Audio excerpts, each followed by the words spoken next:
Okay, hello everyone, hello. Welcome in. We're gonna have Barles versus Wean Dinchester getting started in just a moment. Let's see, they're not in the lobby already. Okay, they've drafted, but they're not yet in the lobby. Welcome everyone on Twitch and on YouTube. So it looks like they're getting the lobby started. Just making an announcement on Discord that we are going live.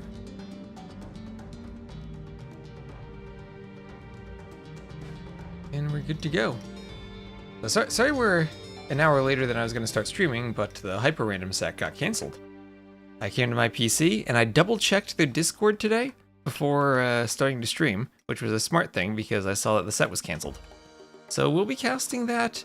It's supposed to be 10 GMT tomorrow, which is 6 AM for me. Maybe I'll wake up and cast that. And then maybe I'll cast that and then just do some community games later in the day. I don't think I'm going to cast all day tomorrow. I don't know, maybe I will. I'll see how I sleep tonight. Anyway, they should be getting started here anytime momentarily, I think.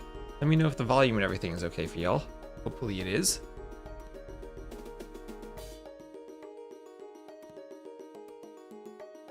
Headphones on when we get into the game, maybe. Alright, so how's everyone doing today? How is everyone doing? Hope y'all are having a lovely day. I got my coffee next to me, so hopefully we're good. I think T90 is going to cast this, so hopefully we'll get some good coverage of this tournament. A bunch of clown maps today. And I got some Rex I'm going to cast afterwards. So we'll get some Rex casted after this. And of course, if you want to support, you can always sub on Twitch or do a YouTube membership. Those are always lovely ways to help make sure we can keep doing events like this. Keep the clown maps and some custom maps played so we get different settings. So it's not always the same, Fire Galleon, Small Ponds, Arabia settings all the time. And get some variety in our tournaments. And I like to see it. I think the clowns enjoy seeing the maps get played too. I always enjoy having some good custom maps. And hello, Frozen Hot Pepper Pizza. How are you doing today? Hope that you are having a delightful and thawed day. Your pizza's getting thawed out. I don't know, is that a good thing if you're frozen? Maybe not. Well, hopefully you have a very cold and frozen day. Which sounds like an awful thing to wish someone. Maybe that's what you want. Well, you're frozen hot. Frozen hot. You enjoy the maps a lot and you're not even a clown, really? Well, maybe you could always become a clown. It's never too late. Well, I'm glad you enjoy the maps. And hello, Maggie. Hello, Maggie. Don't lie. What do you think? What do you think they're lying about, though? That they enjoy the maps, or that they're not a clown? I hope it's the not a clown part. Anyway, let's see. Do these players have a lobby? Do they have a lobby? Yes, they do. Barles, Wean, Dinchester. And what are the maps we will have today? What are these lovely maps we'll have? Treasure Beach will be game 1. The home maps for Barles will be Tulo and Narek. The home maps for Wean Dinchester will be Todaiji and Sardis. Welcome to Rapture has told me that Todaiji has been updated so that there is no more tower hopping on the walls. I'll believe that map has no cheese when I see it. Like all ins, but you're not a closed map player or monk enjoyer, I think that disqualifies you as a clown. Oh, it's never too late to learn the majesty of the monks. The monks are beautiful. They're the best unit in AoE 2. Oh man, that's what I loved about AoE 2, playing.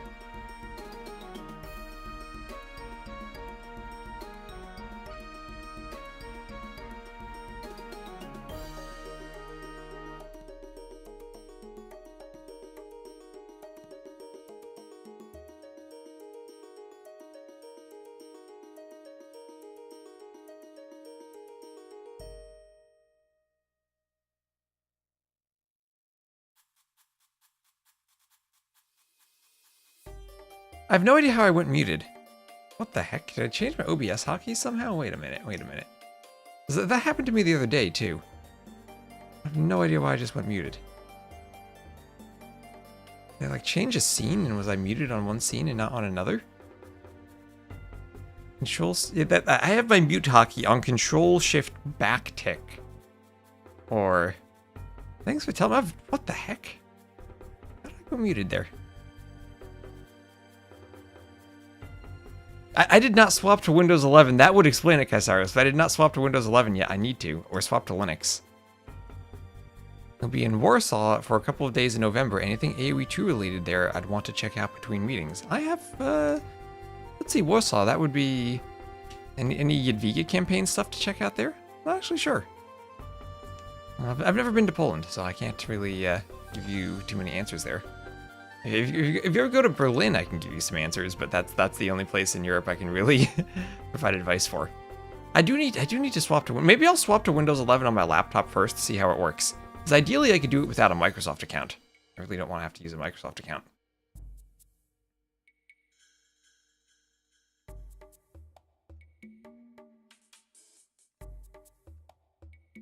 And let the hoovering begin. Yes, yes, yes. I know, I'm sad that the Berlin LAN got canceled. I was looking forward for a trip to Berlin. Alright, so here we're gonna have... Let's get my volume set to Stronghold Frenzy. We will put Barles in the red color.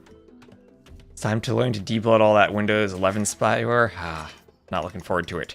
Anyway, we shall have Barles as the red Inca. He'll be here to the south. And Wean Dinchester as the blue Malians, he will be to the north. So Inca versus Malians on Treasure Beach. Over in each corner, we have a lovely collection of deer and ostriches fleeing from boar inside of their fenced-in enclosure. I always love this. This is so cute. We've seen the good old capture it, delete one tile, and replace it with a palisade, so they all stay in there and you can hunt them. There's even more hunt outside. The clowns put a lot of hunt on this map. This is a very pretty map. I agree. A lot of these maps are very pretty. I need to pay more attention to some of the maps I do to try to use different terrains and stuff.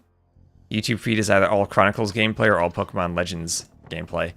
Yeah, I haven't actually checked out Chronicles at all. Like I said, so I was still kind of disappointed that some of my friends at Capture Age got laid off after they had worked on it. So I don't think it's something I'm really going to be checking out. But I have Wean Dinchester going for a lumber camp.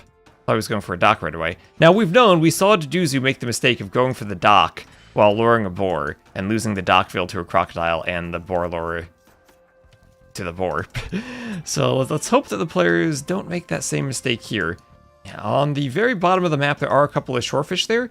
So if you get your dock out there rather than here, could mill these fish and take both of them.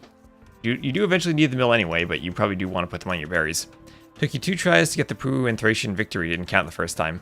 Steam achievements sometimes are broken. I've seen John Slows going for them if you want to see someone try to go for them. But yeah, sometimes the Steam achievements are a bit broken. That's true. Oh, what is this? What is this? Quadruple boar lore from Barles. Let's go. Barles knows how to play Rage Forest. And he's certainly got a rager going on here. Is 4 boars are following that Vil. He's blocking with the eagle. He's going to take him across the shallows. He moved slightly too far apart. He's good. He's good. The eagle's trapped in the wood line. Can he go? Oh, okay. This is open. There, he's got another hit. TC now can garrison and shoot. Oh, nice palisade.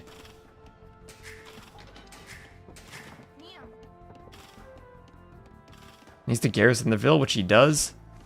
Needs to shoot this boar, which he does. And perfectly done from Barles. He'll have the boars under his TC. There he goes. There he goes. Nicely done. Still has his boar left in his base. Beautiful. Can't ask for a better start there. Could have maybe somehow walled in the hunt when he did it, but that's okay. That's okay. They have 10 and 100 win icons like the DE civs. Do the other ones not? I remember when DE first came out, you could go to the scenario editor.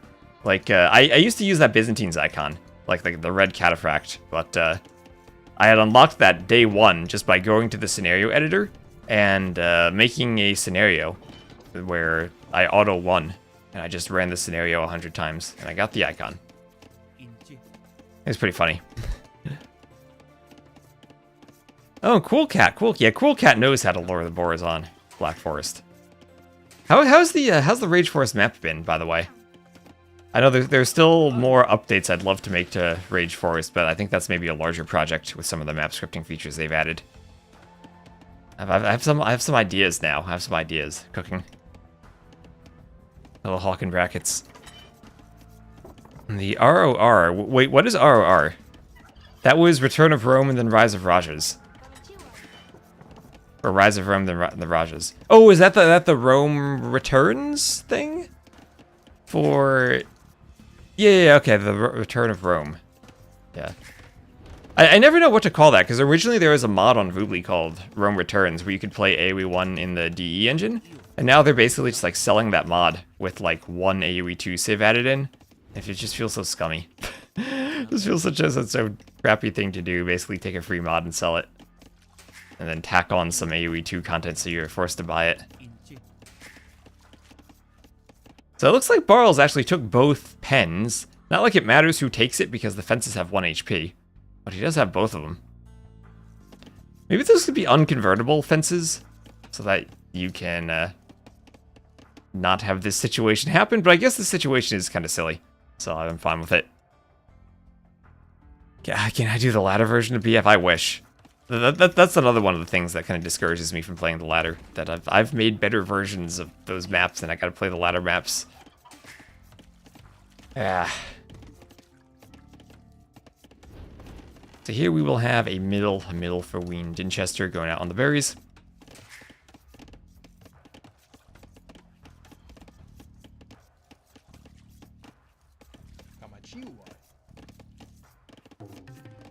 And another house and palisade out there by the lumber camp. You dislike if you want to sneak and you meet 4 wolves on the way, but the only real bad thing is if you want to Vil fight an important gap and there spawns a wolf in the tunnel and everyone is waiting that the other aggro's the wolf. That, like I said, if I do a huge update to Black Forest and like really remake the map script, that's something I probably could address. But it's also something like, I don't know, I feel like that's also kind of part of the map, and I don't want to just remove that aspect of it. I guess it kind of comes down to what players like having and don't like having. Because, you know, the map has changed a bit over time, like having all the shorefish added to it for the fish booms and the way fish traps work. And some of the new elephants and rhinos having more food compared to boars. So sometimes it's, you know, it's fun that it changes over time. But also see how people like the predators. Oh, here we have some predators. Sometimes it's just unfair and you insta-wolf. Yeah, I guess that's fair too. Like if you have the wolves in the passage, you want them directly in the middle and not closer to one or the other.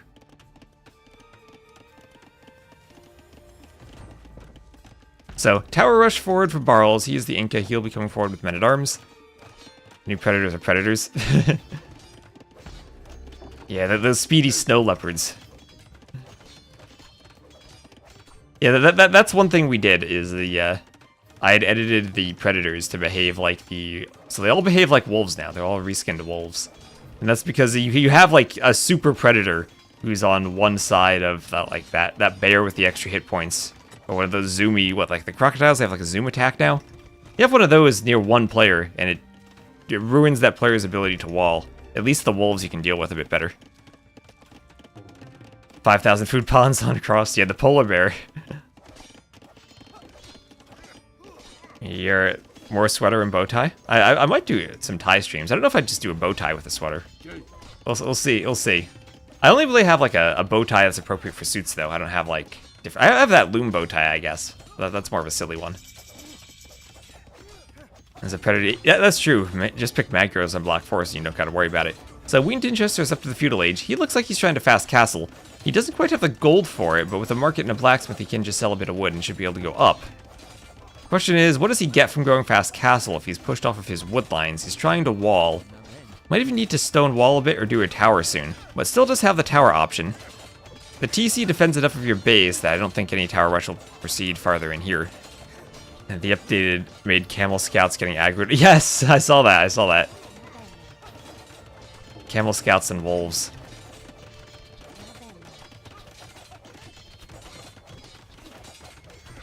So Wean Dinchester, oh, he sold food to go up. Okay, he can sell food to go up, and he is up. And doing a tower on the wood line, he'll wall behind this. Barles continuing with the pressure. We'll probably get through the gate, but a couple of tiles of wall to the TC, and Wean Dinchester should be fine. What does he do when he gets up, though? What type of defense will he have? As the Malians, it's not like he's going to throw down he's not on stone, so he's not going to throw down a castle and do Gebetto warriors right away. And we'll just wall to the TC. FC into GG. Cool Cat doesn't believe. Your favorite strat. Forest nothing with a market. Is Forest nothing? Has that ever been on the ranked ladder? That seems like the type of thing they'd put there every so often just for the memes. I bet a ton of people would play that. So Mangonel defense, yeah, quickly into a workshop might make sense. Mangonel defense maybe feels a bit awkward against the Eagles.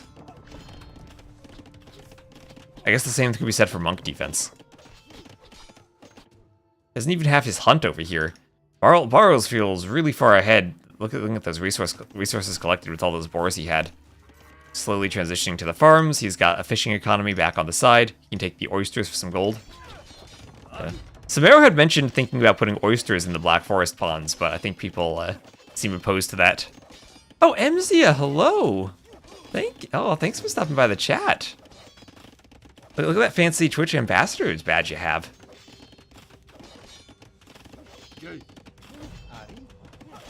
So we have a tower rush here, and defensive tower from Wean Dinchester. He's almost up to the castle age. Yeah, you'll see some more competitive Age of Empires. Let me give you a shout out. Everyone, go check out Emzia's stream. She's been playing some amazing community games against the AIs. That have been a lot of fun.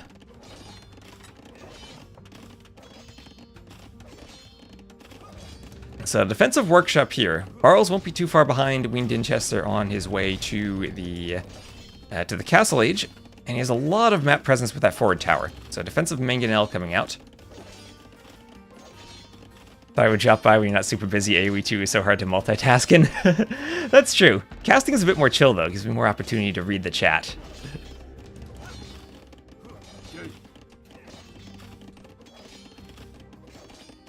And so defensive Mangonel. Mangonel will be to deal with the tower. 4 archers in there, but a feudal tower won't have as much HP as the castle towers, and the Mangonel should be able to deal with that. We'll see if Barles commits to repairing this, or just pulls back and tries to save his archers. Gotta do some more AoE 2 soon again. And yeah, your AoE 2 streams are so chill.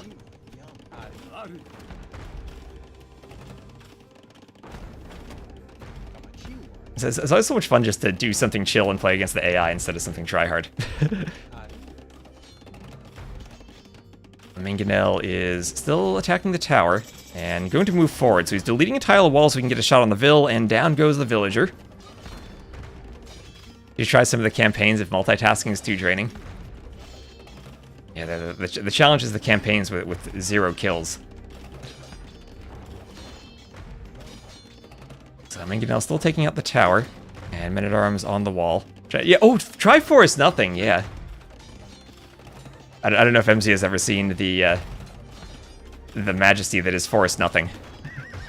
How would I pronounce the name Vera? Like Vera. I guess you could also say Vera. I would pronounce it like the beginning of verify, I guess. So Men-at-Arms and Eagles still pushing forward. Vill count is evened up, and honestly, Wean Dinchester isn't too far behind in resources considering he didn't move out to take the boars. On the outside of the map, we're seeing some fire galleys, and we see a forward dock came up here from Barles. Don't see that too often on this map, honestly. Usually you kind of fish on the outside and it's peaceful, but maybe players, as we get into the later rounds, are going to start picking up on the water presence. Yeah, your beef against the AI will never stop. Yeah, so if you get involved in the AoE2 community, you'll learn there are a bunch of different types of maps, right? Like you've played a lot of Hideout against the AIs, which you start with some walls. And there are different communities in AoE2 who like different maps. Some people like walled maps, some people like very open maps. And then there are water maps, which, I guess, I don't think anyone likes water maps, but they're there. So this tournament we're hosting here is a bunch of walled maps. So it's for the people who enjoy a good little peaceful dark age before getting to the action. My wife's in her 3rd trimester, and we're considering the name Vera. Oh, okay. It's important to have a pronunciation picked for the name, right? It's like you gotta pick a pronunciation for your child's name, then they're gonna go off to school, and all the kids are gonna pronounce the name differently. Yeah, that's true. Daniela loves water maps. I love water maps too. It's just I feel I loved water maps back in the original game. Ever since they made that change for the fire galleys instead of galley micro, I haven't liked them as much. Yeah, then Wade. There's that swamp one. Yeah.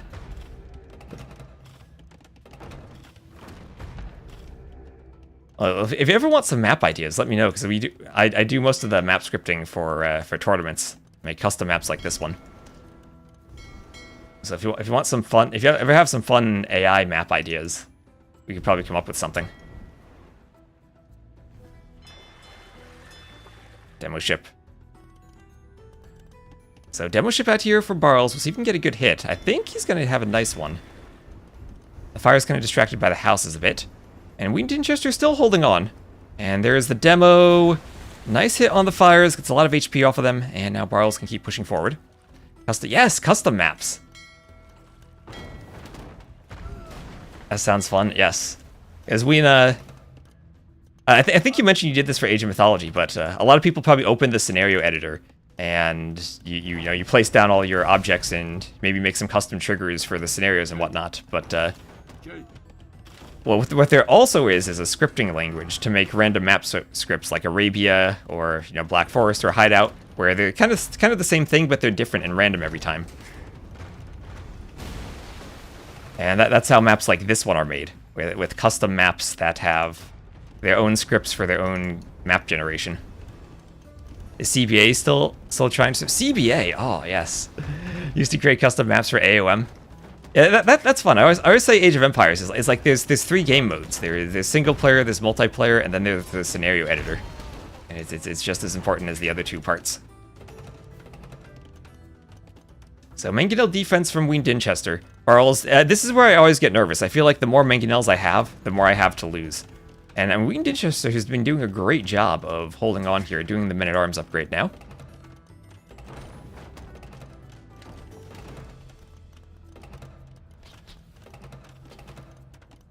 And a couple of Eagles will run forward. And, ooh, nice Mangonel shot. Doesn't quite hit the Eagles. And then there's backseating on streams. So the fish finally taken out down here. We were playtesting... Oh yeah, there was a new, like, TTF racing. Oh, that'd be something that's great for MZ to stream, TTF racing. It's like a Mario Party custom scenario for AoE 2. Okay, Barles Mangonelling his own Eagles there. And the repair is in time for Wean Dinchester. One of the most important things you can do, repair your Mangonels to keep them alive. And he's going to have to try to micro here. And will he get a hit? Doesn't actually get hit there. wants to try to clear the mangonels. So a direct hit destroys a mangonel. And he's going to send Vils forward, maybe to fight. Now, it looks like there's no pressure on the rest of his base, so he has some men-at-arms on the way. We'll be going longswords. Maybe longswords and a siege tower could clear this. That sounds fun. Yeah, we can show you how to set it up sometime. Downloading mods isn't as simple as we'd like it to be, but it's a lot of fun. It's like a custom scenario that was made in like the early 2000s. That we've had to patch a bit to get it to work again, but it's absolutely amazing.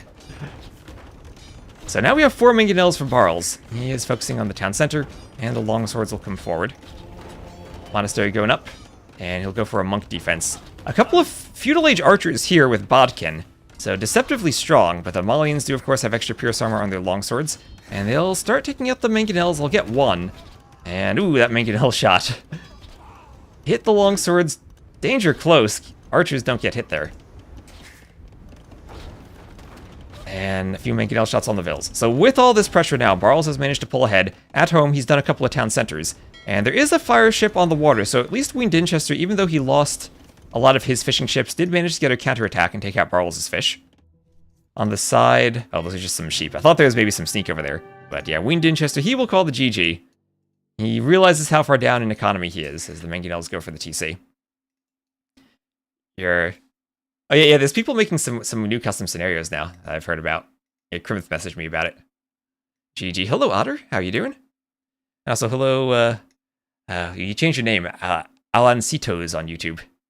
Have a great evening. Gonna go get ready for some games yourself. Sadly, not AoE 2. Well, you have a wonderful stream. Your streams are always so lovely and chill. If you're still streaming, I'll stop by later on. And that'll be game number 1. So let's get this out-of-game scoreboard updated.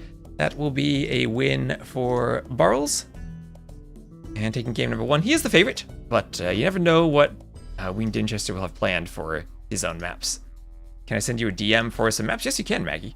Or if there's anything, you can also post in my Discord. So there's some people there like to play a lot of custom maps too. And next map will be Sardis. So let me just get the ad between the games, and then we'll go on to Sardis. Sardis, your beloved. Alright, so we'll miss the Dark Age slightly due to an ad, but we will get right back into it. What about Rage Amazon Tunnel? That could be a fun one. I kind of want to host like a 4v4 closed map tournament with kind of like Rage Forest plus Arena, Michi, Amazon Tunnel, something like that. I don't know how interested people would be in that, but I think it'd be fun.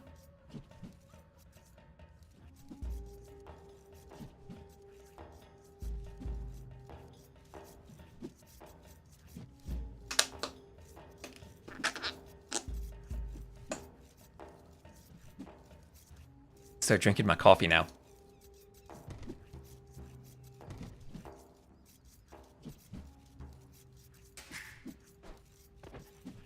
Some deer getting pushed in there from Barles. Team Walhalla. Is this a Doctor Who themed map? This is a Bozzy map. I don't know where Bozzy gets his sources of inspiration from. I have a couple of deer pushed in here from Barles.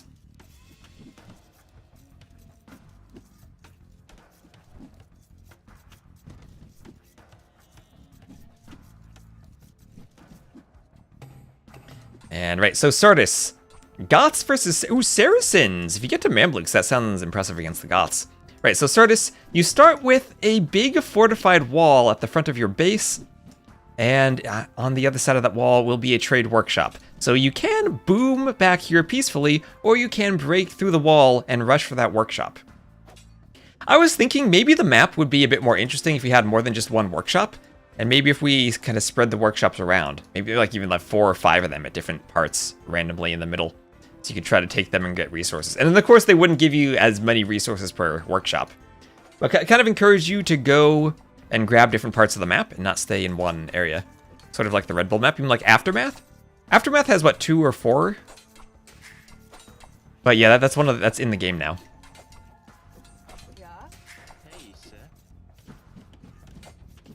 Let me actually ask my Discord. I know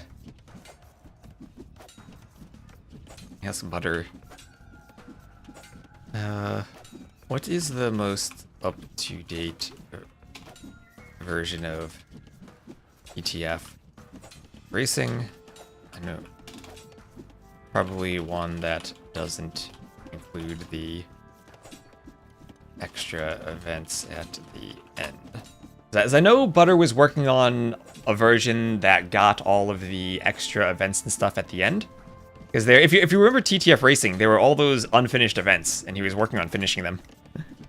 What's better, Arambai or Conquistadors for late game? Yeah, that's an interesting question, because usually, not that the civs are in this game, but they're both units that feel like they're stronger in the Castle Age than they are in the Imperial Age. And depending on the situation, both civs kind of want to switch, maybe, like if you're in a team game situation, like to Paladins or Elephants. But they're still useful.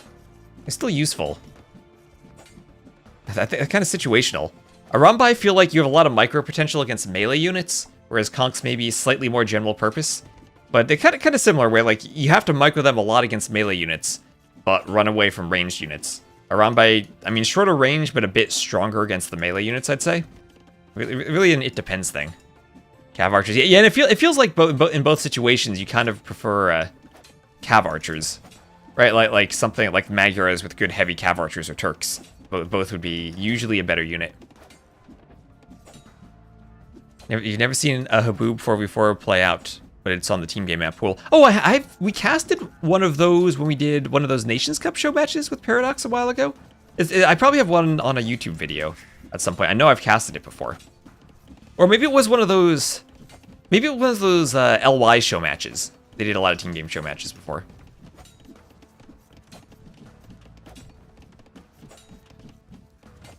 The Rivalry Gauntlet. Yeah, one of those.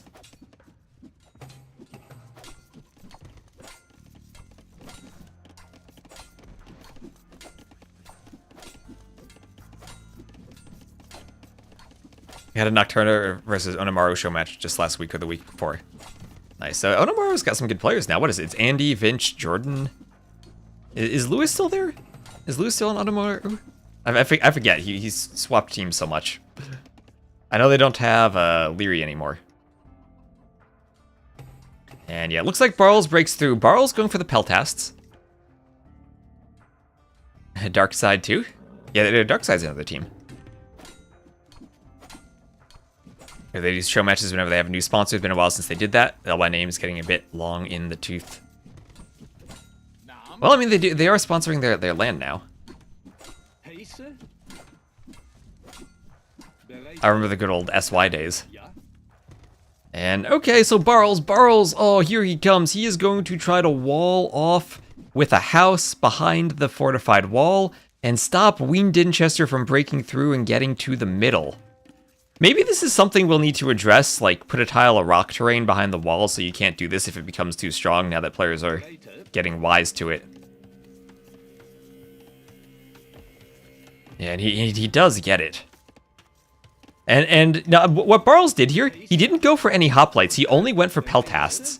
I don't know if maybe economy-wise it's easier to push them out, but I think everything does 1 damage to the wall. And of course, with the ranged unit, you're better at attacking the wall. So now he has the house up. And Wean Dinchester could always get to the Castle Age and Siege Tower his way out, but looks like he is fast castling. Whereas Barles will do the same. So the Dark Age gameplay here, 11 minutes in.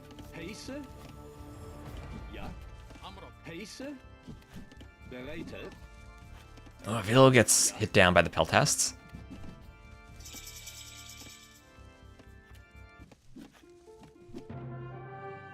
Wow, GG, as he sees Barles is up to feudal faster.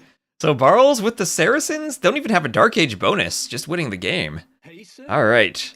Maybe this is something we gotta discuss with the admins, because we've been dealing with some of the cheese on Toad IG. We hadn't really seen cheese on this map yet, but now we're starting to see it a bit. Saracen's bonus maybe helped. Oh, you know what? You know what? Wait, does that actually matter? +3 against buildings, but 24 building armor? I think maybe it doesn't matter. But okay, yeah, Barles had a plan there, and he executed it. Skirms do more damage against buildings. Do they really? What's the cheese? I mean, the cheese is just, like, it's whoever gets across the map fastest and walls the opponents in.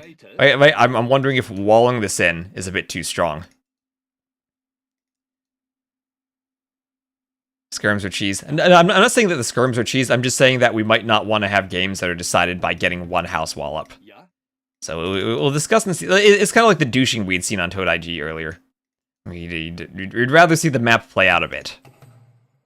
But I love the concept of the map, but it's always something we can think of, you know, maybe even not during the tournament, maybe just for the future. We might want to make some tweaks to it. Hoovering is cheese. I mean, the point of this tournament is that we're not supposed to have skirmisher games, right? But skirmisher is the best unit in the game, OP on every map. Let's be honest. Do we even need to look at achievements here? There's no achievements. 1-to-1 KD, eco, tech. There's kind of the, I guess the double-edged sword that's not the right phrase. Because that implies it's like good and bad. It's doubly good. That skirms are both probably the best unit at breaking through the wall, and also the unit that you want to stop your opponent from breaking through. Because now you get over here, and you have more skirms. And because he made only skirms instead of skirms plus hoplites, he now can stop Wean Dinchester from breaking through the wall. Because the skirms can attack over the wall. And as long as he doesn't fail on the micro, he's going to win the fight. And that's going to let him get the house up. Right, so they're doubly both the unit for breaking through your own wall and for stopping your opponent from breaking through. If we had, like, a difference where maybe the hoplites were better at breaking through the wall, but then, like, if someone goes skirms, they can still stop you from getting the wall up, that'd be one thing. But it's just, there's no real counterplay to this, other than, like, you would have to have more skirms to kill the Vil at this point. And maybe that is a difference in the build order, right? And you could just come through and have a better build order in the future. But, yeah. more skirms winning, literally like any game.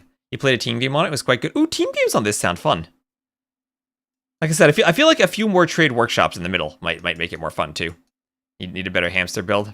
Yeah, Bazzi. Yeah, Bazzi, what I was saying is I feel like maybe if we had more than one trade workshop, like cut down the resource generation a bit and spread them out a bit, might make it a bit more interesting, so you're not just controlling one area in the middle, but you have to spread out a bit. But it would certainly be different then. Maybe for team games, too, that would be interesting. Team games with trade workshops in the middle feel like a fun concept. But yeah, I like the map. I like the idea of the break through the middle.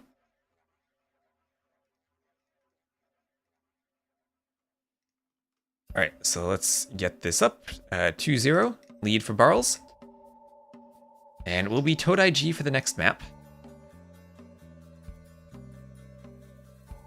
That was a quick one, so we'll just do a 30-second ad.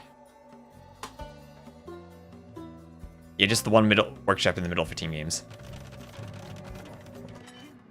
Random minions that spawn on the lanes of the workshops and random units in the wild that give resources a weight. What are you saying, extra?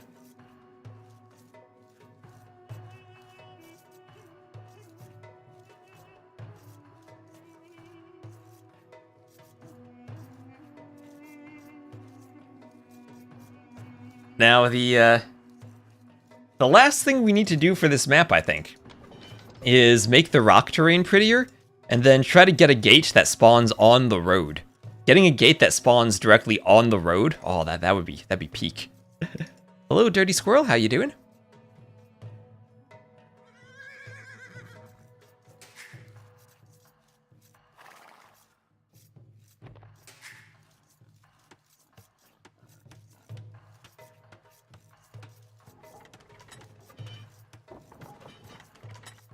And I love how pretty these new autumn trees are. Absolutely love them.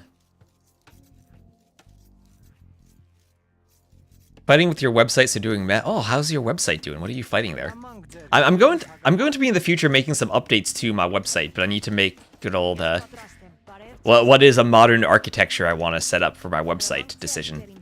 Because I like the idea of keeping my handbook on the website, and I want to do some more stuff for the handbook, but I'd also like to do all of the brackets on my website too, because sometimes I feel like the Wikipedia or challenge pages aren't really everything I want out of the bracket system.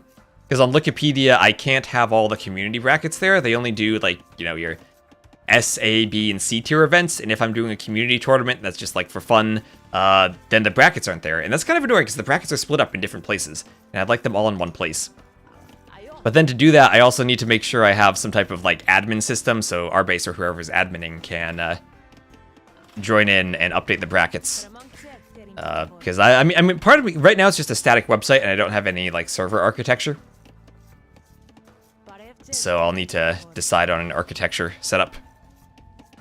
Did I collab with Bob Ross on those trees? Nah, no collab. Maybe the AOE2 devs did. And hello, Jarrett Mercer on YouTube. Someone just spammed a whole bunch of hearts on YouTube. Yeah, I don't understand the purpose of that button on YouTube. Like, there's liking the video, which you can do on YouTube, right? Like normal YouTube. But then there's also a button you can click on and spam. And I've seen that on TikTok, too. GitHub Pages and GitHub Actions. Maybe.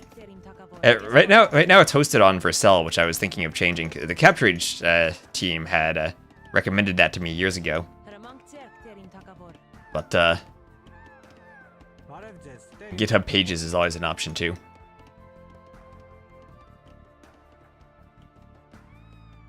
Yeah, oh, there's someone spamming that button. And hello, Water Lily Siren. Hello. Over mill coming up for Wean Dinchester. Step away from 20 minutes. Barles is 2-0. Barles is clowned. Barles clowned. He clowned hard on Sardis.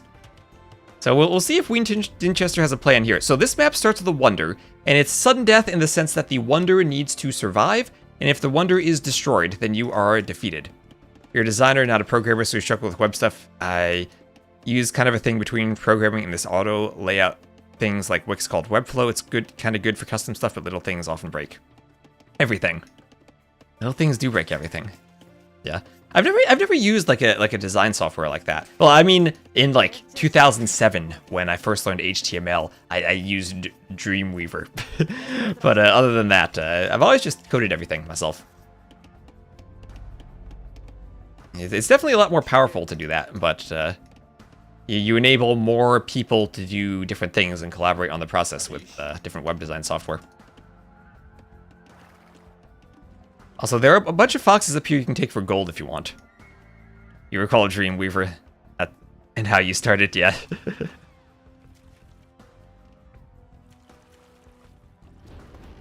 And Loom on the way. Made your university's website with Dreamweaver. Oh boy. I feel like maybe one day I want to do... I remember JorDan doing those Python streams years ago. Maybe I want to do some like leak coding streams someday. Just get back into the flow of algorithms and stuff. I had the weird situation where I had studied math mostly and then kind of like switched over to computer science. So I never took like the undergrad algorithms course, I just took the grad one. But all the little like your dynamic programming problems where like you grind out a bunch of crunchy problems. I never had a course where I did that. So it might be fun to do that one day. New RB when? Yeah, new Red Bull. Is Emzia still here? Don't tell her. She's sponsored by Monster. But yeah, there's a new Red Bull coming in. There's going to be qualifiers in January, and then the LAN in London in April. So I have no idea. No one's reached out to me about casting, so I don't know if I'll be able to cast or not. Maybe I could always do what I did for the Garrison, where I'm like, hey, I'm going to come anyway. Could you let me be a caster? I'll pay for my own travel. I've done that in the past. At least you can be on Twitch all day. Hope we can at least be the backup stream. I'm joking. I'm joking because she's sponsored by Monster. and ironically, the biggest AOE2 LAN is sponsored by Red Bull. So we'll have a market up for Wean Dinchester and a blacksmith also. And in the south, Barles just sent one vill to take the foxes. He didn't commit to the mill like Wean Dinchester did. You can wear a hat. His code in Comic Sans. No, I've been going back and forth. I've been experimenting with fonts when I did the website layout, because I tried to do a serif font, and I kind of settled on the Adobe font.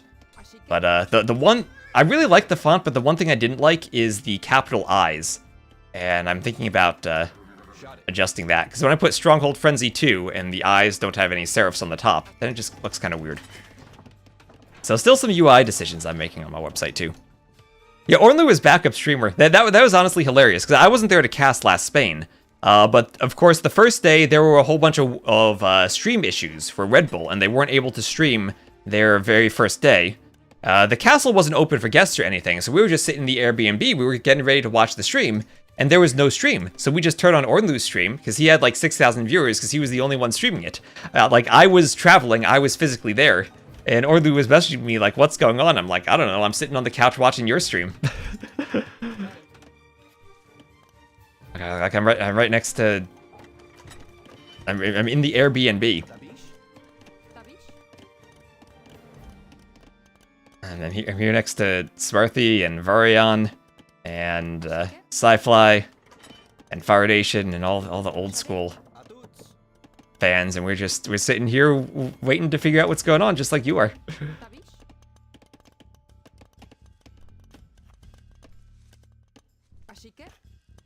So, up to the castle age, we have Wean Dinchester, and is he going forward with villagers? Yes, he is. There are 3 relics in the middle, and foxes, so you can get a really nice monk rush if you take the middle with fox control and have gold to pump out your fortified churches. Barles is the Maya, so plumed archers could be an interesting strategy for him, and he is on stone, so that looks like what he's going to go for.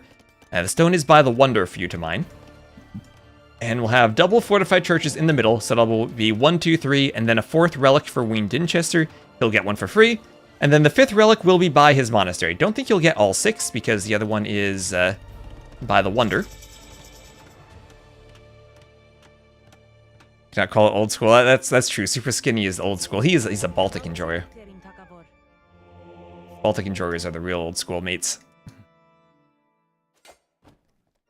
Fox is taken by the fortified churches and a couple of warrior priests. How do warrior priests do against eagles? I don't know. I think it's time to find out. Against plumed archers, I think they'd be horrible because they do count as infantry, and plumes would get an attack bonus against them. But that's an instant 4 relics for Wean Dinchester. Armenian's OP. He'll put 2 in each fortified church, spread them out a bit, and send 1 warrior priest to grab the relic in here. I guess the one thing they are good at is grabbing relics against the eagle civs. Since, what do they have? They have no bonus against eagles, but 11 melee attack and more hit points than an eagle. So it looks like this guy would win hard against an eagle. Hello, Sknolis. Streamlagged. Looks fine on my end. Don't scare me that I'm having drops, but it looks fine on my end. So maybe it's you have an internet issue. And hello, Chicho. How you doing? So castle up here for Barles. And a workshop coming up in the middle. I'll have a warrior priest healing up the scout.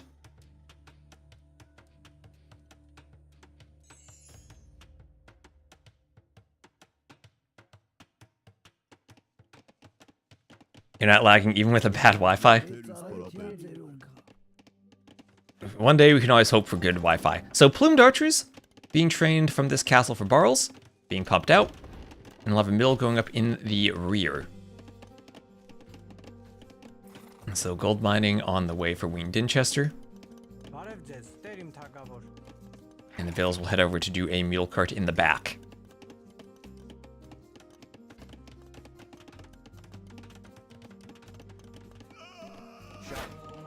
And Monk trying to get conversions on the plumes. Monks go down. And a couple warrior priests heading inside the battering ram.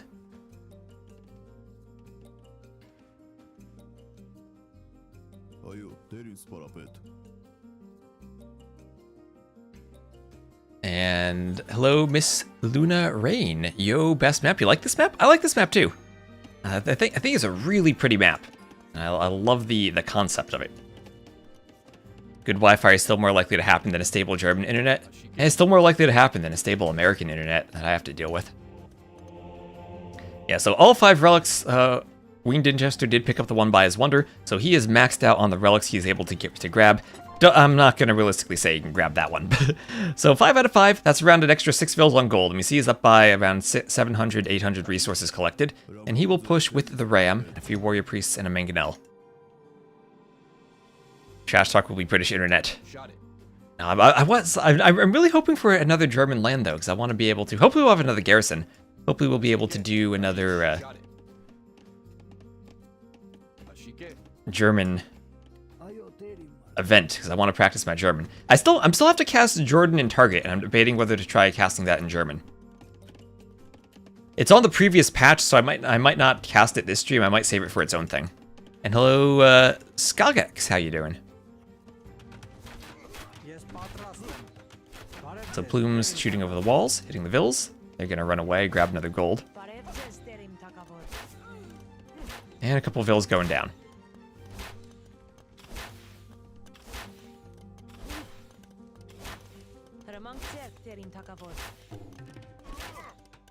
Wheelbarrow on the way.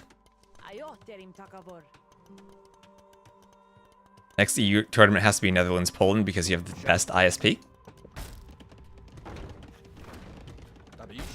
Those are two different countries with Germany in between. Are you saying that Germany is flanked by countries with good ISPs? So Ram push from Wean Dinchester. Monks here to deal with Plumes. And Barles gets enough Plumes out. He can maybe deal with the monks. But remember, Plumes, they're very speedy, but they don't have the same range that crossbows do. Only 6 range.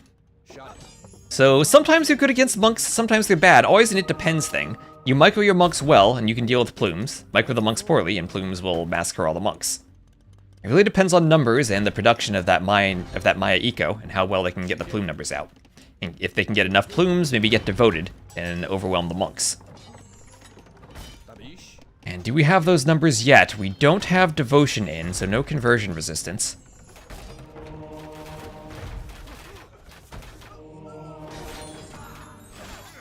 And Plume gets converted.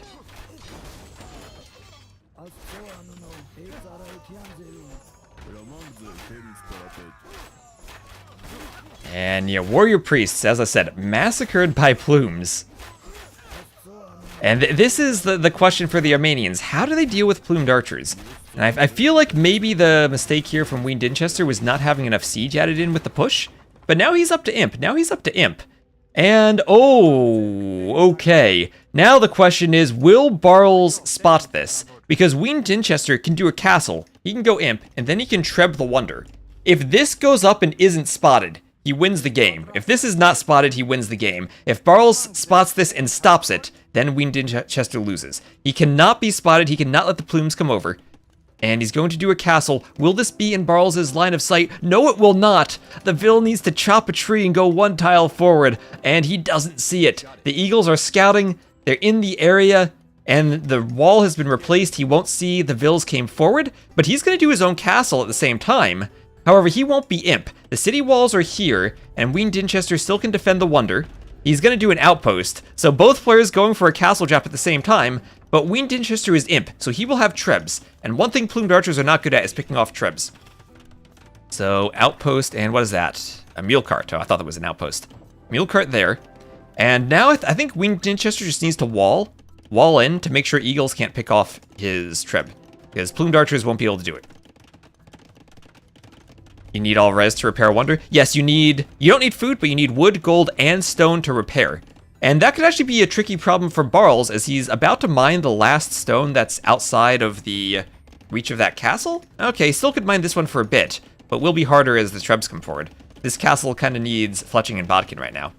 And as the push comes in on this wonder, we will have quickly a defensive castle from Wean Dinchester. The plumes looking to push through this city gate. And Wean Dinchester has to get this castle up fast enough. There's fletching on the way, and it's going to be treb time. Trebs are popping out for Wean Dinchester. No way Barles can go imp in time. And with the castle going up, he might not be able to push. He's going to add in a workshop, a petard on the way, and maybe, just maybe Barles will be able to push in time if he goes petards and rams. Wean Dinchester probably wants a workshop and mangonels here, but that will compete with his trebuchet production. Do you want more defense or more offense? Maybe the best defense is a good offense here. Barles is cooked. No, he's cooked if he can't push. I don't think there's a way he stops this. Maybe he can repair and push at the same time, but as you said, or as you noted, wonders need all resources to repair. All resources to repair. And rams and petards on the way. Treb down here, so counter Treb. Ooh, is this a good idea from Wean Dinchester? I don't know, I feel like maybe a mangonel and like a workshop mangonel here would be better. As the Treb comes forward to attack the wonder. There it goes.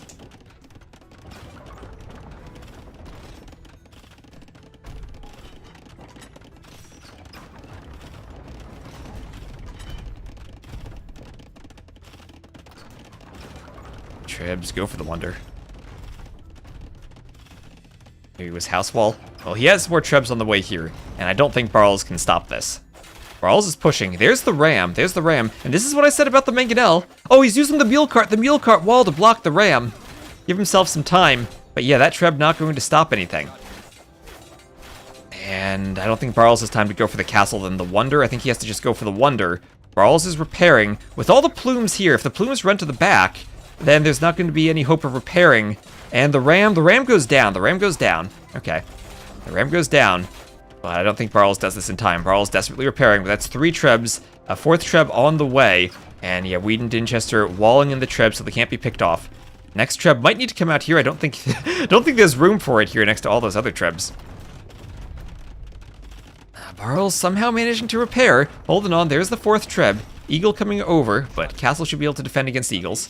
Some repairs from the Vills too. He's going to build a gate to keep that Treb walled. Mangonel comes forward. Only fletching. Oh, only fletching. Could the Mangonel destroy Trebs here? No, the castle with fletching will destroy the Mangonel. Enough range on the castle to keep the Mangonel away. And the Wonder's getting hit. Another ram coming forward for this Wonder. And as I said, no repairs here. No repairs yet, but another ram goes down. Vill's going to pop inside the castle again, get hit. A composite bowman pops out, immediately gets killed by plumes. This Wonder is okay for now. Barles repairing, but he's out of stone. He's out of stone to repair, and Wean Dinchester will do it. There's the GG from Barles. And the Armenian fortified church into Wonder play does it. The Wonder will collapse, and there is the game ending. Once the Wonder goes down, Wean Dinchester gets himself on the scoreboard. And maybe starting a reverse sweep, gets the Wonder with a wonderful relic control castle drop. Now, if Barles has his scouting, if he has his plumes in the right location, he stops that. But Wean Dinchester manages to sneak up the forward castle in time, get imp with that gold economy, and pull off the win. Was consistently ahead in eco. Did not have a way to fight plumes that game. But because he didn't have to, managed to pull it off. And well done. Let the Wonder crumble, plus 100 rep. Yes. Also, the great thing about this game, it seems like, unlike Sudden Death, where it stops as soon as the TC gets under 1 HP, we actually see the destruction animation. That might be a nice thing for the Sudden Death game mode. Actually, let the TC crumble before the game ends. So well done. Someone spamming that emote button on YouTube. Hello, Noob Netrim. Hello, Honora. Hello, Mr. Premit. Come back, maybe. Don't doubt.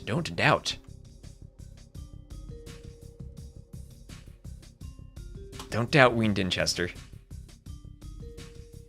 TC being 3 buildings the issue? No, Pakani. It's just that if you go to the scenario editor, right? This was never a distinction in the original game because buildings instantly were destroyed. And I'm answering your question as soon as I played an ad, so you might not hear me. So let me wait and then answer your question afterwards. The things you need to keep in your mind when you're streaming.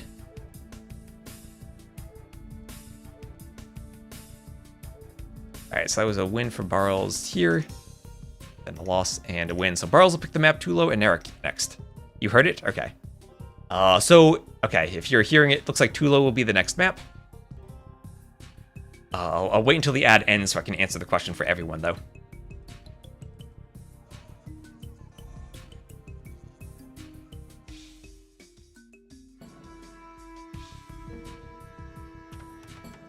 Here we are, and Barles shall be in the red.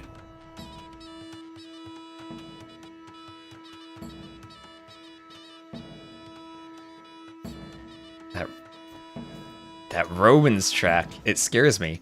Since I don't have this, I don't have the DLC, so I never actually play as the Romans, and I never hear their start music unless I'm casting. So I'm not used to it.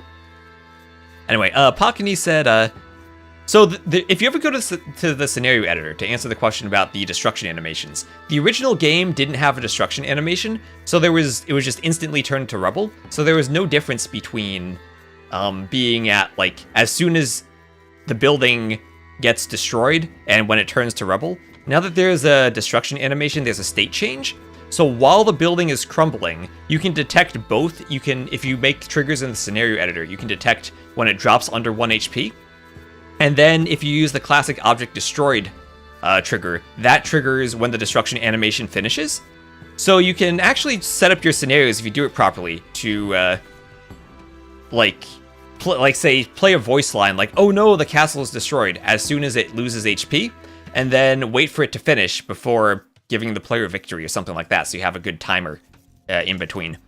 But for a sudden death, the game mode, the player is defeated as soon as their TC hits 0 hit points. But that means that the game ends right then, and it doesn't play the destruction animation if it's a 1v1. So I think it would be cool if we could, in sudden death, get that destruction animation played. It's just the satisfaction of seeing the TC go down instead of ending instantly. So yeah, so on this map we'll have Barles as the Britons and Wean Dinchester as the Romans. Again, Barles will keep him in the red, put Wean Dinchester in the blue. Barles is based a bit closer to the edge. Yeah, I was talking to T90 about using this map for the next TTL, and maybe we're going to make a few small changes to it so that the bases don't spawn all the way against the edge like this. Try to make it a bit more fair. Looks like the map did spawn properly though. 4 relics and wood line spawned properly on the outside. There was one map where the wood line didn't spawn. I had no idea why that didn't happen.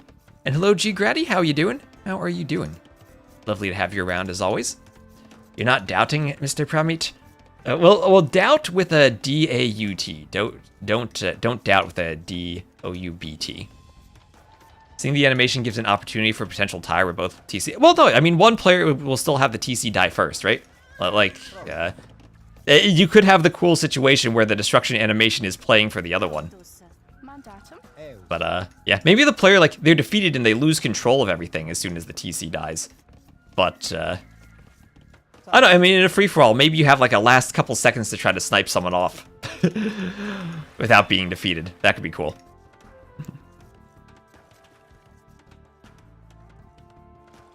But yeah, that's why I like seeing the full Wonder Destruction animation. It's a fun, beautiful animation that we get to see. So reminder, if you are enjoying the maps, we are running this tournament through into the middle of November, so should be a good time getting all the clown maps played. And I appreciate all the subs and all the support we have. We managed to get a $700 prize pool for the event, which is amazing for an event of this size. We had some great signups like Andy and Jordan and Doubt, so hopefully by the time we get to the end, we're going to have a really fun finals. And Scout hitting the palisade wall there. Loom on the way for Barles with that Vil in the middle. Both players going for the dock, so we might see one of those Fire Galleon small pond fights here.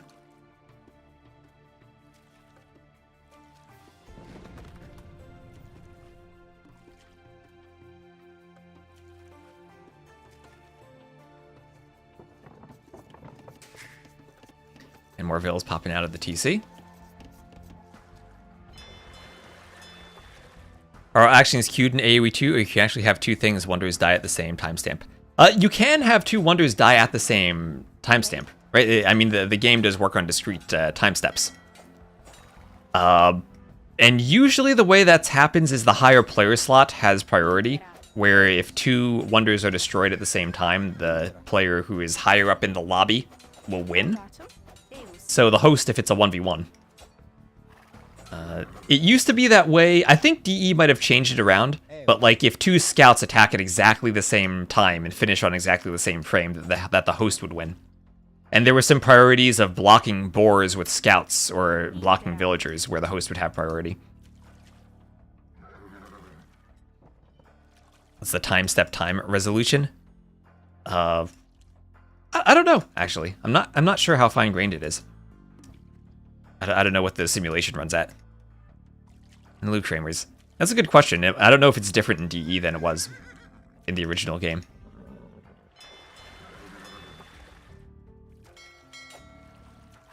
I know that Doom was 35 frames per second, the simulation, but I don't know about AoE 2. Gotta tie break it by score or something? You know, that'd be cute for a Wonder Destruction tiebreak by score. Ready. We could have the Pacifist T-West tournament by tiebreak by fewest units killed. I feel like Sicilians on this map would be great. Donjon and Dark Age in the middle, and fast feudal secure all that food. Yeah, that could be an idea. Sicilians are such a curious civ to play with that Dark Age Donjon now. I don't know where to use them. We saw them used on Nagome quite a bit for the extra stone and the extra TC booming. So market on the way up for Wean Dinchester.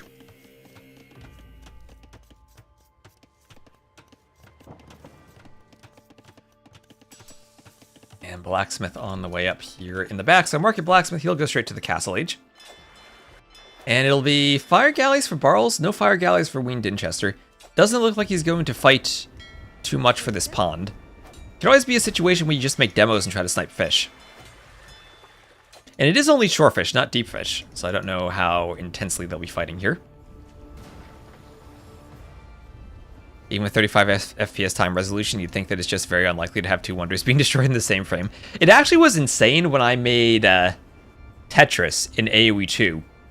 How fluid the putting the game on the X8 speed and playing 8 frames per second felt. The difference between that 1.7x and 1.8x, or 1.7x and 8x, was a world of difference.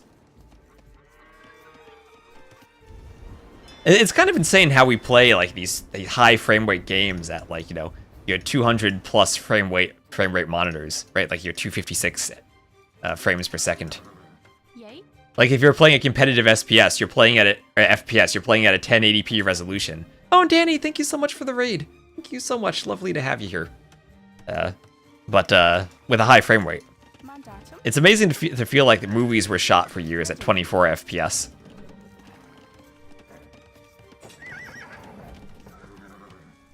And that's how we had seen broadcasts all these years. So thank you so much, Danny, for the raid. Hope you enjoyed casting a couple of the cloud maps. We're going to cast this and then Rex of some more sets later on. So, welcome everyone. Everyone make sure you go give Danny a follow. We will still defend 30 FPS is accessible. Let me make sure I shadow and don't raid. And you'll AoE 1080p. Well, that's what we have on Twitch. You can always go watch the YouTube stream for, if you want to watch in 4K.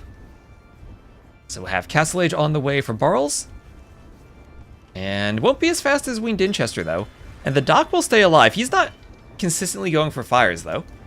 Well, I guess one option would be use the uptiming to do fire ship and reclaim the pond. But it looks like he just is going to worry about booming. He's almost to the outside. So could try to do TCs out there, but no. He's going double work. He is going double workshop Scorpions as the Romans. Let's go. And Barles is none the wiser. He hasn't scouted it. All right. So we did see that John Slow King Boo game, where King Boo got to the outside, completely lost the middle control, but was able to reboom and come back. Right now, Barles will have his water buffaloes and villagers in a traffic jam in that hole he just chopped. Well, he'll chop another tree and get out soon enough. A bit of a traffic jam there. So hope you all enjoyed Danny's stream and that you left your baggage over there before the raid. Oh man, well there's Barles scouting it, and here's the double workshop Scorpion push. Ram on the way. Barles not up yet, so he will have to find a way to run to the outside. Mandatum.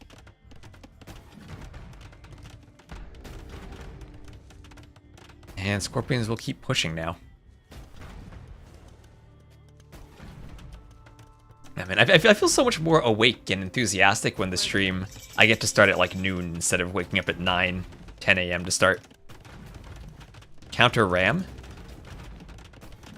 Well, it'll be a counter workshop and presumably mangonels. But a forward monastery also for Wean Dinchester. The Romans do have redemption, but no sanctity. So they can convert mangonels, but it's rough because the mangonels also can destroy the monks. And now TC on the outside for Barles. So he's going to go mangonel defense along with a town center. And, oh, what is Wean Dinchester doing? He's going to go for the wood line with the Scorpions. Okay. Never even had to try to play FPS at 680 by or 640 by 480 or AoE 2 at 800 by 600. I actually every so often I go back and I play the original AoE 2 at 800 by 600, and it's amazing how well the graphics look, or like how well tuned the graphics are for that resolution. It's actually really pretty to go back and look at the graphics then. Like games that were at the very end of 2D graphics with very well done 2D graphics, I think, aged really well and aged much better than early 3D games. That being said, though, Age of Mythology, I think, actually aged really well, too. The one thing that AOM has is, like, its own art style. That's, like, a high-effort art style and doesn't look like a crappy mobile game. Yeah, there's so many games nowadays, you look at them and they look like a mobile game, and it's just like, no thank you. Up in Wean Dinchester, he's going to call the GG. AoE 3 as well. So Mangonel defense from Barles, it worked out for him. and destroys the scorpions. He gets to the outside. Maybe Wean Dinchester was hoping he could hit the wood line before Barles chopped to the outside, but Barles out there too quickly. That Mangonel gonna flatten all the Scorps. The Mangonel indeed flattened all the Scorps. And Wean Dinchester not quite fast enough for the double workshop push on the walled map. You were playing AoE2 on a giant CRT monitor in your living room, seeing nothing because it was so dark. A giant CRT monitor. I remember those. I had one of those huge on my desk. So 8-1 KD there for Barles.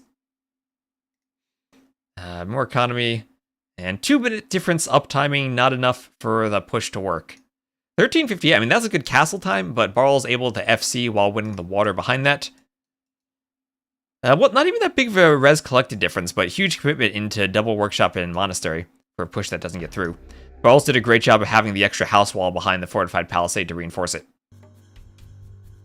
A 45-pound CRT monitor. You could get a workout with that. Get a good workout with that. So 3-1 win for Barles. Congrats to Barles. And let's see. I know that there are recs of sets that I still want to cast.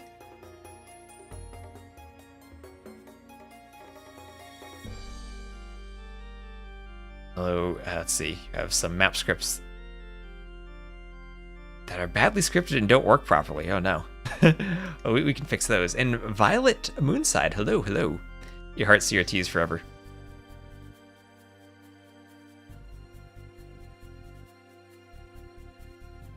What is Bozzy changing his font? Alright, so I need to cast some Rex. What Rex do we have for sets I haven't casted? Oh, Benanji versus Dave Hun. Let's go cast that. Let's go cast the Rex. So Benanji versus Dave Hun. Reset this.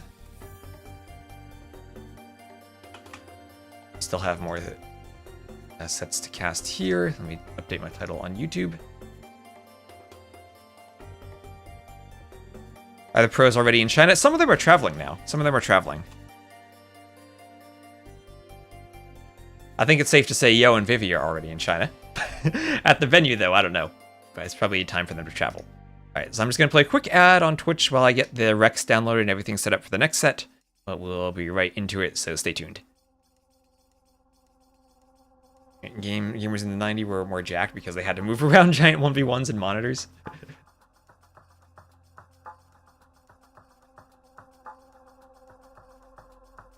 Alright, map draft here. Oh, this properly set up. Let's see, do I have the settings? I do have the scoreboard right. Yes, Benanji on the left, Dave Hun on the right. And we'll get some Rex downloaded.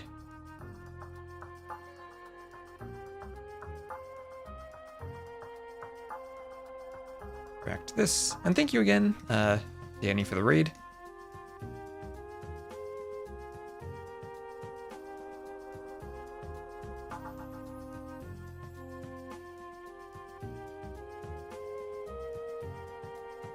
And also, again, shout out to T90 for casting that that first set, too. I was glad to have more coverage of the event, more people knowing about it. It's always lovely.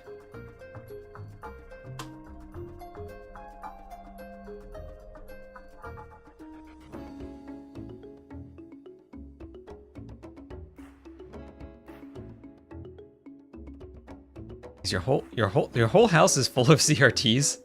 I do miss CRT monitors.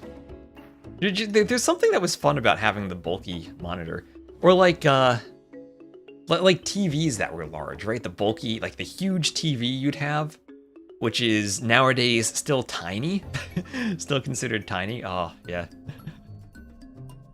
Yeah, and then you'd first switch to 1080p HD TVs. Oh man. I had to deal with that change because my father was a photographer and I dealt with the film to digital photography change, which was its own adventure. So let's see, the recs are in my rec folder, and I think we're good to go. So Benanji versus Dave Fun. Did I update my YouTube title? I was gonna do that. I did, yes. All right. So am I forgetting anything between the games? I don't think so. I think we're good to go. A huge 30-inch CRT, yeah. Yeah, most photographers didn't like that change at first, right? It was an adventure. Alright, so chat, are we okay with these colors with green versus gray? Usually I prefer to keep the players in their own colors, so I guess we'll go with it. Okay. Digital, yeah, digital, it took some time, right? It took some time. Mr. Laser saying, no, we're not okay with the colors. Can we have gray versus cyan? I don't think so. Well, what colors do we want to use? Cyan is the best color. I think we'll put Benanji in blue. And do blue versus green. Remember your father buying a huge TV and surround system to watch Gladiator? Yeah, I remember we had these huge, like, speakers to go with, the TV. And, like, the stereo system.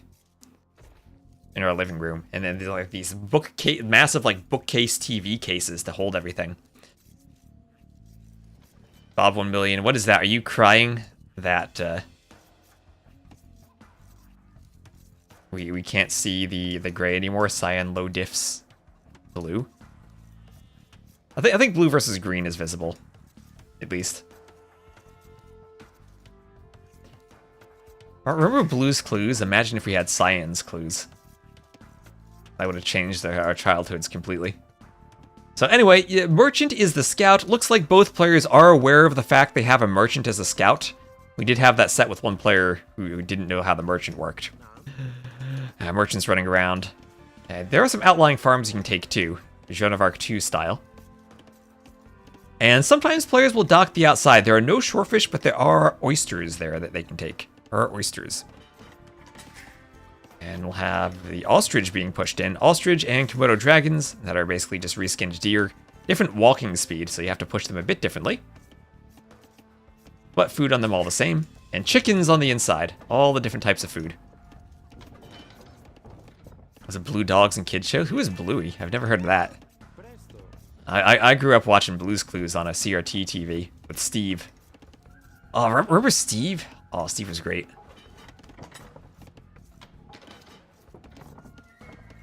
Steve was great.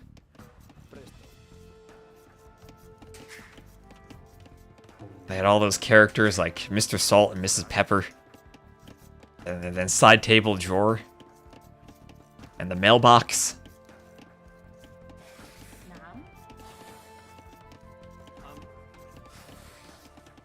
Bluey, it's the current Blue's Clues level of cool, but even more cool. Okay. I'll have to check it out then. That's why I need people in the chat who are parents. You can keep me up to date about all the kids shows.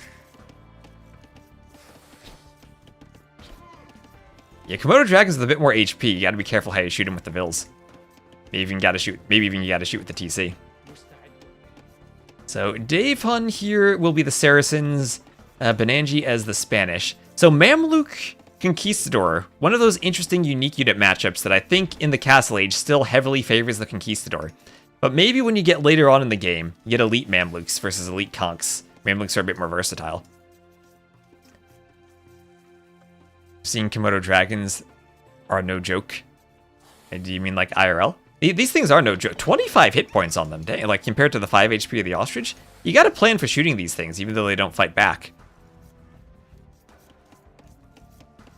How come he's playing this and not streaming? What do you mean? These are Rex, so whoever's done this, they've played already. You see when Elite Mamluk beats everything. Elite Mamluk is amazing, but Conquistadors in the Castle Age have so much attack and so much extra range to micro. We saw that on Akare so many times in Stronghold Frenzy. It is hard to beat them.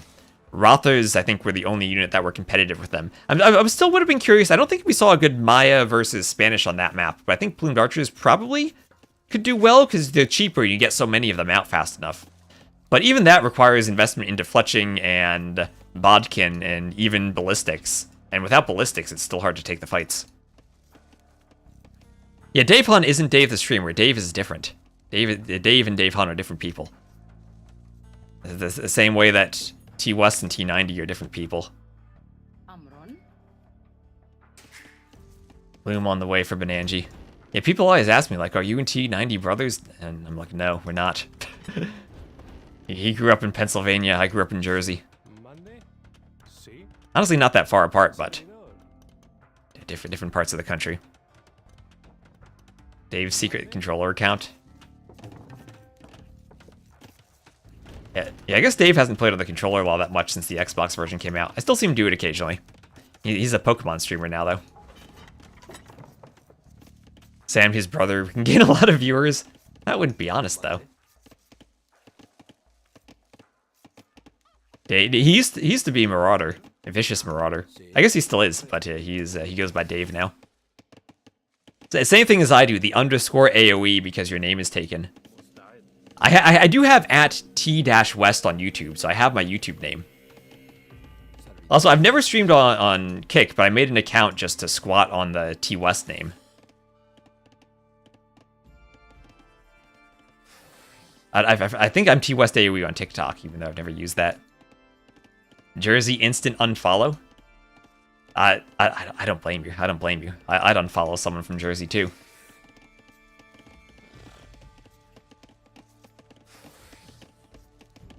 I mean, we have some great people from Jersey though, like Bruce Springsteen, or Snooki. Some great role models. Anyway, Feudal Age done for Benanji, and Dave Hun, still in the Dark Age, going up a bit slower, might be looking to fast castle. Looks like both these players will fast castle. No gold income, though, for the Spanish. So what is he gonna do? He's gonna research technologies. Oh! Remember, the Spanish get gold when they research technology, so he could do his Feudal Age eco upgrades and, like, fast castle without mining gold, maybe. Gonna long distance mine some gold. What is this build order from Benanji? Did he just forget he needed stone? Yeah, he sold stone. He needed gold. There he goes. Now he's up. So no stone. Right, there's like no stone on this map. Oh, okay, it's far away. Okay, so he's I guess happy that Dave Hun is not going aggressively for feudal army, because then he can be pushed off the stone. But our Spanish player will be going for a castle and conquistadors. Yeah, Ugly lives like 20 minutes from me. I've met her before. She was my photographer for when I did the villager cosplay. What is the big hill in the middle? This is a mountain. Why is the mountain protected by a stone wall? I have no idea. The clowns do things, and they are their own. They're their own madmen, their own magicians. Dynasty Oppenheimer, he is a celebrity, right? He's a movie about him now.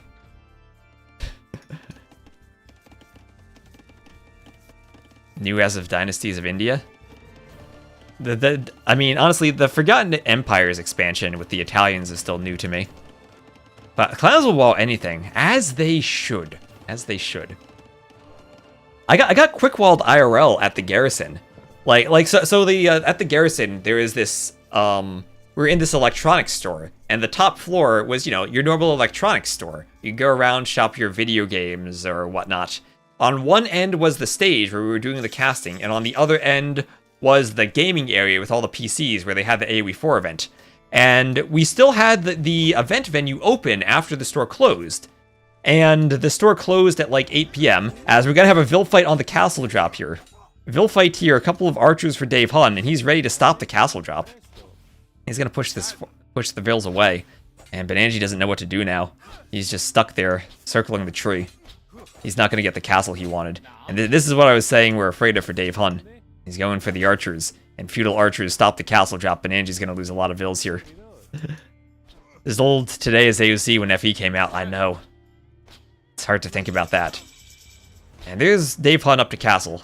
Is this just GG? The castle drop is thwarted. And he's gonna do the castle. I guess it's not GG when you do conks, but he's gonna run away. So they were closing the store. They were closing the electronics store. And they closed just as I was walking from the AoE4 event back to the AoE2 event. And they were roping off the electronics store and making a passage on one side, so you weren't gonna like keep walking through the store when it wasn't open.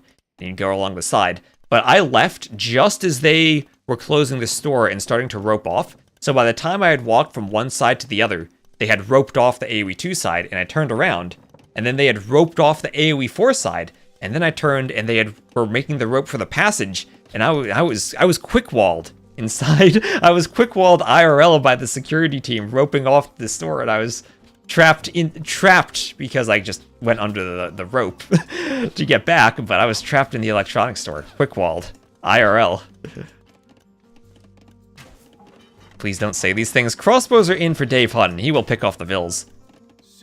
So, huge villager lead now for Dave Hunt, up by 12 vills, but it will be conquistadors now. Conquistadors. Well, you get 5 or 6 conks, maybe you win a fight against the crossbows. And can return the favor, start picking off Dave Hunt. Dave Hunt deleted his walls for a university. Has to make room for the construction project. What is my favorite thing in the universe, and why is it Elite Cataphract? I mean, how could it not be Elite Cataphract? I don't think there's anything else that compares. I don't think there's anything else that compares. Like the answer is just obvious. There's no debate. Are they the only left-handed unique unit? In the original game, units were all ambidextrous because the sprites were mirrored. There are a few lefties in the AoE2 units, though. Vills are ambidextrous.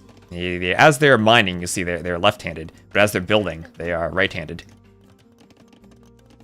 They do different tasks with different hands. I had to figure that out for my cosplay and make sure I did all the tasks with the correct handedness.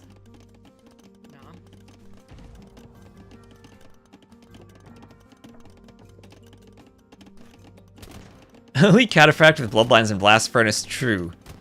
Is that what I named one of my Patreon tiers? Elite Bloodlines Cataphract, I think? Something like that. There's also the Baltic Fleet Admiral. Cataphract cosplay, that would be legit. I'd need a horse for that, though. So Conquistador is now returning the favor of some of those Vil deaths. That's 1, 2, 3, 4 Vils going down. So a bit more idle time for Benanji. But 4 crossbows, that should die to conks. More crossbows from the rear coming over. Ballistics is in. And ballistics is what you need if you're going to fight conks with crossbows. Some dodging back and forth, and the reinforcements arrive in time for the conks to have to run away. How come they never added the ability to change the camera view? Even a temporary, so I can check holes. What do you mean, change the camera view? Oh, you mean like rotate, like in Roller Coaster Tycoon? Bro, I mean, they need to create graphics for the backs of all the buildings, which do not exist to do that. I mean, you could have the buildings just continue facing the camera. But, that's actually an interesting story. Back during the development of AoE 2, one of the... I don't know what to say, producers or managers or whatever, was giving an interview and said that they'd be able to rotate the camera in AoE 2, which was something the development team absolutely did not have in store. So then, after they gave that public interview, they were like, well, we have to do this now. So they came up with the idea of putting outlines behind the buildings. I think that was one of Matt's ideas. I know he said that in some of his comments over the years. And thank you, Chatatin, for the follow. So, after some promise of a feature that they didn't have, we ended up getting outlines. So that's why we have outlines to essentially fill in the rotating perspective. Nice to see you. Well, nice to see you. Looks like the conks are left-handed. Are they left-handed? I mean, they hold the gun in their left hand. But what is They're not necessarily left-handed though. I've been told that when you shoot a gun, it doesn't depend on your handedness. It depends on which eye of yours is dominant.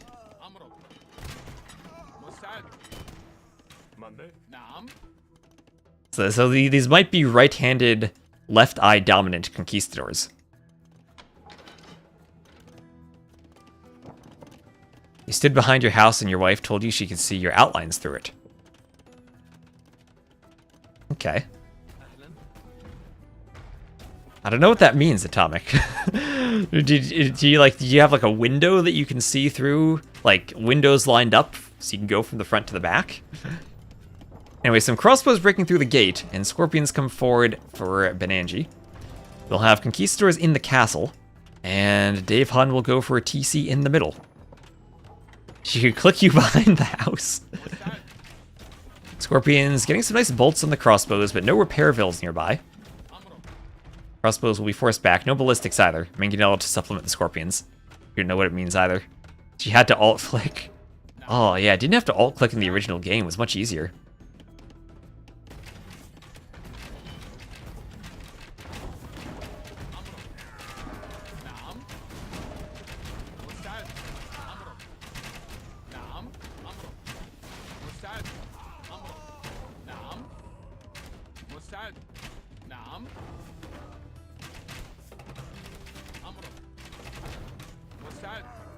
Man, you know, hit some crossbows.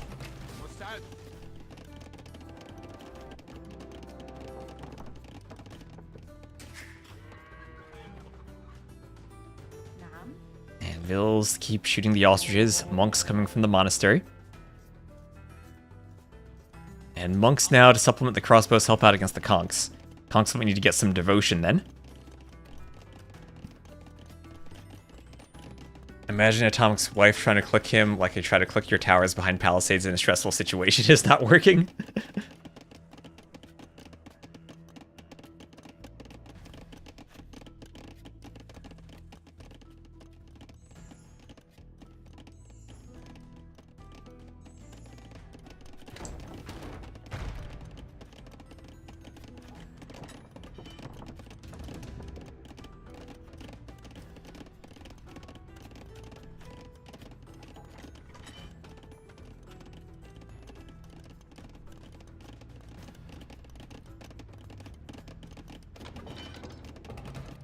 So a couple of mangonels coming around. That's why you hockey your towers. I'll have wheelbarrow on the way for Dave Hun.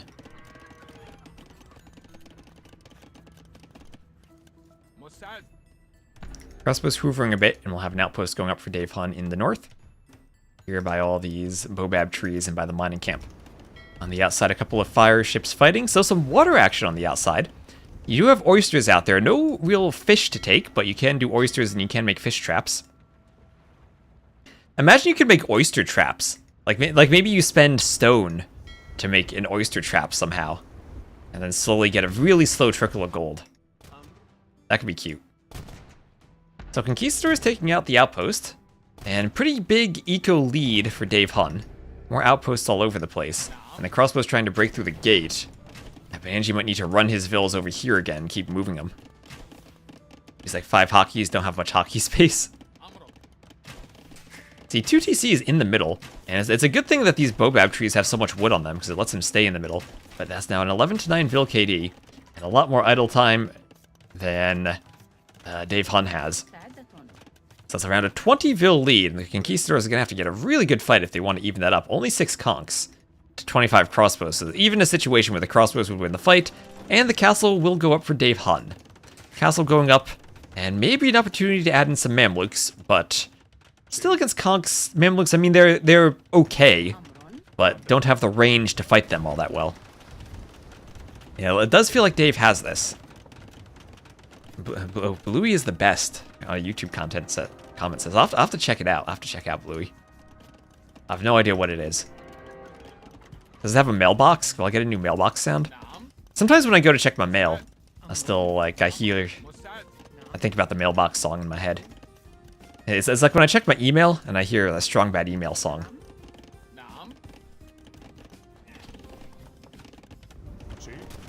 So Conk's not really finding much damage. Dave Hun would like to take that gold. Maybe the Conks could break through the gate. Oh, there's an opening. There's an opening. Finally a good Conk raid. And I mean, Eco KD evened up now, but not the Eco itself. Dave Hun Dinchester. They are different people too. Do they become a Vinchester if they combine? Vinchester is his own person. You can't combine to grab him. It's not like mixing colors. He's his own person. Cursor does not represent my cursor location. Oh, yes, it doesn't. Thank you. Let me restart something.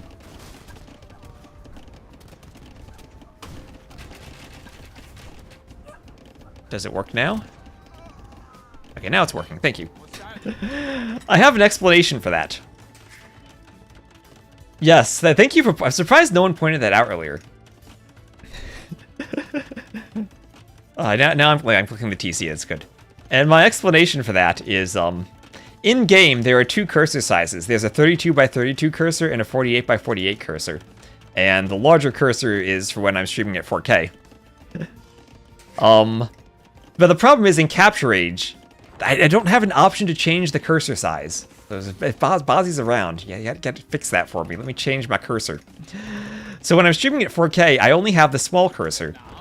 So to work around that, I do not actually... What you're seeing now is not actually the cursor in OBS. I turn off the capture cursor button as that mangonel goes down in OBS.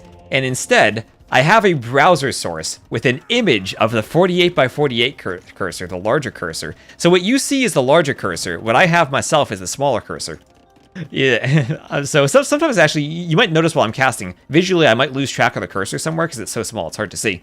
But I have the smaller cursor. You are not seeing that. You are seeing a larger cursor, which is a browser source. And the browser source has a bit of JavaScript, which I then have a server running on my PC, which, because OBS is sandboxed, right? It's a browser. It's sandboxed from the desktop, and you need to communicate the position by broadcasting with the server.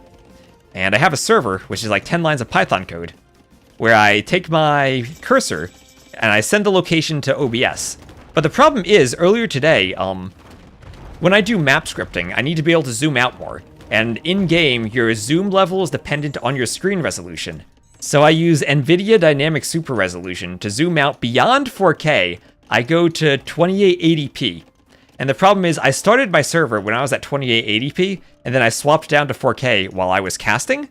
And the server was still broadcasting the locations as if I was at 2880p. So it was broadcasting a different location than the server actually was, or than the mouse cursor actually was at. So I had to restart the server. Sounds like a lot of it is way too much complexity for a mouse cursor, DarkTube. It is way too much complexity. I just want Capture Age to let me use a bigger cursor. We can go beyond 4K. We go beyond 4K for custom maps. Classic programmer solutions to problems. And there's the GG for Benanji, who, I mean, honestly, the game was over as soon as that castle drop was stopped. Dave would have needed to commit a big mistake against Conquistadors at that point, and he didn't commit the mistake. He held on, played properly, and held on for victory. As I was worried about right away, Benanji with the clandestine castle drop, maybe that's why I remember, Benanji actually was the gray color of this game. I would put him in blue so we could see him, but he was actually gray. Maybe the gray was just to try to keep the castle drop hidden. But it was discovered. It was discovered and stopped from Dave Hun. I have a solution. Let's find a problem for that. It shouldn't be a problem. It shouldn't be a problem. We shouldn't need to use a third-party application to cast a game or pay a subscription fee for basic features that should just be in the game itself. There you go. But thank you for pointing that out. It was over when I refused to set cyan as the color. That's true. All right, let's just get a add between the set and just get to the scoreboard updated. So that is a win for Dave Hun. That's a win for Dave Hun. And a win for him on Colo. Win for him on Colo. Let's take a moment between the sets and double check my Discord messages. I'm getting tagged.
Great. So that's why I feel bad now. I was planning on going to TwitchCon, but I had to cancel my travel plans. I just had way too much IRL stuff the past couple weeks. And maybe I should have announced that on my Discord somewhere. 'Cause I'm unfortunately not going to be able to make it out there. But I just saw someone who used my referral link, and I got to be like, wait a minute. Be careful. I'm not going to be there. Oh, no. And Bazzi was responsible for every feature in both AoE and Capture Age. He's responsible for the maps. I mean, he's made the best map scripts. Right? He's made some wall for us. So you gotta cut him some slack, but the ability to change the cursor size is a feature I'd very much like to have.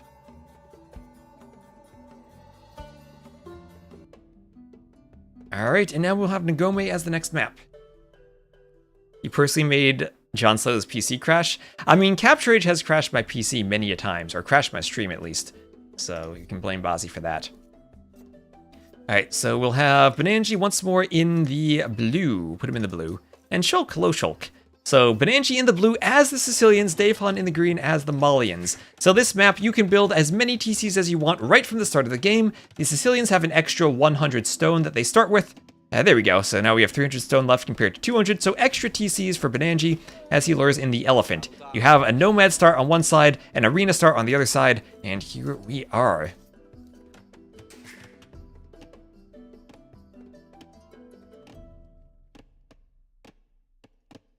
Here we are. So elephant over here for Dave Hun.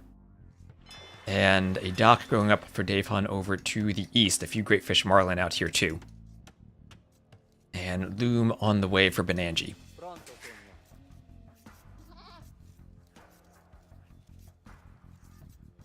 Deer out here as well. So lots of deer to hunt to take by your starting TC on the... I don't even know what to call it. On the water area, the island, in the east, the eastern base. Lots of hunt to take, but no scout to push it in. So kind of an interesting conundrum here of how you get it to the TC. You could just long distance take them, or you could AoE 1 style try to push them with a Vil. Are mangonels left or right-handed? I think they're ambidextrous.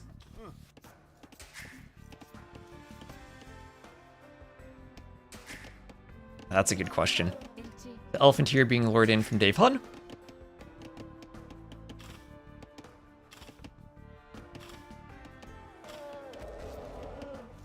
Something I find more and more annoying with the subscription model of Capture Age is that not only these features should be part of the base game, but also that Capture Age team can hardly be considered third-party by now, given that they are actively developing DLCs.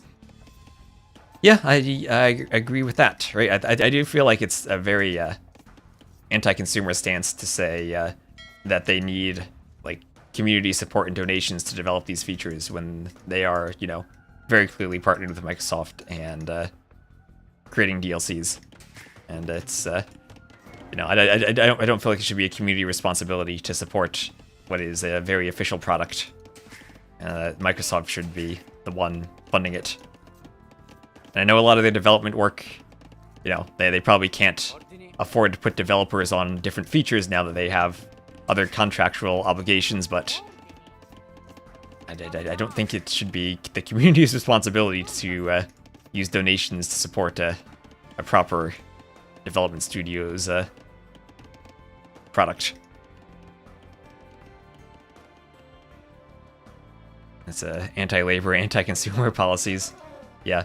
Yeah, I mean, they do have all the layoffs and stuff too, which is I hate to see, but I don't feel like a subscription model is going to stop them from having layoffs when that's still, you know, the Microsoft budget depends on what they can afford to do. Oh, Marintho. Hello, Marintho. Yeah, exactly, Nardu. Exactly. You know, I know people on the team. I've met them before. I'm friends with them. But still, in principle, I really don't like the whole subscription model. Who made this silly map? Marintho, you can check the handbook if you want to find that out. You can check the handbook. I think you know who made the maps, though, Marintho. Go tournament should have more giveaways with latest DLCs. You know what? That's a good question. Wait a minute. I could let me ask Ashley and see if I can. Hey, is there any way I could get some DLC codes to do some giveaways during Stronghold Frenzy streams? Ozzy made couple of the maps and use the new and use the Greek units in them. Oh, ooh, okay. Is the stream okay? I just had my light just flickered, so I'm worried my power might have flickered. I'll just send a message and asked about the DLC keys, so I will see if I can do that. Stream's okay. Thank you, a lazy developer.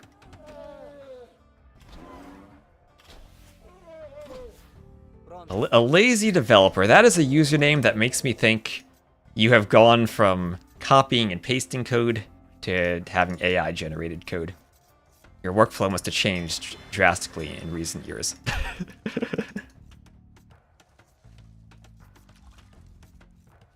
Pro tournaments. That is a good idea, and I will look into DLC codes for this one. I've been able to get them in the past for some events, so I can't always get, you know, the calendar is all, you know, nearly has that tightly scheduled.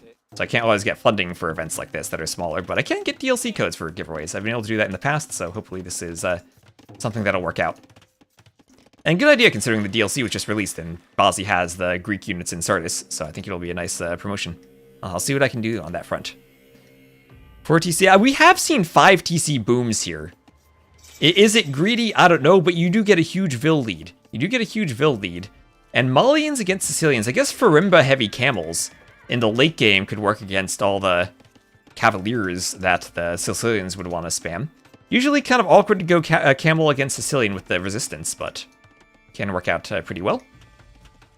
Yes, this is, if you weren't here, Kesaros, this one is a map where you can make extra TCs starting right from the start of the game, so you can make as many TCs as you want in the Dark Age, and that's why Sicilians have been a popular pick. You start with 100 extra stone, and that's an extra TC you have right away. And remember, you can't do a market, you can't just buy stone in the Dark Age. You need to commit to mining it somewhere, so having the extra stone for it is nice.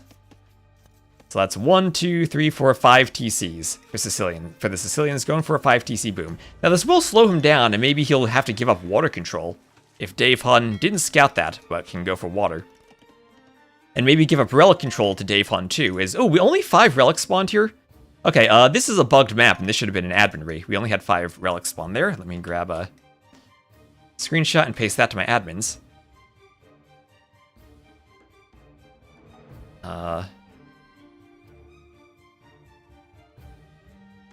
Bugged relic spawn Dave on versus Benanji. Only 5 out of 7 on Ibume. Send that bug report to the clowns. I have a way of adjusting this while keeping the spacing there, so we can maybe talk to them. Thanks, Bozzy. Thanks, Barintho. This is a lazy scripter. Don't call the scripters lazy. Map scripting's hard. Map scripting's hard. I have to replay the set now? Yeah, exactly, Dave Hun. We have to go replay everything. Like, the first game doesn't even count anymore because of this. So, Dave Hun coming forward with the stable. We will have Feudal Age on the way, and Castle Age on the way for Dave Hun. So, huge difference in uptimings here, but also a huge villager difference. 40 extra eco units for Benanji with the TCs. Can Dave Hun pressure now with the Malians in time? Dave Hun is housed. He's just saying, you have 100 Vils, I'm still housed. You have twice the Vils, but you are so late. Yeah, so huge difference in strategy here. What is better? I have no idea. I have no idea, but it will be double barracks for Benanji. Feudal spears, then, to hold against the knights. How many TCs will be eaten here? The Vils probably have to run back. And will Dave Hun, only an admin restart if Dave Hun actually decides to transport. It is very cumbersome to manage the transports to, you know, make the transport, build the monastery, train the monks, put the monks on the transport, move the monks out here, ungarrison them, pick up the relics, put them back on the transport, move them back, put the relics in the monastery, and then do that again to grab several relics. So we'll see if he actually bothers with it.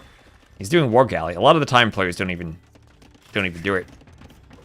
So double barracks spears. Will Benanji be able to click up?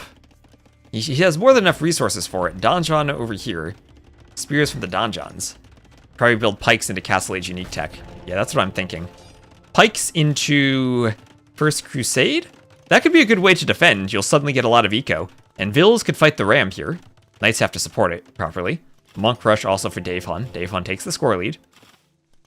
And now this could even be maybe a double blacksmith situation for Benanji. He's click up to the castle age with enough resources to click castle again. Oh, and look at this castle drop from Dave Hun. Look at this castle drop. It'll be between 1, 2, 3 TCs. So castle coming forward. Oh, imagine if that could have been one shot by the TC. Spears there. So feudal spears helping to defend against knights. Don't think you'll have enough spears out. I like the thought though. Hey, that is an amazing castle spot, and nothing to stop it right now. Nothing to stop it. Spears coming forward to poke the knights. Monk wants a conversion on the spear. Ram hitting the TC.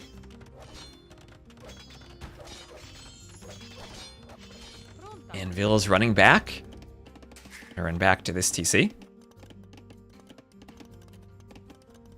He needs more donjons. Always need more donjons.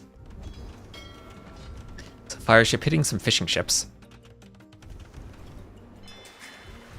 There's a couple of Vils coming into the TC now. TC trying to defend. And Castle Age on the way. Castle Age researched from the eastern TC. A couple of fire galleys on the water to the east. Dave Hun did war galley, but not defending his fish here. He's fished most of what's in this lake anyway. Has not been... He knew the 5 TC. Well, when he saw the civilization, I think he knew what the strat was going to be. Right, we've seen Sicilians a couple times, and kind of obvious what they're doing. But good push, but he's still down 117 to 71 Vils. And look at those resources for Benanji. He's still able to click straight up to Imp if he does buildings. And he will go for a forward castle drop. So castle drop here, and he will click Imp as soon as that castle's finished, with all those res he has. And he can punish Dave Hun on the island, and then take, well, all 5 of the relics. I would say all 7, but map's kind of bugged, Marine, though. Don Johnson. Now that could be a nice name if John Slow plays the Sicilians. He could be Don John Slow. Imp into GG.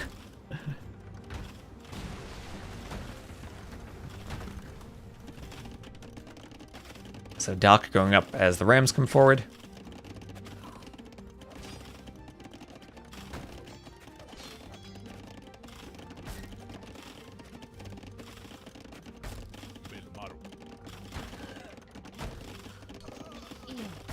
Slow Donjon.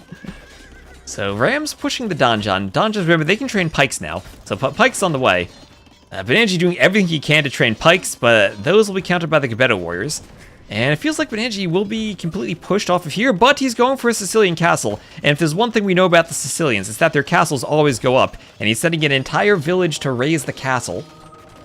30 plus Vils. He'll lose a lot of them, but that will go up in time. That should save the TC. Vils should be able to destroy the Rams, or at least save the villagers down here. Knights still getting a couple of kills. Only 1 armor on the Knights, but then again, no attack upgrades. And also Imperial Age on the way. Imperial Age on the way, and still, after all of this devastation, after 26 villager kills, it is still a 30 Vil lead. 30 Vil lead for Benanji, who is up, and maybe can just spam Cavaliers now. Got pushed off of gold a bit. And this is the tricky thing. You don't want to get too invested here. Dave Hun saying, I'm gonna delete my TC so I don't keep trading Vils out here. You could transport him. You could transport. Dave Hun doing the houseboat strategy of I don't want to accidentally train Vils with select all TCs. So I will delete that and build more TCs over here, already transporting over. Remember, you have 20 garrison space on the transports right from the get-go now. And Imperial Age on the way from Benanji. This feels GG. GG because Dave Slow, what am I saying? Because Dave Hun has all the map control, or because Benanji is Imp now and can push. And it'll be 5 relics for Benanji for free. Dave Hun will have all the wood control. And we've seen on this map, it feels like the wood control is the more important thing. You're deserting his Vils. So castle up. Bloodlines and chain barding armor on the way, so not the fastest transition. And around 3.5k more resources collected so far for Benanji as he makes a TC now. Bill gets picked off by the Gebettos. Dave slow, John slow, Travis slow. I was a pretty fast runner in my youth though. I don't think slow would be part of my name. One day I'd love to get my mile time back under 5 minutes and be able to dunk a basketball again. Someone said I guess they felt old earlier by seeing where the Forgotten expansion was closer to AOC than we are now to the Forgotten expansion, right? Because that was 2012, we're now 2025. What really makes me old is when you look at play Age of Mythology and you look at all those heroes and they have the stats in their biographies and they have their ages, and you know, you're a kid, you look at these heroes having this adventure, and you look at them now and you check Amanra's age, and she was 32, and now I'm the same age, and that makes me feel old, especially considering her jump attack. Like, she still has hops. Like, I have not dunked a basketball in years. I wish I could jump like that in my 30s still. Makes me feel so old. I go forward and my knees hurt when I go for a run now. Ugh. It makes you think, like, maybe the heroes were too old in that game to still be going to war and fighting. Like, Arcantos was in his 40s then. What is he doing on the battlefield? Like, I don't even know if I'll still have a back that works at that age. I can barely run. I've dealt with so many knee issues going for like 1 or 2 mile runs this summer. I've had to cut running out. Maybe I'll have to bring that up with when I finally get around to getting a sports specialist look at my shoulder, my knee issues. So, Dave Hunt had attempted to wall these vills in, didn't do so successfully though. Castle dropping again, he's up to Imp. Benanji with a huge score lead, has won the East, and we'll see if he goes for the relics. Transport ship on the way, so I think he will. Just needs a monastery up. Should win this water. And still has a foothold on the mainland, but starting to run out of wood. There is a lot of wood in the mangrove shallow trees along the coast, and maybe he could win the water and get wood control from the water. Could start sending ships down these narrow passageways. And Dave Hunt now has to hold the wood control. You'll have Cavalier and Husbandry on the way. Benanji has a ton of gold for spamming Cavaliers, and as long as he can get some farms out, get some fishing eco, and he has a ton of room over here to the east to build farms. Can build the farms in Dave Hunt's old base. Should be able to spam Cavaliers. Iron casting on the way, the blacksmith is under the castle, so within the murder hole's range. Can't be hit. I'll be yelling at kids on my lawn. I already have to deal with that. Oh, don't get me started about the kids. But that's because we're in an apartment complex, and we have to share the lawn with the neighboring kids. If I had my own lawn, that'd be different. Could put up a fence, grow some hedges. Keep the kids away. How much wood on the map?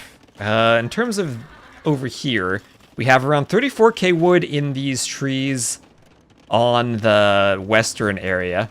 We have some more wood over here in the bushes to the east. That's around 14k wood. So honestly, still a lot of wood for Benanji over here. And then along these mangrove trees, what do we have? Try to double click all the mangrove trees. We have around 11k wood, so 12k wood there. So if you think that Benanji able to take the coast and the eastern trees, it's about 10k more wood for Dave Hunt. But Dave Hunt on the water still. Fast fire for Benanji. So Benanji will try to go fast fire. Malians are not a good water civ late game. No shipwright, no galleon, and no bracer. They do have fast fire and heavy demo though. Sicilians, shipwright, all the ships. No elite cannon galleon, otherwise everything you could want for the water.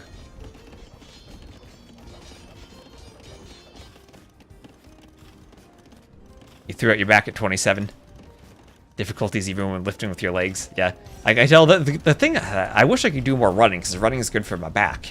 As I feel when I'm not able to run, then I have back problems. And so the knee problems lead to back problems. And your body, everything is connected, and you feel it. So there's that heavy camel rider I was talking about earlier from Dave Hunt. Does he have Farimba in? No Farimba. He does have Tigui, so the TCs will have their attack. He will be going for Rimba heavy camels against the Sicilian Cavaliers. Maybe that just opens up more halb play for Benanji, though. Benanji needs a way to spend that gold. And as he's doing a halb, you look at that food count and think he doesn't have enough farms. I think what he needs maybe is more vills on the mainland to spam farms. As Dayfun still has not caught up in vills, but maybe caught up in momentum. As a couple of the sergeants go down. He does have the score lead. But now Benanji maybe has the water control. And if he has water control, maybe he could win the game from water. And could do some cannon galleons to try to hit the castle. What is it the Sicilians are lacking? Elite cannon galleon. But they can't do siege engineers and normal cannon galleons now. And should be able to take the castles out. Get a lot of map control by hitting the castles from the water. Your knees hurt when running, you found it was because you had crappy shoes. I have changed my shoes many times, and it is definitely a knee issue for me, more than a shoe issue. And a fletching on the way there for Benanji. Go from ultra marathons to couch. I have a friend who does ultra marathons, and is really good at them. Well, one day I'll do a marathon, but not yet. I still want to get back into, more middle distance stuff first. Bill goes down, galleons take it out, or the war galleys take it out. Castle will shoot them down though.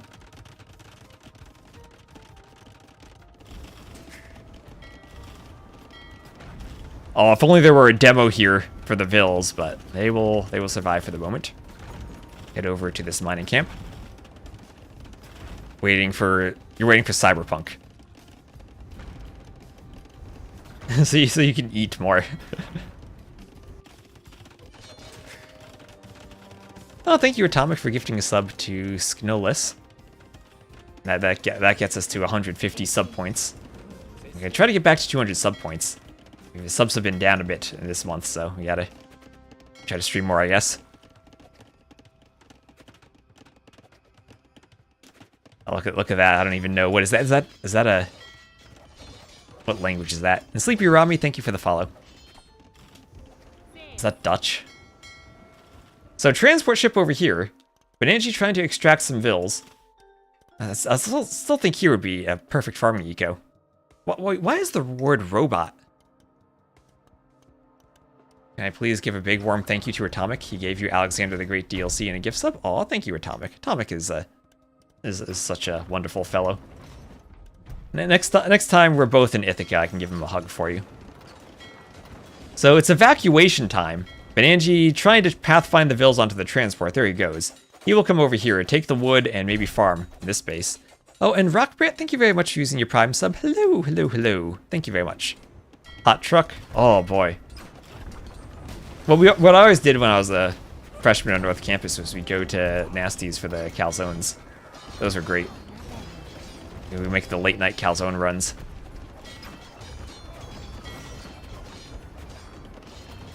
And so some fire galleys, or some fire ships here. Fast fire ships here, I'm calling them galleys. Let's not insult them. Let's call them ships like they properly are. Along with the push, and feels like Benanji will be pushed off of the mainland. We'll have careening and heavy demo for Dave Hun, investing more into the water.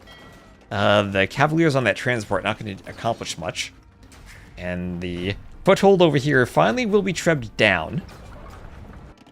And Dave Hun has continued to keep the pressure on the western area, ensuring that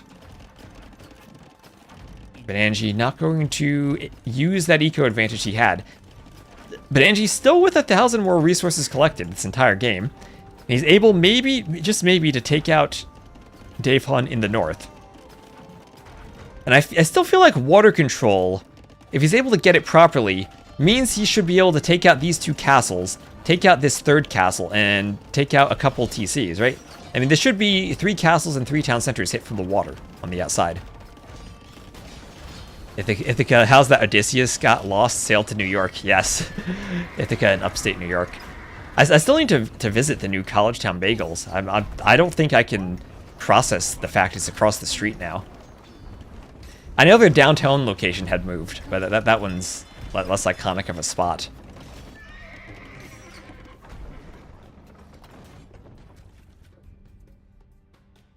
The dry dock on the way from Dave Hun.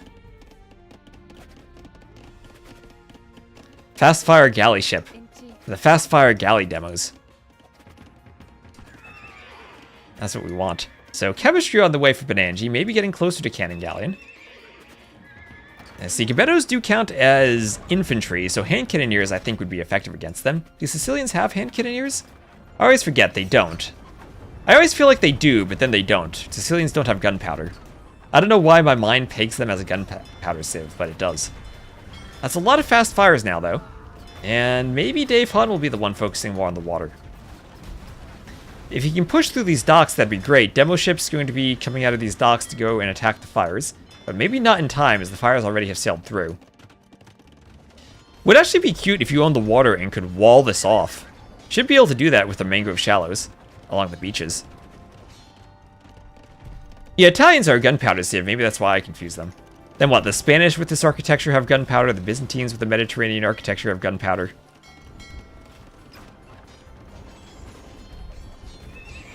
I guess the Romans don't have it, or the... What about the Armenians and Georgians? Do they have it? I don't even know the tech trees anymore. Okay, boom, a couple of demos, but not enough. No heavy demos yet for Benanji.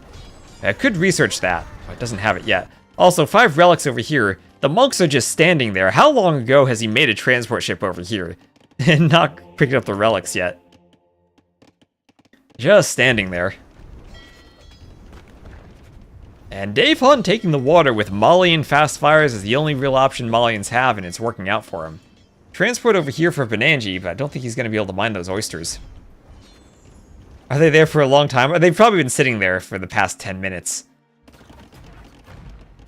That's always a map design thing. Like, it feels really fun or really cute when you're designing the maps that you got to put relics out here on the water, and whoever wins the water can grab them, but then players just never grab them. There's heavy demo for Benanji, and maybe he has to go pure heavy demo now. Does he have shipwright? Doesn't have shipwright. And how does Dave Hunt end this now? It's ACCM 5k score lead. He has the wood control, and his opponent is not taking the relics. But he needs to find a way to end the game. Georgians have hand cannoneers, neither has bombard cannons. Okay, okay. Just please grab them. Just grab them during your 5TC movement. You can't do that in the Dark Age, though, Pakani. ACCM, yeah, the joke is that ACCM doesn't resign until he's down by 5k score. And now it is beyond that stage. We're at 6k score. We're at beyond ACCM. Hello, Barles. We're not going to make that joke, Extract. We're not going to make that joke here. Oh, this movement. He's grabbed the relics. He needs to get on the transport ship and bring them back. There's Heated Shot. He will be doing a castle on the coast to try to protect his northern coast from the fires. Could destroy a lot of fires if he gets this up, then could maybe redock. Look at that, with 6k wood for Dave Hunt, though, and he is ready to take the map control. Bills need to garrison. Heated Shot will destroy these fires, and the demos, too. Dock goes down. Maybe he needs murder holes? I think there's a gap between the castle and the coastline. Can Dave Hunt destroy a castle with those fires? Not if it's repaired. Remember, this was one of those speedy Sicilian castles. That castle will massacre the fire ships.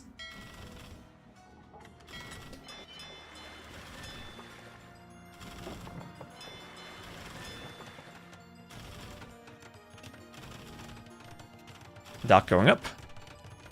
Dave Hunt, I don't know if you can throw at this point.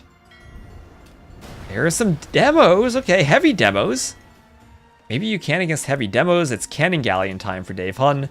They don't have elite Cannon Galleon. They don't have siege engineers. They have, I guess, very sad Cannon Galleons. But I like the sails on them. I think that the Malians, the Afghan civs, have some of my favorite sails. Oh, he's trading. He's doing a trade cog. Yes, he's doing a trade cog. Neutral docks you can trade with. Let's go. He's trading with them. He's using the map.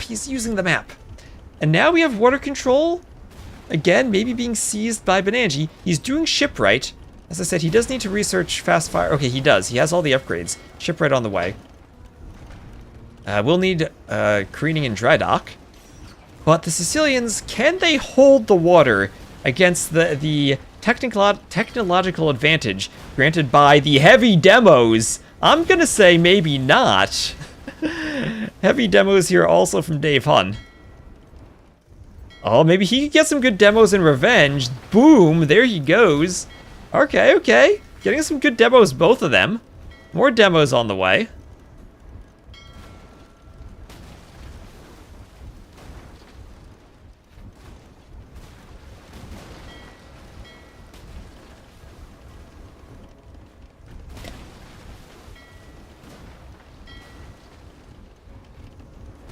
have plate mail armor on the way for Dave Hun.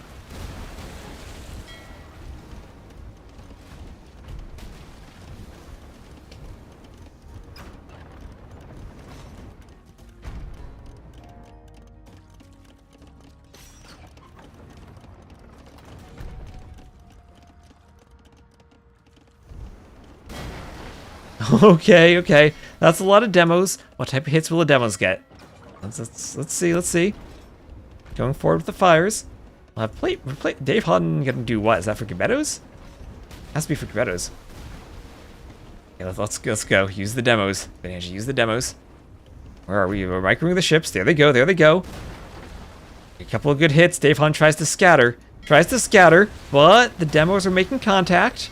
I think he sniped a demo with a demo there. And Benanji, well, 6K score down to 4K score now. More demos. Boom. Heavy demos. Oh, there we go. And Dave, what does Dave Hun have? No gold. And what do we have? Oh my gosh. 4 relics. Yes, we have them. Benanji got the relics. He's getting relic gold. One more relic you can grab. This is why we need that admin ray for the relics. Stable going up for Benanji. And, well, Dave Hun can't trade if he loses the water. Malian's still not a good water sieve. Is he winning this, though? Dave Hun has 11.1k wood and 80 vils on wood. I feel like you win the water with more wood, though. I don't think Benanji has the wood he needs to win the water. Benanji's doing what he can to do a comeback, though. Not taking those relics hurts your feelings. I feel you, Borb, my heart. Yeah, there's the GG then. Dave Hun has way too much wood to hold the water now. Oh man, I love this map. It's so much fun to see very different approaches and very different strategies work out. And maybe with a different imp transition plan, maybe Benanji's able to play the game differently. Maybe if instead of booming fully and attempting to go Cavaliers, he loses the mainland, gives that up, and after trebbing here, goes full water and tries to go more water control, play it before Dave Hun can dock. While there's still more wood left over here, transports all of his vills to try to chop the wood, takes the relic earlier. And maybe there's different ways to play it. Dave Hun has way too much wood, his wood is way too big. 4 out of 5 relics, he can survive a long time. I mean, the problem is he's going to be fighting all the water, and he's not going to have enough wood. Because you look at what wood is left over here, and there's like nothing, right? There are these trees. Oh god, I double clicked and got 100 wood. Yeah, he has like 1,000 wood left. And yeah, he has shipwright, but Dave Hun is landing. Dave Hun is pushing with trebs, so he's gonna die. If he had like 5k wood in shipwright and the relics, then yeah, maybe he can win the water because Dave Hun doesn't have gold, but Dave Hun can sell resources for a while. He's okay. Yeah, that's I think a clear GG at that point.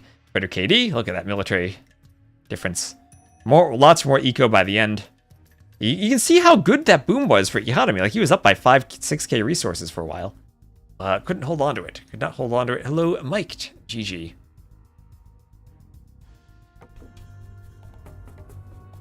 All right.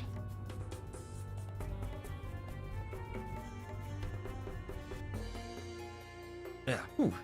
Gonna take a quick break between these games. We'll get the ads played, and then we'll get going. Dave Hun finds himself with a 2-0 lead.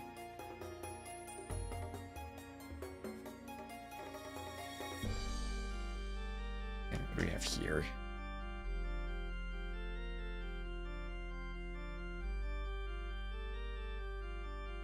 It's lost on Nagome.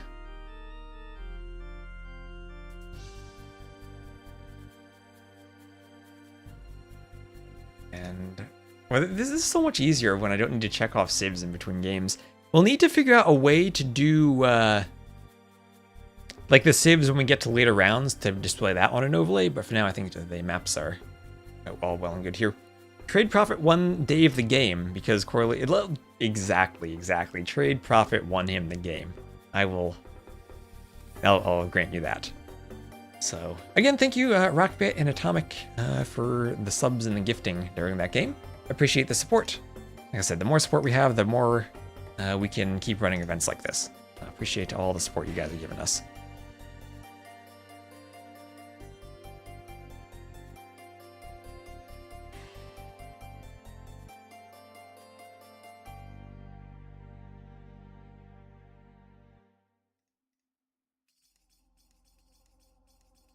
We appreciate your casting everything. Well, thank you, Rapture. Thank you for dealing with the map reports. There are no rich people in chat. Yeah, I'm holding on to the prize pool too. I think Marintho. Did you send me your part of the prize pool, Marintho? I just need to double check. I need to make sure that I leave the prize pool and don't touch it in my my business account for paying it out. So, thank you, Rapture, for fixing maps as we go along. It's lovely to do a tournament and not have to go fix the maps myself. Oh man. Especially because it all goes on YouTube and will be archived for future intellectuals. Yes. That's the fun part. And it's great how the YouTube streams are just there with the VODs in 4K. It's lovely. And you know, the YouTube doesn't get deleted after a while like Twitch does. Anyway, on to the next game, on to game number 3. On to Zimbabwe. Rapture OP. Okay, they've swapped their colors around. So Dave Hun, I shall put him in the green for consistency, and Benanji back in the blue. There we go. So Benanji, he will be the blue Burmese, and he'll be against Dave Hun, who will be the green Burmese. So a Burmese mirror. Do we see monks? Do we see Arambai? I feel like monks would counter Arambai to the point where we have to see the monks. Although if you get a good massive Arambai, maybe they jump monks and kill them. I don't know what happens. I don't know how this works. But I hope we see monks. Hope we see monks. And also, I'm out of coffee. I'm going to drink from my coffee cup in the hopes that there will magically be more coffee, but there won't be. But there won't be.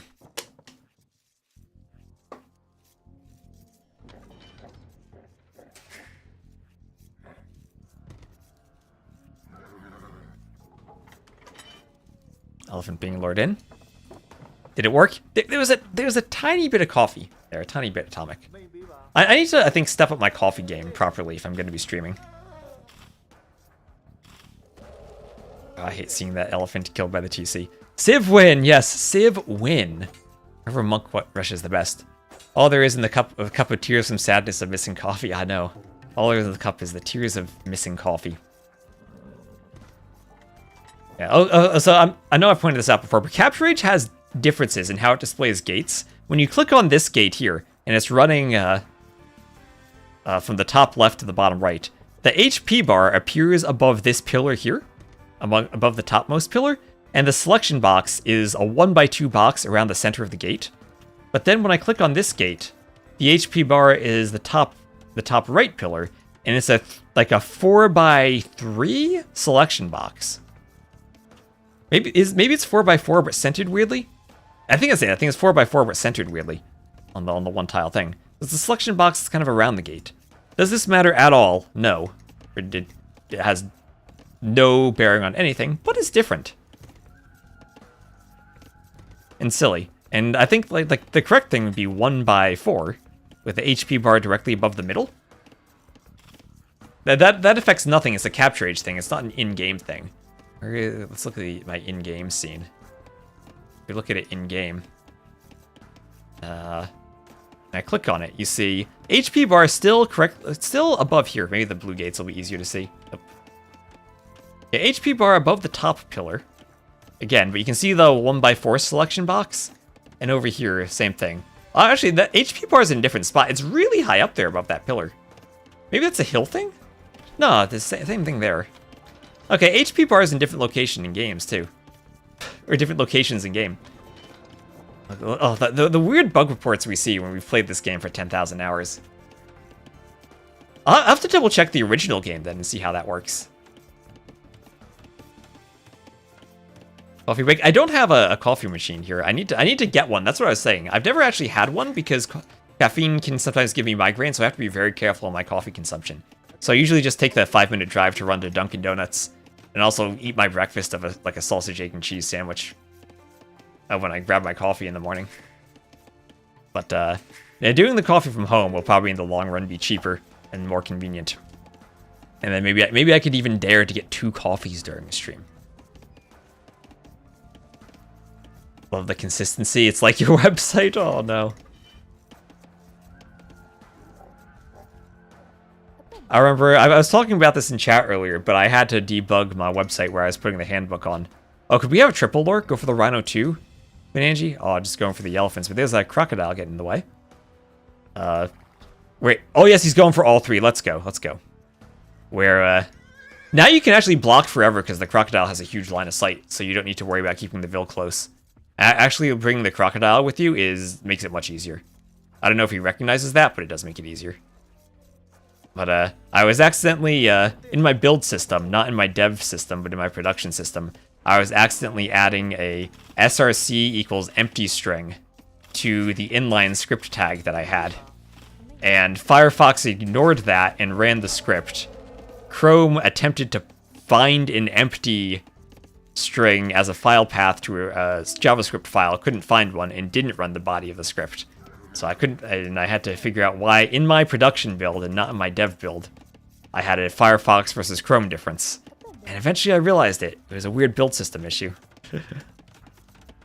Mocha pot is still the best way to make coffee. You can give me some suggestions. I've never actually had an at-home coffee maker, which is like such a weird thing to have to think about. How do I get coffee at home? But I've never done it before, so I can get suggestions on how to do it. Don't understand anything. Casting a spell, that's how we do it. Magic. I had to adjust Netscape, Internet Explorer, and Safari separately in your HTML. Well, now you have to do Chrome and Firefox and Safari separately. That's the bad thing about not having a Mac, is if you want to be a web dev, you kind of have to have one so that you can test Safari. Right? I could set up like a Hackintosh thing if I really wanted to test it, but Windows plus Linux. I can test everything else. I even test Opera for my website. Make sure it works on Chrome, Edge, Firefox, and Opera. But Safari, I have to just hope. And honestly, if it breaks, then who cares? It's the Mac. One of those 20 € coffee maker things is perfectly fine. If I'm not picky. I literally just have a black coffee with nothing added to it. But I enjoy it. I've come to enjoy it. There we'll have a market and a blacksmith. Market and blacksmith there for Benanji. As Aziva's pushed in. Get a French press. Very cheap and good coffee. I don't even know what I mean, I've heard the word French press before, but I don't even know what's in it. What I need is one of those, like, replicators. Just like Picard would be like his tea Earl Grey hot. I could get my small black coffee.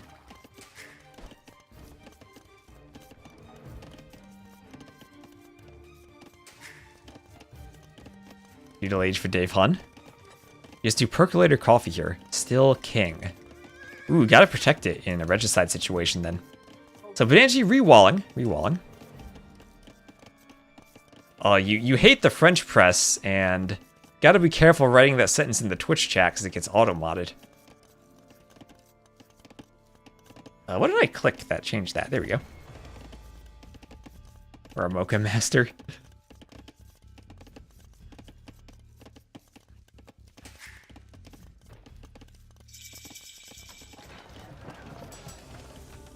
Market blacksmith on the way for Dave Hun.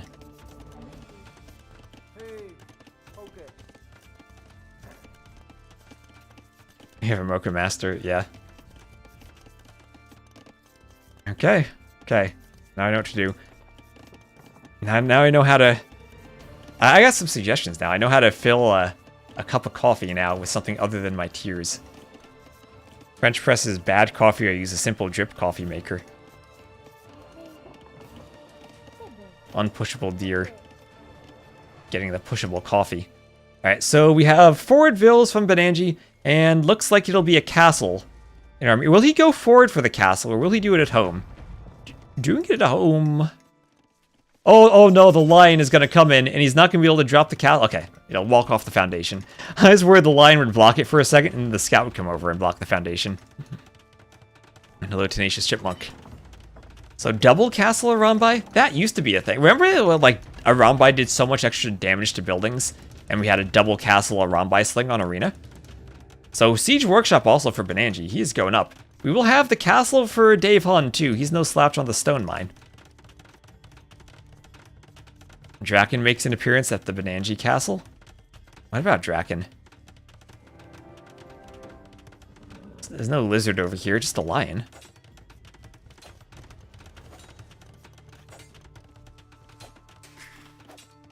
So TC going up. Maybe Dave is going to go double castle. I mean, he almost has the stone for it. Dave Hun might be able to go double castle around by. He's 0 on stone now. Did he run out of stone? Where would he even mine? You have to go out here to mine stone. Buying stone. Oh my gosh, this is going to be double castle around by. Ram on the way. I don't know the deep Draken lore. I don't. My lore comes from the days when it was Metal versus Drakant on AoE Zone, but there's no more AoE Zone drama these days.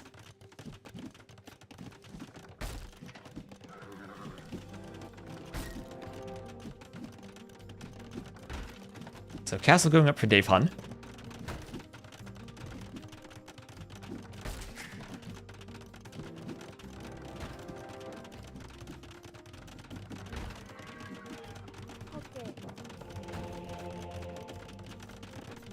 Monastery also on the way for Dave Hun.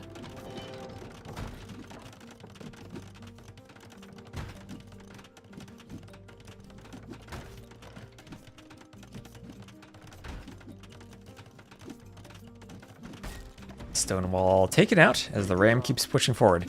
2 castles, 2 castles. There's a clown inside joke. Draken once called himself a lion. Okay, okay. Oh, Burrito, thank you very much.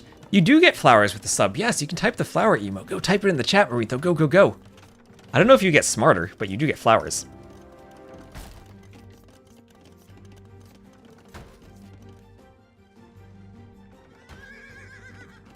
Hey, Rapture has the flowers. Where do I get glue? Probably in John Slow's chat.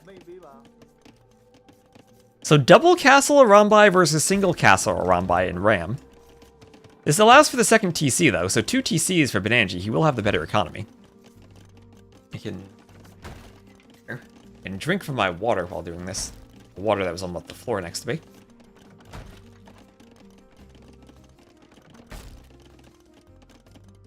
Gotta stay hydrated now. Discussing football? What do you mean by football, Pakani? Right, I think running has the best suggestion there.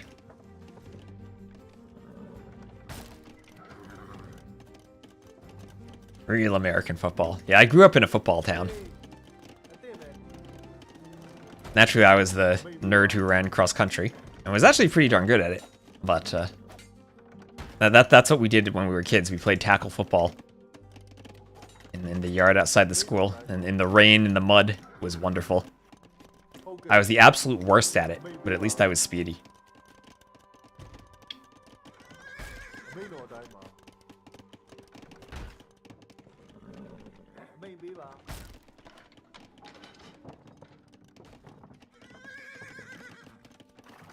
So Arambai for both. Arambai numbers 13 to 8, so good numbers for Dave Hun. Benanji adding in some monks. With the short range of Arambai, only 5 range, monks can be extra effective against them. But then if the Arambai jump a group of monks, and the monks are not converting in time, the monks get massacred. Oh, Waterboy. Now, it was always kind of awkward to play football, because I was by far the worst football player. But because I was fast, like, the other bad football players could never be matched up against me because I could outrun them. So it caused weird matchup issues in our pickup games. That is the story of my childhood.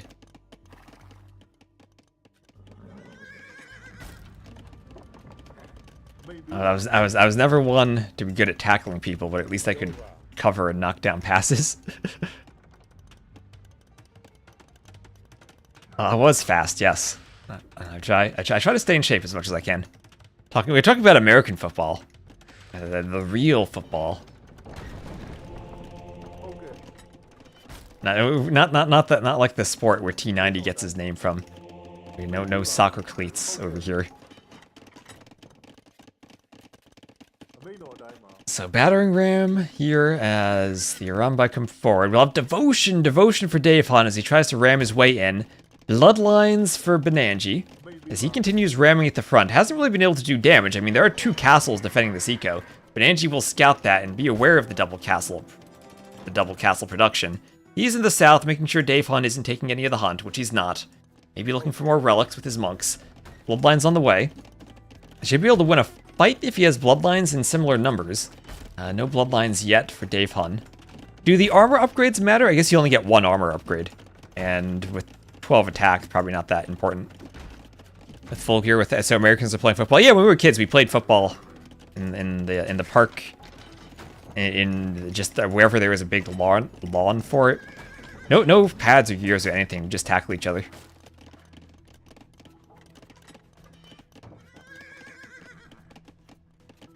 Like in actually, in your high school organized football league, you'd actually have gear, but not when you're just playing for fun. Made it extra fun. Oh, thank you very much for the donation. Hold on, my screen is so small I can't read the donation message, but thank you very much. Let me open up my stream elements and read the donation message properly. As the Arambai are hoovering around, we'll have a ram push on the TC, but a Mangonel to defend it. Mangonel pushing the rams. Activity feed.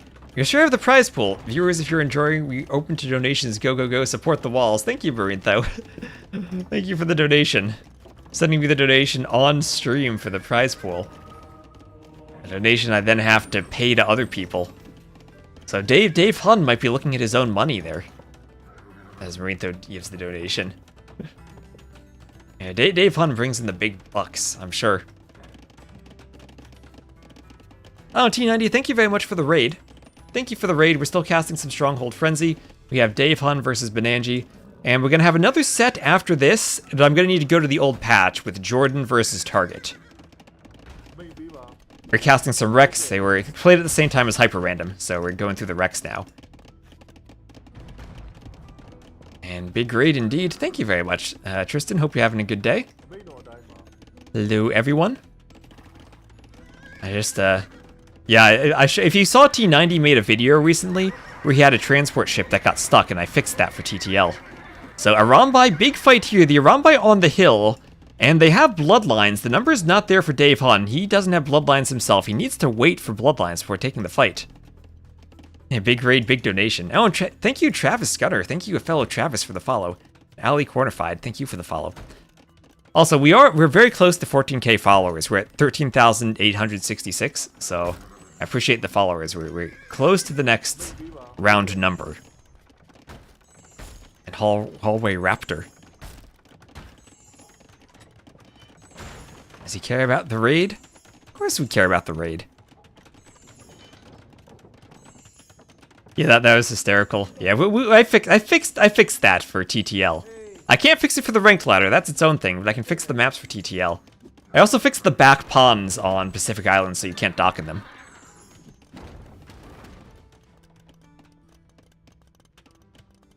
Nope, if you garrison inside a siege tower, inside a transport, then it counts as 11 units if you fully garrison it. So it counts everything individually inside the transport. You can't trick it like that. There was actually a bug where if you, in the original game, I don't know if they fixed it for DE, but if you put units inside of a RAM inside of a transport, and then you saved the game and loaded the game while they were still in it, then the transport would bug out and it would have, it would think it has more units inside of it than it actually did. As you'd load the game, and then it would say like 8 out of 5 or 10 out of 5 in the transport. And you could unload the transport, but then the transport would become useless because you could never put more units in it. I discovered that once while putting a hero unit in a transport in a custom scenario. I was doing this big raid and I needed to keep the hero alive, so I ungarrisoned the hero and I tried to save him, and then I couldn't garrison again. And then I lost the scenario and I had to reload like in hours of progress because I had soft locked myself in my save with the broken transport. Anyway, thank you all for coming over from T90 stream. I know you casted one of these earlier. Hope you enjoy the map pool.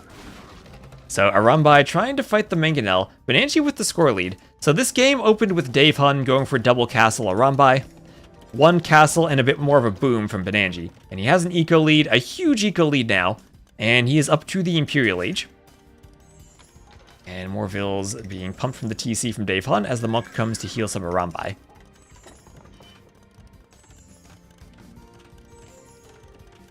And the monk will heal them up, but will be tougher and tougher to fight.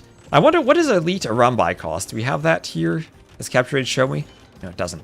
But it'll be probably immediate trebs to start trebbing the castles. Forward castle even from Benanji. And Dave Hunt is nowhere close to going imp.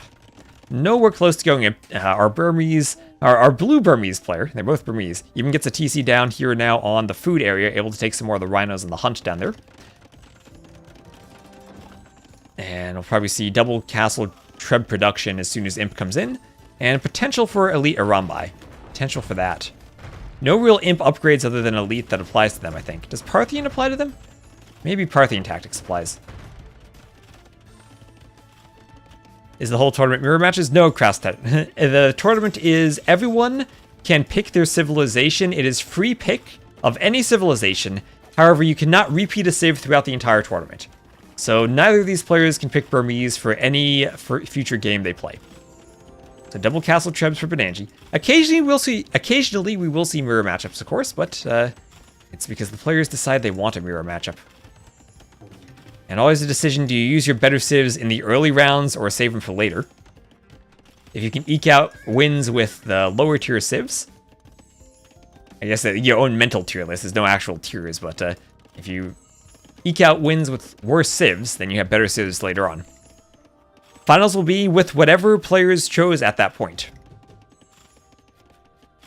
So, maybe not the most, this isn't like S tier $50,000 settings you'd want for finals, but for a B tier tournament, I think it's nice to have some different civ settings, and we'll see some more fun matchups because of it, I think.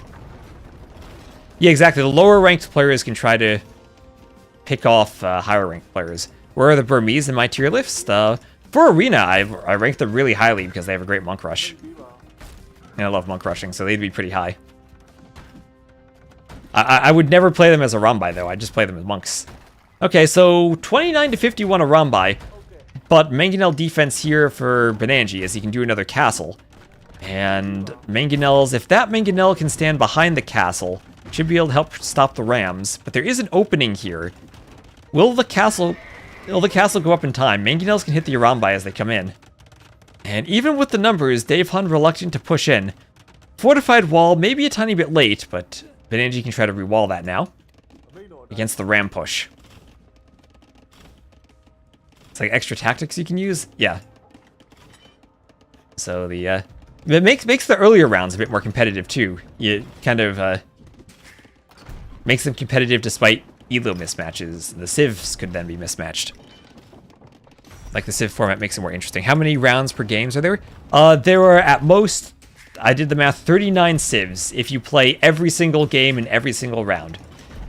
They are best of, so if you play a best of 5, you are encouraged to go for the sweep right away, because then you're using a fewer number of overall civs, and you have more civs for later rounds.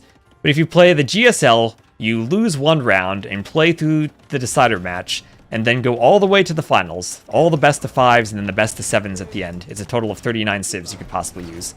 Which means you don't even need a DLC. You could play without any of the DLC. You don't even have to sell out. Castles hitting the rams.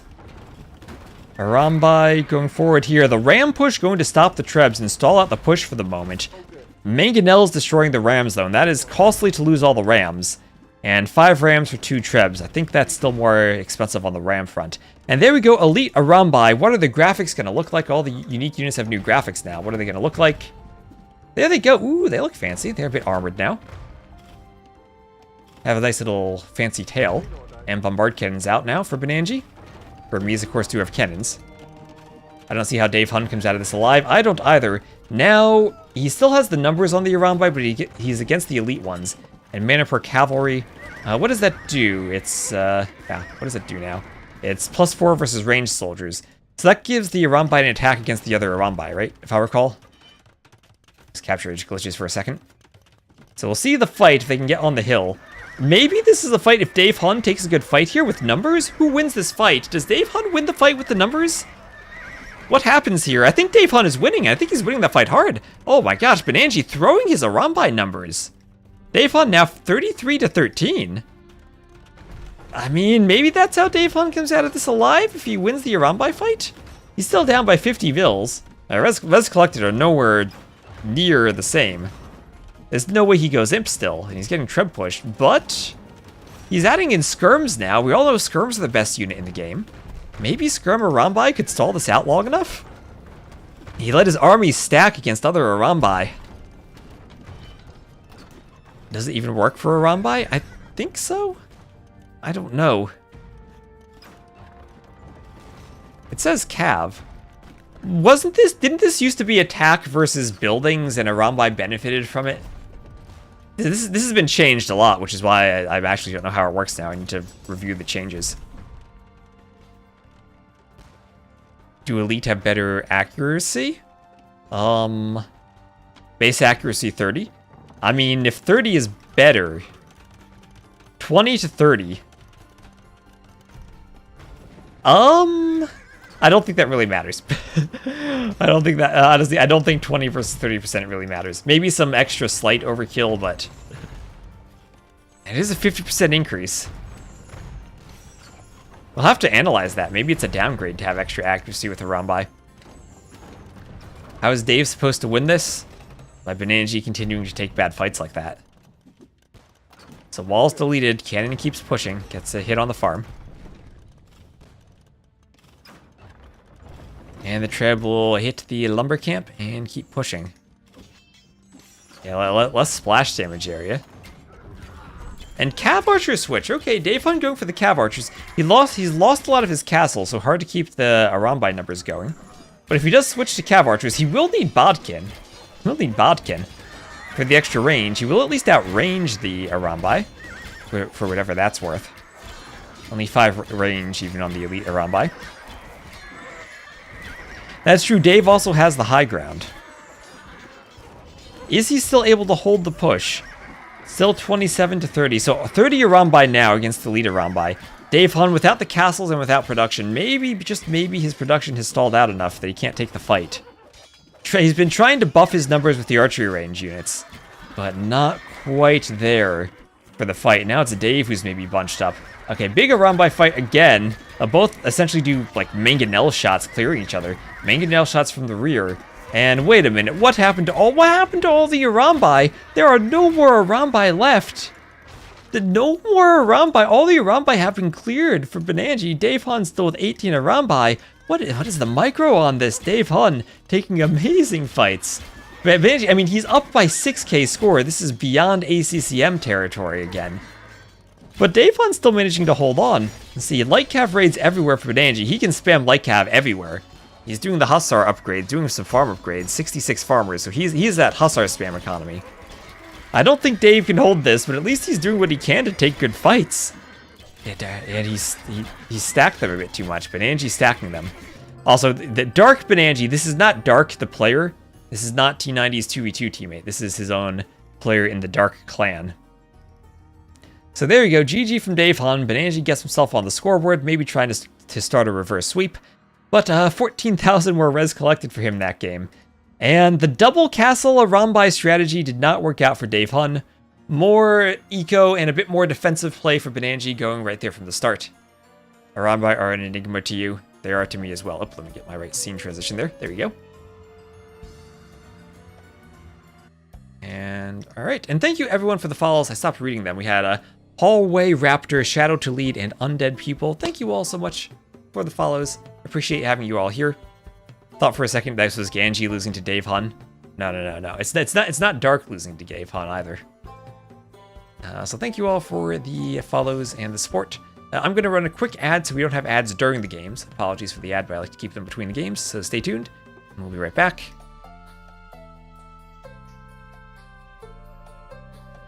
And what will we have here? That'll be a win for Benanji. Appreciate you too. Oh, thank you. And that'll be a loss on Zimbabwe for Dave. And the next map looks like it'll be a Narak, a regicide map. Acting as if the sick player couldn't retire Ganji too. What do you mean retire Ganji? That sounds more than beat Ganji in a game. That sounds like make Ganji quit AoE 2. MBL does after Arena. Retire sounds like quit and not come back.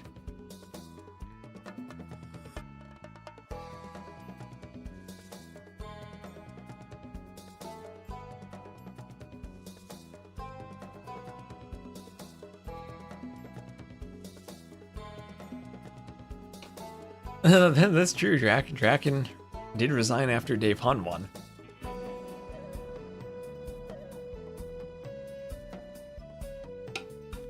That was a shame, though. That was a really good tournament set between the two of them.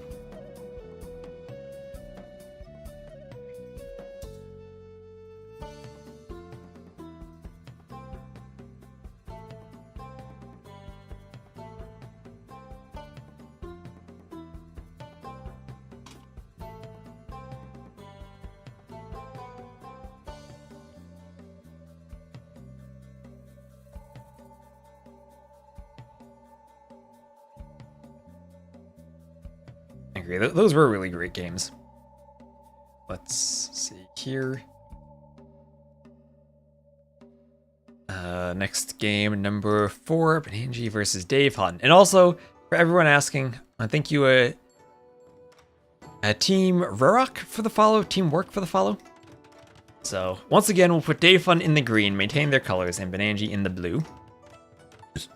So for everyone asking, Dave Hun is not Dave. This is not T90 Dave. Dave Hun is his own person. He's in the chat there. You can say hi to him. Benanji is a gray picker. He is. Yeah, run by stack too hard. Spirit of the Law had a recent video that mentioned the effect of accuracy. And the elite upgrade gives enough attack that even with the accuracy causing more overkill, you come out ahead. Okay. I never actually thought about that. I never thought about 30 accuracy being too high. Yeah, so this is Narak. It's Turks versus Chinese. Okay. So fortified tower. That is a beautiful fortified tower. Yeah, so on this map, it's like Regicide Fortress, but instead of the castle and the barracks, you start with a fortified tower. So you can't go for the unique unit right away, and you don't have the same defense for your king. But at least you have a nice structure here where you won't accidentally ungarrison him. And these fortified towers, their range is insane. Look at that. 13 range, and it is upgraded with Fletching, Bodkin, and Bracer. So I guess the nice thing about the fortified tower, if you're the Chinese, is that you will outrange the artillery bombard cannons with it from the Turks. They get 14 range. You get 16 range. It's a nice bonus for them. Don't know how much one tower works against a ton of cannons. Or against a ton of cannon, but still helpful. It was T90 Dave. He's the real T90. The other T90 is a fake.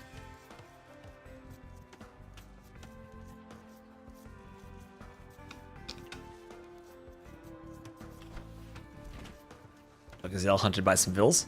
16 range. Hello, Jimmy. The Tatar trebuchets with 19 range would still outrange them. So Turks and Chinese, this could be a Cav Archer war. We have seen Huns picked on this map a couple of times for going Cav Archers. Oh, look at that double spectator dashboard spam. Last played ranked a day ago. He's ranked number 270, 2135. The chat all curious about Dave Hun. The spec dashboard. Spec dashboard OP. Shout out to Happy Leaves and the amazing job he does with the spec dashboard. When we talked earlier about capture age being things that should just be in the game itself, that goes doubly for the spectator dashboard. Being able to search for games by player names, review a history, and download recs. Oh man, imagine that recs were just in the game. You didn't have to download them separately. So King's still wandering around, and we will have Loom on the way for Benanji. Also, I have a question for all my viewers out there. Do you know, this is something maybe I should know, but where do I go to back up my hotkey profiles? I was told that if I go to the previous live branch to cast the recs of a previous set, that I would lose my hotkeys. So do you know what I have to copy to back them up? If a Marine Thrower Rapture actually could look that up for me between the sets and tell me what files I need to copy and paste, that would be extra helpful. So I'd rather not lose them when I go to cast the other set. Is the fortified tower convertible with a monk? That is a great question, and I don't know. I've never seen it. And if we have that question answered during the tournament, I would be ecstatic. I would love to see someone do redemption and try to convert it. We can maybe examine that in the editor and try to figure it out. You vote yes. You vote yes. I don't know if this is vote. Yeah, they used to be the HKI files. Found him. And it used to be simpler, but now they're saved in several different locations and they're split up for different DLCs because the Rome DLC has its own hotkeys. Or Chronicles has its own hotkeys too, so differences in how to grab them. Yeah, if you can check Dumpado Pesta, that'd be great. Because it's in your profile folder, but there are a few different files within that folder I gotta check. And look at this gate from Dave Hun. Admin rebugged map. The gold is directly against the gate. Oh, look at that. Look at that. Not gonna be able to get out of the gate until he mines all the gold. Just rich people problems. Not able to leave the gate. So we'll have Loom on the way for Dave Hun. Oh, we're talking about the tower and monk thing? You check that too for us if you want. You can check and confirm. Fortified tower. You can download the map pack, pick a monk civ, and then try to figure it out. Clowns never want to leave the walls anyway. Like, stoop kid afraid to leave his stoop. Now clowns want to go forward for monk rushes here. We have a bit of encouragement on the map to leave your walls because there are shorefish mixed in the mud. Or box turtles mixed in the mud and the water. Kind of land box turtles, but at least there's a bit of water splashed into a few puddles around here. How does garrisoning units affect bleeding damage? Can units die of bleeding while inside a building? I don't know, that's a good question. Usually units can't die while inside a building. There's the old bug where if you garrisoned a unit while it was during its death animation, it would have, less than 1 HP, but when you put it in the building, it would start healing, and you could heal it back up above 1 HP. So if you caught your dying vills during their death animation and garrisoned them, you could heal them up. And if you ungarrisoned them too early, you'd eject the corpses, but if you left them in there so they'd heal, you'd eject living units again. That's one of my really old YouTube videos. I could explore the bleed damage thing. I could do a follow-up to that video. That'd be a nice one. I have a ton of video topics that I need to find time to edit. Units get CPR in the buildings, yes. I wonder if that's still possible or if they fixed it. It was one of those things that was fixed in the user patch, that you could no longer garrison the unit while they're in their dying animation before they become the dead unit. But I don't know if DE ever fixed it. I know it was broken in DE at the start, but they might have patched it at some point. You could do the same thing. You could put a unit inside a battering ram, but since the units don't heal inside of rams, you are just carrying the corpse around and eventually ejecting it. And Lotus Meyer, thank you very much for the follow. Welcome to the stream. Thank you everyone for the follows. Yeah, I mean, casting and all the map scripting eats into my video editing time. And I've made a lot of videos over the years, and I covered a lot of the topics I wanted to cover. I need to find like a good motivation to get a bunch of videos edited. Again, get the Patreon or maybe YouTube memberships going. But if you can't set the gather point from a ram directly on a castle, so you can't directly eject it into a castle. You could, I think, spread the corpse from one TC to another, or like from a TC to a castle and set the gather points directly and like ungarrison directly. I think you could do that. I never tried that. I'll have to try it. Yeah, I'd love to do a couple more pacifist runs. I'm mostly interested in the old campaigns, but there are a couple I'd like to do pacifist runs for. Those take a long time to edit now, though. And there's an odd thing happening during Rig Tournament. I made a video explaining it. That's always fun. And thank you to Pansy 2019 for the follow. That's how I try to do my videos. I always try to make the videos about like actual gameplay specific things. And not just, you know, like going to the editor and looking at things in theory, but actual stuff that matters in games. So I think that's why, like, I know I got a lot of pro players who watch videos too and learn from them. It's like I can explain, you know, because they probably know about things, but they don't know exactly what the mechanics are. I can help figure that out. A rambulance where you save the dying units and deliver them to a TC. That's what the siege tower could be, the medical evacuation unit. But no, you can't ungarrison directly into the TC from that either. Yes, there's extreme AI, crash test dummy. There's extreme AI. And you can also use custom AIs, right? So you could always play with like barbarian AI on the original game if you wanted a harder AI. Oh, and hello, Exorcept. Are you going to be at Red Bull? You're at the last one. You're always at those meetups. Wheelbarrow on the way for Dave Hun.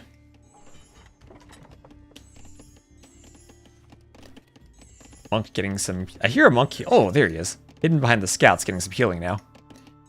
Like the Gajura log video, that is... I need to figure out a way to do that, because it's like, I basically ended up wanting to make an entire pre-calculus course for that log video.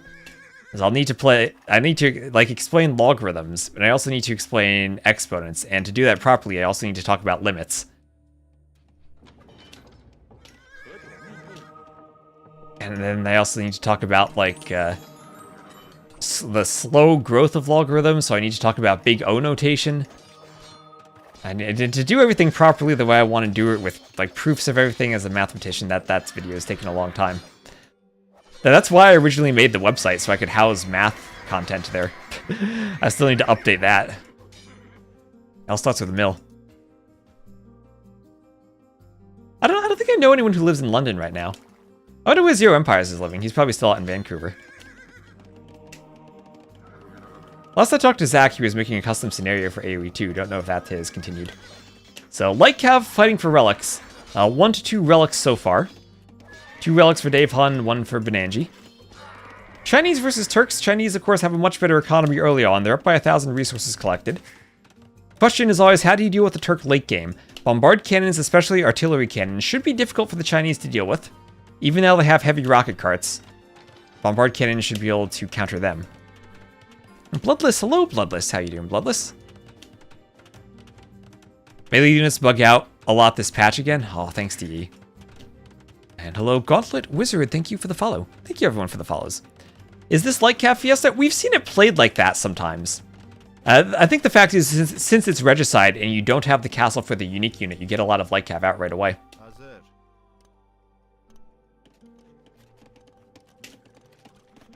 And Bowsaw on the way for Dave Hun. Really hyped about it. It's convenient that it's where you live. One day we'll have a United States land. One day. I think AoE 4 has had a couple of United States lands.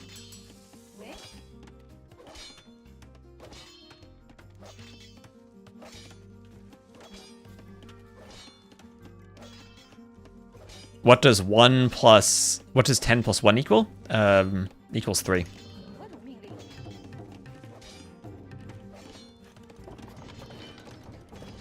So gold mining on the way.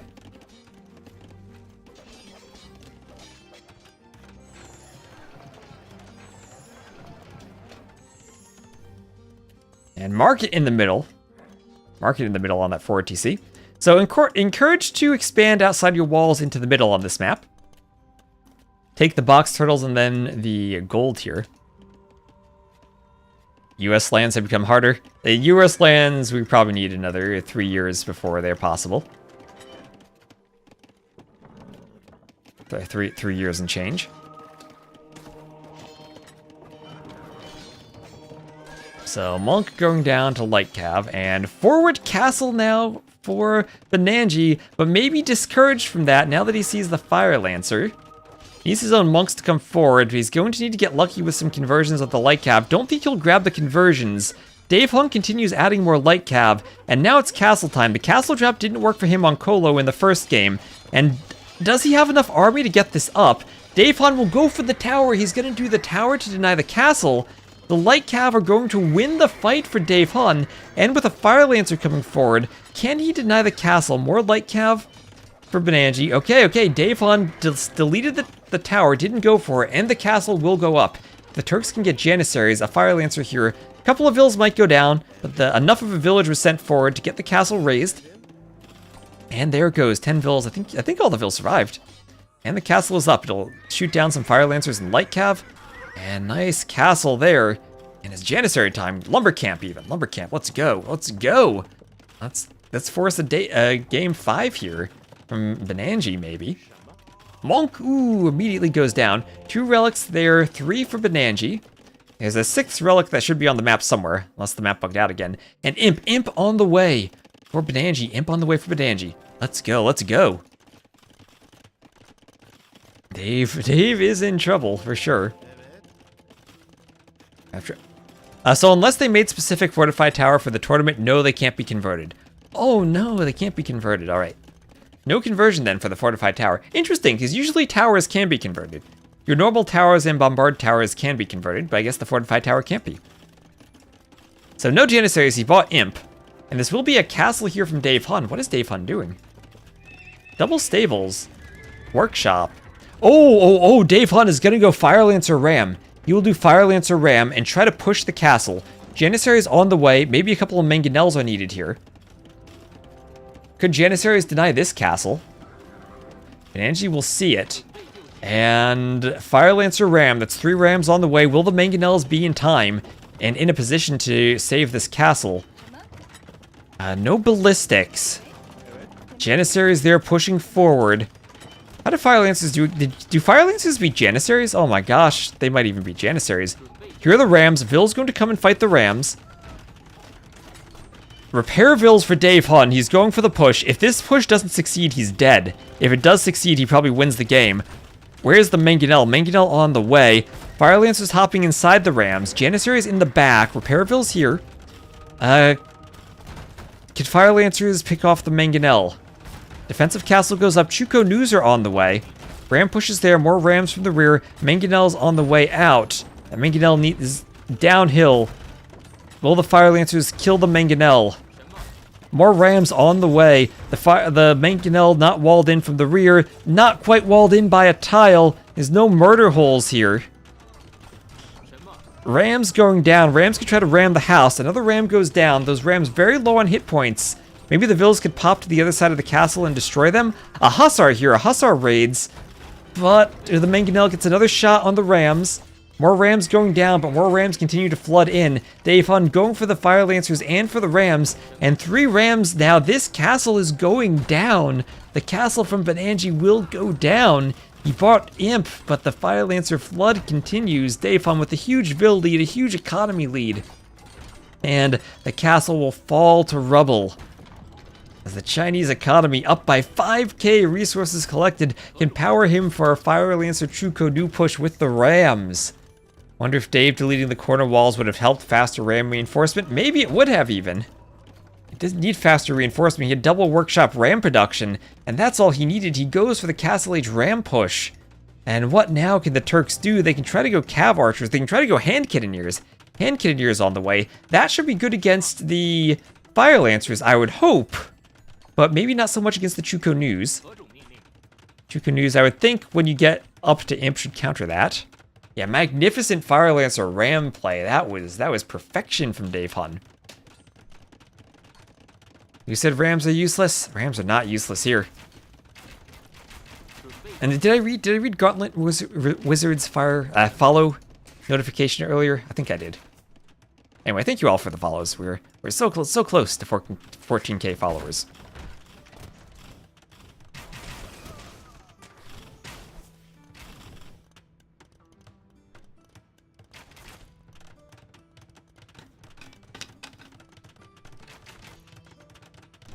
And we'll have another workshop going up in the back for Benanji. Hussar raids coming in as the Chuko News do some damage. And ballistics on the way. So Imp on the way too for Dave Hun. And when he gets Imp, I think this is going to become a very tricky situation here for Benanji. I mean, it is a tricky situation already. Imp will make it even worse. And he's trying to get some hand cannoneers out. And Chuko News should be good at dealing with that. Only Mangonels, no upgrades to them. Go for Mangonels rather than cannons. Cannons I think would be good here, but I guess he wants the defense against the rams.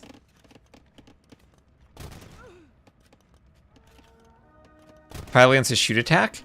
Fire Lance's shoot attack is actually pretty darn useful. Takes out, or takes away quick walling opportunities.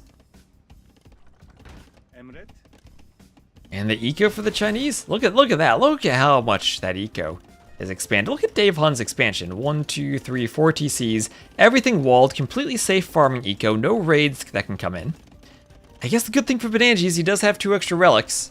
And Turk's late game is still insane. Maybe there's a universe where he holds out long enough that he could make it competitive. But most of the neutral gold has already been claimed and mined by him. As a stone he can take too. So maybe a neutral gold advantage. A green dot in the west? I don't see a green dot in the west. There's a Vil doing outposts. It's probably an outpost Vil. Don't see a green dot. Other than that, this dot here is some berries. There's the Elite Chukonu upgrade. Never been a fan of the Elite Chukonu upgrades. To me, the Chukonu, like the white, I don't even know what to call this, a shirt, a robe, is like the iconic part of the unit. But now they get so colorful that they don't look like a Chukonu anymore. Yeah, they're armored and more heavily armored, but I think that the I think they cooked a bit too much trying to add player color to this. Oh, mangonel shot from the Turks. How often do the Turks get a good mangonel shot in Imp? Almost never. But now it's Chukonu versus hand cannon. Bombard cannons are what's going to need to be useful here. It's baked with rocketry. A lot of elite units look a bit messy. Yeah, I like the idea of what they did for going for the unique unit graphics. I think some of them just like they don't look like their Castle Age counterpart enough to justify it. The Western term for the Chukonu's tunic armor is Gambesons. And hello, Finita? Rough matchup once Turks can do a lot of Hussar bombard cannons. Yeah, I agree. Like I feel like it's a rough matchup for the Chinese and Imp, but it's 12k resources difference now. Some are a bit overcooked, basically, but nice idea. Yeah, that's what I feel about them. I think the castles generally, aside from the Inca and the Malay castles, are pretty well done. The unique units I'm a bit more mixed about. Jaguar warriors, they have that flag on them. That stands out a bit. That felt a bit weird to me. Samurai have the same thing.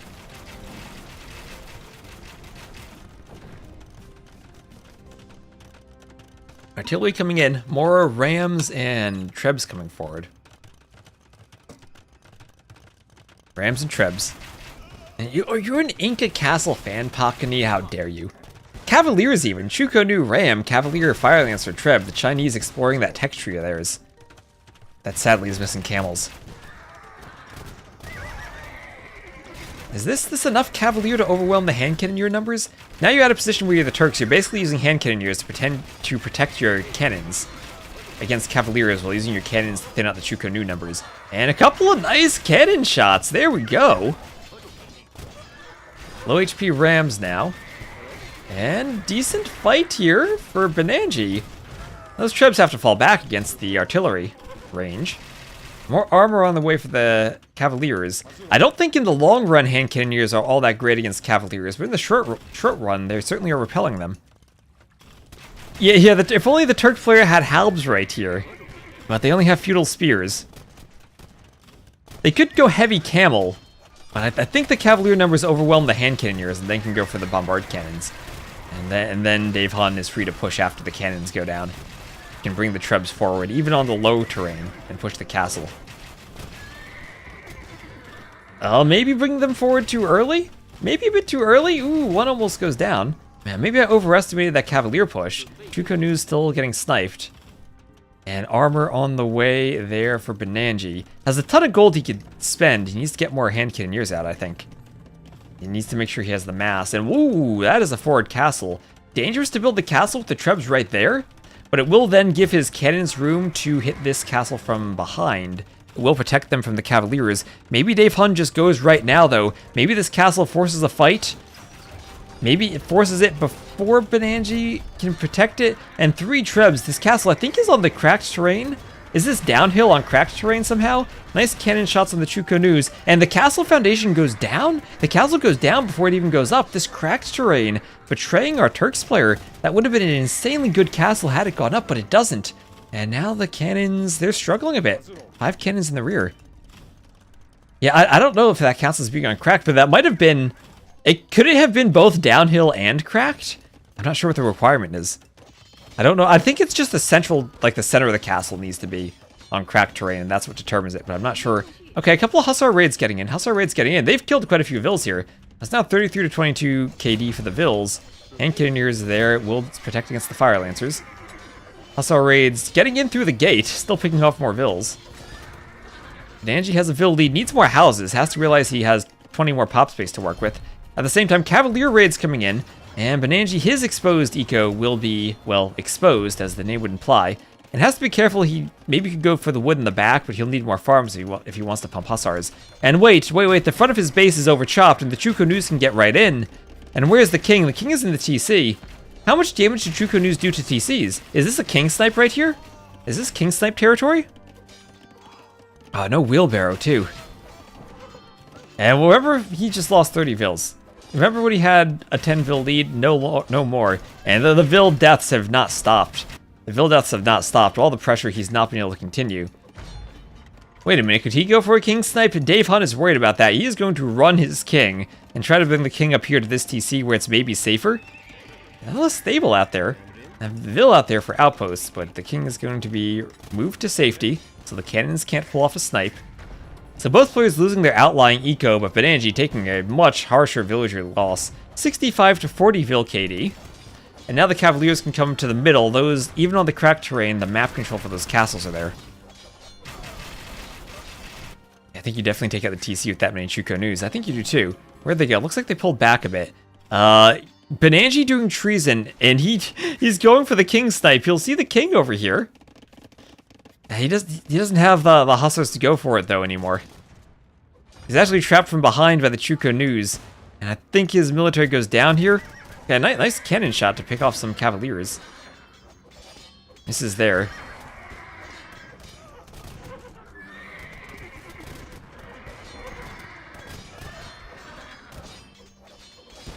A little full metal Zim. Go Dave Hun. Dave Hun looking to close it out. And then I'll need to figure out how to swap my game and keep my hotkey profile not clobbered. Okay, those Cavaliers somehow not able to take the fight against the hand cannoneers. The extra Turk HP for the hand cannoneers is also paying off.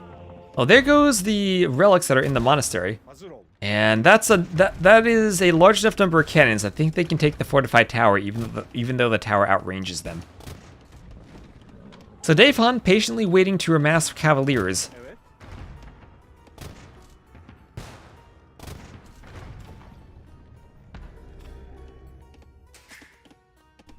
And we'll get even more TCs from Benanji, but he is falling behind on population. Still a ton of gold. Turks just don't run out of gold as long as it's still there on the map. Middle control, though, perfectly in control for Dave Hun. And now the Cavaliers looking for a surround on the hand cannoneers, going for the bombard cannons instead. Extra HP for the Turks, remember, 100 hit points, but not enough against the Cavaliers. And finally, the Cavalier numbers overwhelm the army of hand cannons and bombard cannons. And now Dave Hun continuing to push. Now, this is the winner round, so no one drops out of the tournament yet, but Dave Hun would then advance and Benanji has to go to a decider. And I think that castle and then the TC both crumble and opens up more raiding opportunities here. Hello, up, down, left, right, A, B. If you went in with twice the number, I think you would have cleared them all. Not even Dave can throw this. I mean, his king now has a castle to hide in. He could ungarrison the king at some point, but being careful of the Hussar raids, Cavalier plate barding on the way. King here is still hiding it in another TC.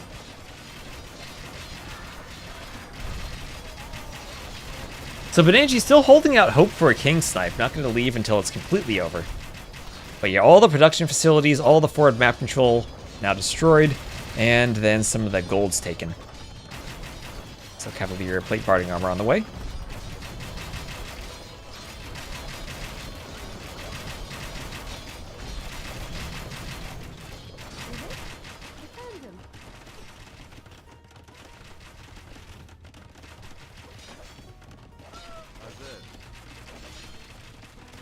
Was taken out by the Cavaliers and by the light cav.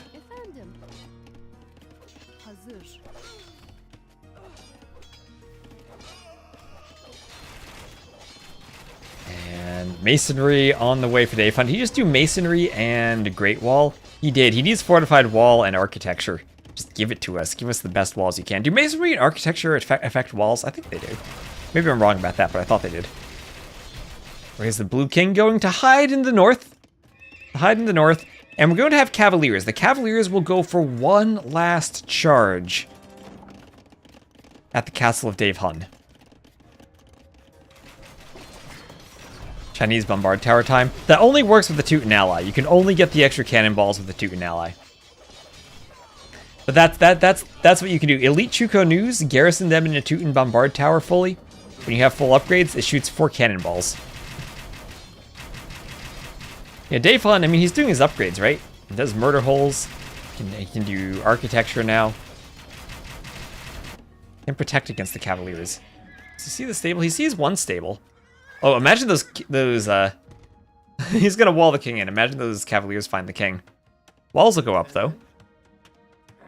Dave Hun should be able to find this. Walls will go up in time.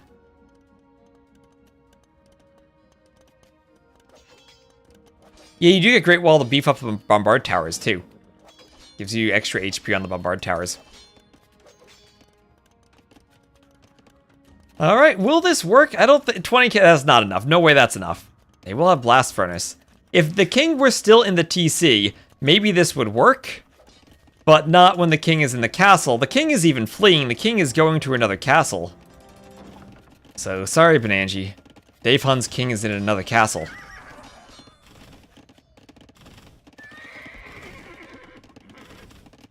And the Cavalier Flood will come in, look for the king, but not find him. Where is Treason?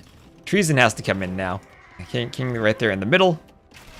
And all of Benanji's economy is being slaughtered by the Chuko News at this point.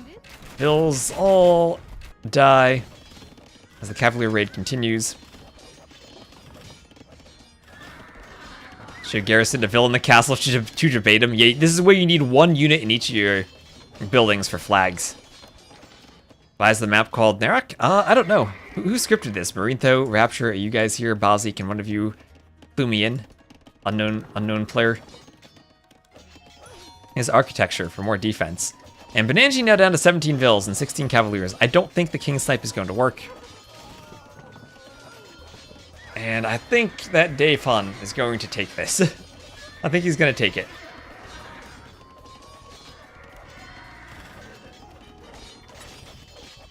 It's over. I think it is very much over. What do we have? 24 population for Benanji. He's still desperately trying to find a king, but it is over for him. There's GG. He's going for the defeat now at this point. At this point, Benanji just making sure he doesn't resign before the TC goes down. So 371 kills for Dave Hun. I think the key is in that economy and in that early ram push. Stopped the fast imp and the map control from the Turks with the ram push. And Fire Lancer's OP. Can you get spies still in games that have treason? No, you can't. No, you can't. It is spies replaced with treason for regicide. Alright, so I need to figure out how to back up my hotkeys so that I do not lose them when I go to the old patch, and we will cast JorDan and target coming up. So let me just give a quick scoreboard. 3-1 win for Dave Hun, and I'll update the maps for him as he wins on Narak.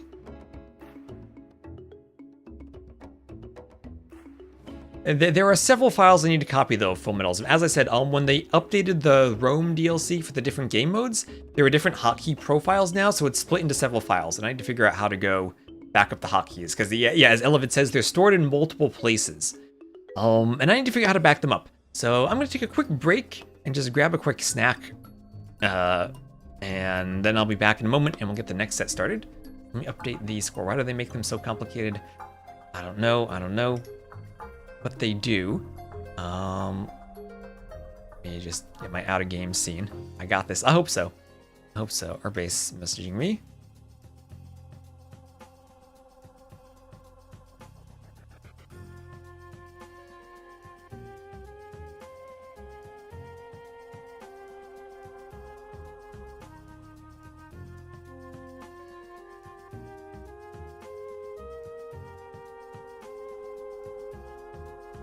Let's see, our base is fine. Call him an egg. Going to bed? Alright, well, thank you for watching the stream. Glad to have you here. Hope you enjoy the gift sub. And let me reset my scoreboard. So this will be JorDan versus Target. Oh, I left. That's why someone commented. I still had Wean Dinchester's name in the title. That someone asked about the hybrid earlier, and I was like, where's that coming from? Because my title was messed up on Twitch. There we go. Alright, so give me a moment to update my titles and do all my between game stuff. And then we'll get JorDan versus Target coming up. What did I just cast?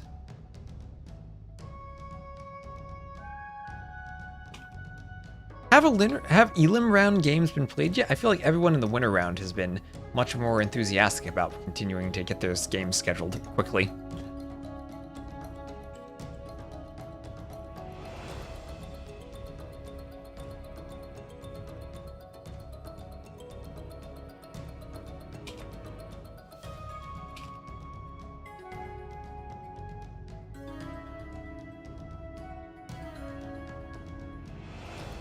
Wait, I need to share.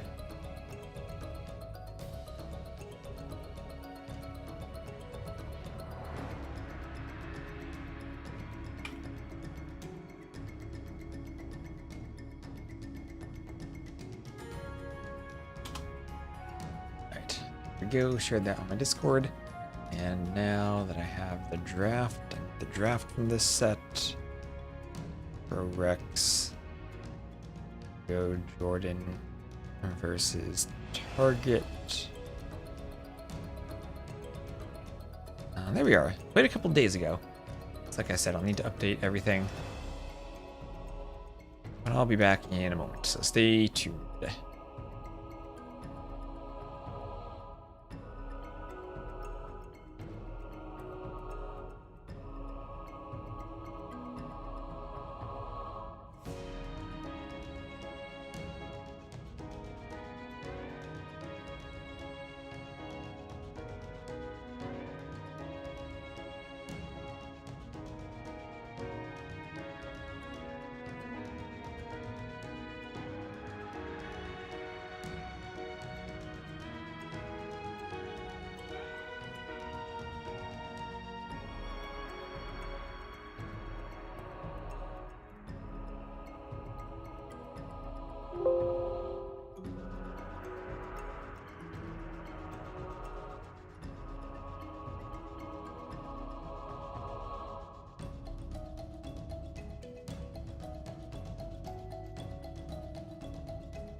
Alright, I'm back. Thank you all for sticking around. Let me go. I've gotten the Rex. I've saved. I backed up everything in my profile folder, so I hope that's all the files I need for my hotkeys. Because I don't want to have to go reset all my hotkeys again. I've done that in the past. And there's one thing that's worse than losing all of your campaign progress. It's losing your hotkeys. Because every so often there's a hotkey that I miss. So let me go over to previous live. Previous live. This menu so large. Did I resize the menu?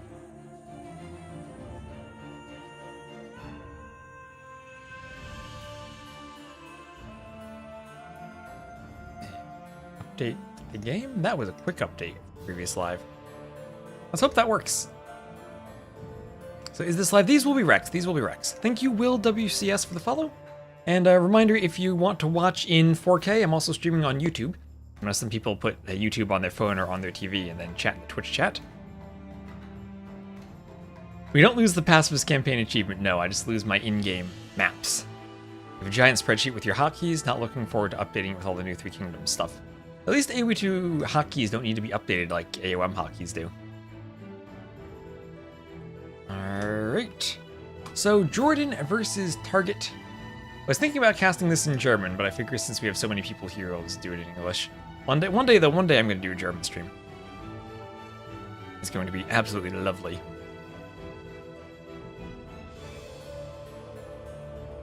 I need to practice. I speak German decently enough. I used to live in Berlin. I had studied German in high school and college. Cast in French? No, I don't speak French. Wunderbar. I speak enough German that when my trains were canceled at the garrison, I was still able to find my way back from Hamburg to Berlin. Where my flights were. I need to load the game.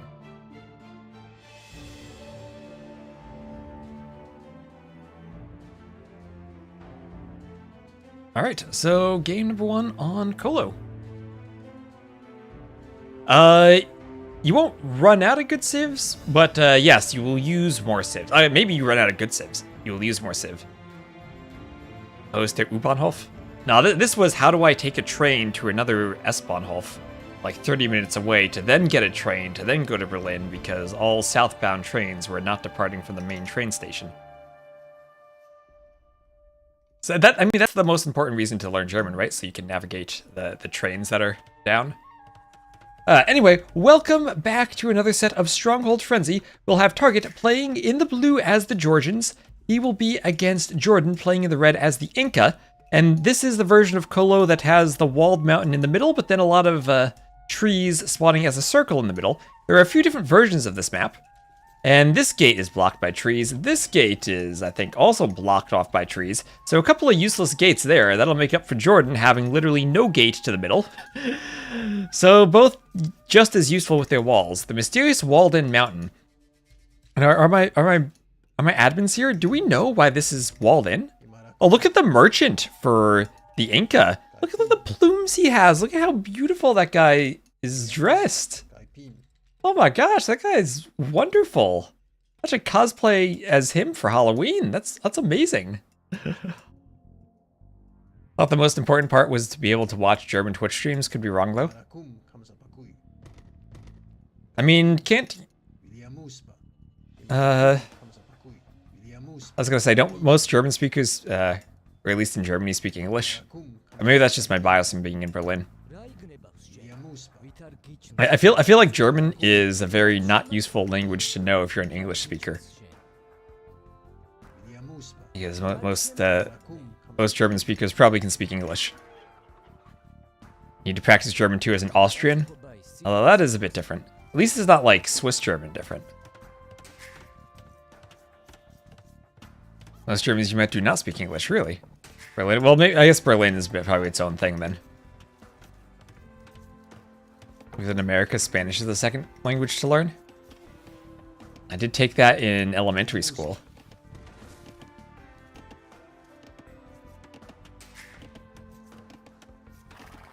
We learned the Pledge of Allegiance. Oh, hello, UP. So we'll have Target here docking to the north, trying to take oysters from the dock. So this is the winner round. Both of these players did win their first set. And the winner advances to the playoffs. The loser will then have a second chance in the decider round to qualify.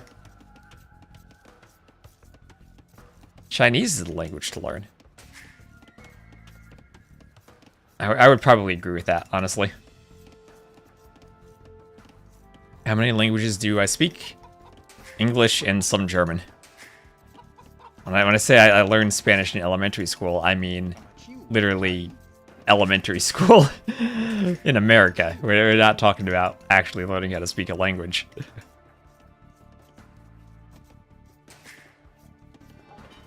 So JorDan going for the dock too. So we've seen this now recently in the games on this map. The player's learning that the docks for the oysters are important. And maybe we'll see some fire galley play. We've been seeing that a couple times here and on Treasure Beach now. Fire galleys going around on the outside. We were a bit concerned in the map pool that there'd be too much water. And we haven't seen water play outside of Tulo in the first rounds all that much. But maybe as we get farther in the tournaments, people will realize the importance of the oysters and disrupting them.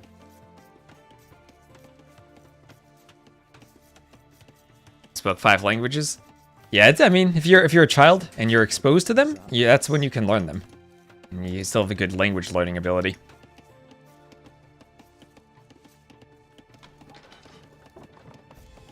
Yeah, I didn't actually start German until I was 14 in high school, so a bit past the natural age for being able to learn it. At least as a teenager, it's still not like as horrible as an adult, but definitely not like being a young child.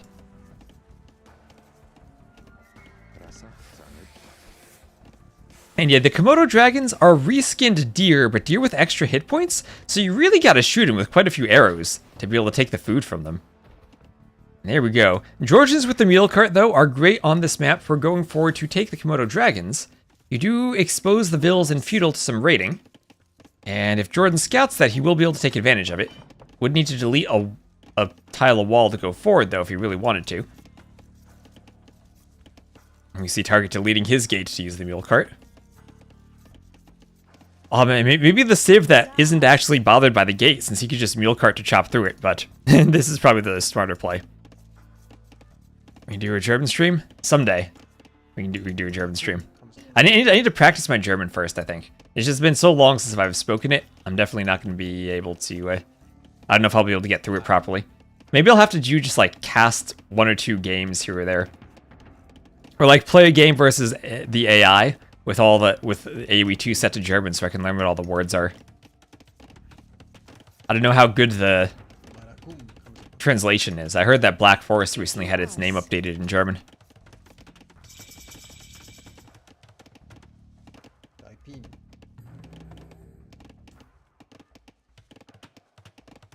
Let's play Teutons. Oh, that's true. I'll have to play as Teutons.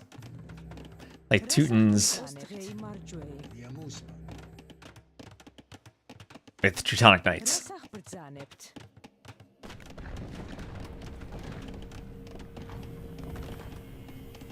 So, okay, merchants in the middle, just chilling. Range forward for JorDan, but Feudal Age still not in for Target. Target has chopped through. There's no hole there. He's gonna build a wall just to be safe. And JorDan will go for the tower. So easy for the Georgians, pushed off of the forward wood line. They can just run to the back. Mule cart's nice and flexible like that. They don't care too much about the tower rush. Archer now coming forward for JorDan. Nice wall from JorDan to make sure that even were a target to delete this wall, he wouldn't be able to rush down the tower. Does the mountain in the middle do anything? I don't think so, bruh. I think it's just there for scenery. I have no idea why it's walled in. I don't know. I mean, unless there's some magic that no one has discovered yet. I haven't seen it do anything. I guess you could siege tower some crossbows into the middle and have a hill advantage, but that's the only thing I could think of doing with it. The wall is, I think, indestructible too, so you can't even get to it. I don't know what Colo is based on, if this is a real location or just some clown, maybe like a mountain in a wall came to some clown in a dream one day, and this is the map that came out. But whoever scripted this is it protects the middle. Protects the middle.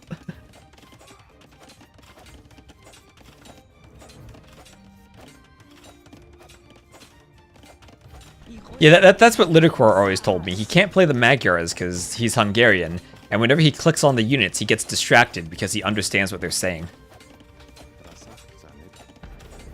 So tower going up defensively on the other wood line for target. Jordan's scouting that with his merchant. Volcano that will erupt at some point. We still need to play community games on Meltdown. If you see the background footage I have between the games, there was a map from the Terra Nova duos years ago. I think one of the Mad Catters maps with a volcano that shoots fire at passing units in the middle. Maybe we could do that for Colo. Turn this into a volcano that shoots fire at you if you get too close. Yeah, Marintho made this map in quite a few. It's Marintho, Rapture, Vazi, and UnknownPlayer. UP in the chat who made the maps for this. And it's a good map. Well, I think the clowns have gotten to the point where sometimes the maps have a gimmick, but it's not an overwhelmingly distracting gimmick. It's something that works for each map. Like the Wonder on Todai G. Or the Aqueduct on Wellsprings. Because sometimes there are gimmicks that don't work, like in the, I think the World Desert Cup. There were some maps where like you had the fake TC with the hut. That didn't quite work out that well. Yes, Marito was in the chat earlier. We can ask him about the mountain sometime. So fletching on the way, and we'll have Castle Age on the way for target. So continuing the tower defenses, Jordan. My mind is getting confused that Jordan is in red and target is in blue, and I feel like the colors should be swapped. But I'll try to keep them with the colors they picked.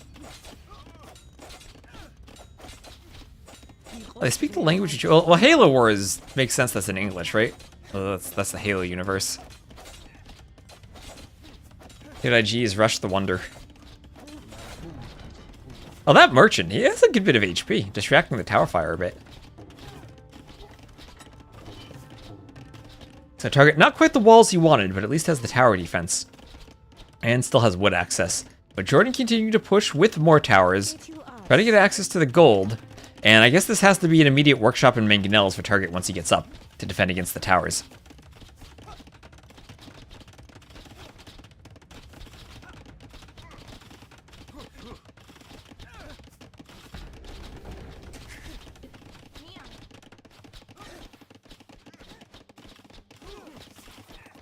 Yeah, I mean, I guess in some sense you do save on translation costs if you don't need to localize your villager dialects for every single release or supported language of the game. So more vills from the TC, and now it's going to be a fortified church. Oh, it's George. Fortified church for the monastery. Can you make fortified churches and have them shoot down the towers? Is that how things work? So tower out of range of the TC. But the church will defend the gold. Maybe the church could have been here to defend the gold and also support the woodline. But yeah, there'll be another fortified church. Oh, I guess he has one on the woodline anyway. This is support war farms then. And church will be garrisoned and shoot the archers away. Or shoo the archers away. Shoot them away. Shoot them and kill them as they run away. Oh, fishing ship going down. As I said, fire galley play on the outside. We're going to see if players add this in. Oysters by the dock were not the ones fished because the archers were there. And now Jordan will take control of the water, keep his fishing ships working. Oyster being gathered at the front. This is now a lot of towers for Jordan. That's 1, 2, 3. 3 towers and still archers. So large feudal investment. And he's not up yet. Castle Age is here for target. Down in Vills, of course, because Jordan has stayed feudal. But in idle time, not falling too far behind. Able to get farms out now. And Georgian farms with the fortified churches. So any other civ, I think you have to go workshop here to clear towers. But Georgians can boom with the churches.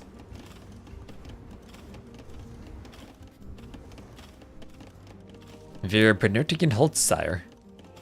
Is sire a word you say in German? Is there not another word there? And thank you, Gala52S5G, for the follow. Are the 5s and 2s supposed to be like numbers?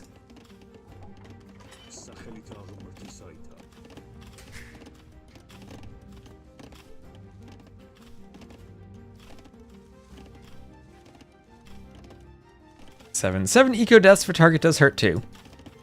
There's no beating around the bush there. That does hurt, and Jordan is now up. So Jordan has done damage, and he has had a very smooth economy. Right, he hasn't been harassed, hasn't had to move his vills or idle anything.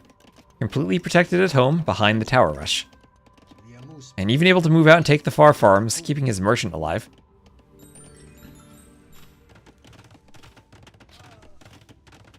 Do they say my lord too?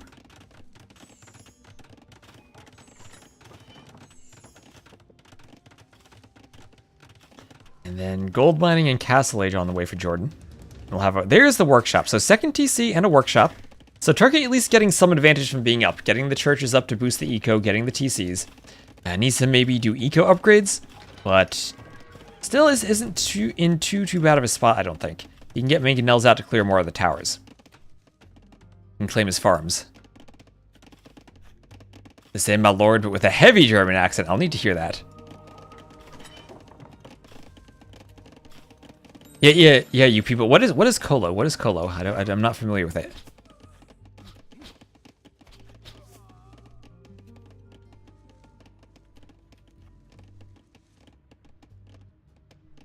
I would stay inside and hide, sire. So monk forward for target. Maybe he wants a conversion somewhere, as we'll have castle age on the way here for JorDan.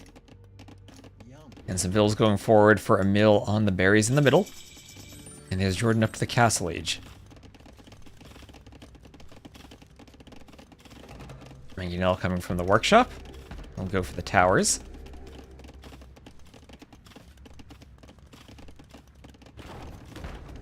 And Repairville on the way for target. So target able to clear towers.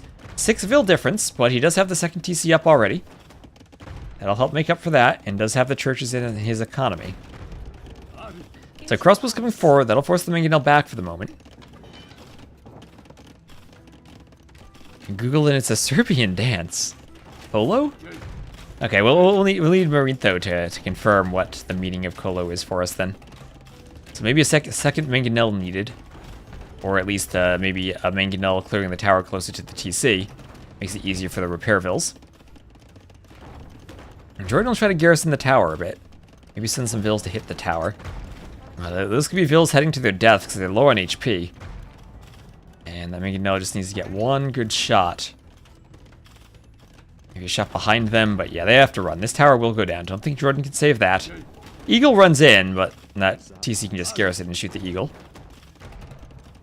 Especially with the Repairville there already. Especially with the Repairville there. Oh, okay, never mind. Never mind. Eagle gets it. Thank you, Beowulf. AoE for the follow. I did say Beowulf in German, because that W's got to be a very different sound. Monk going to go down. Monk get the conversion.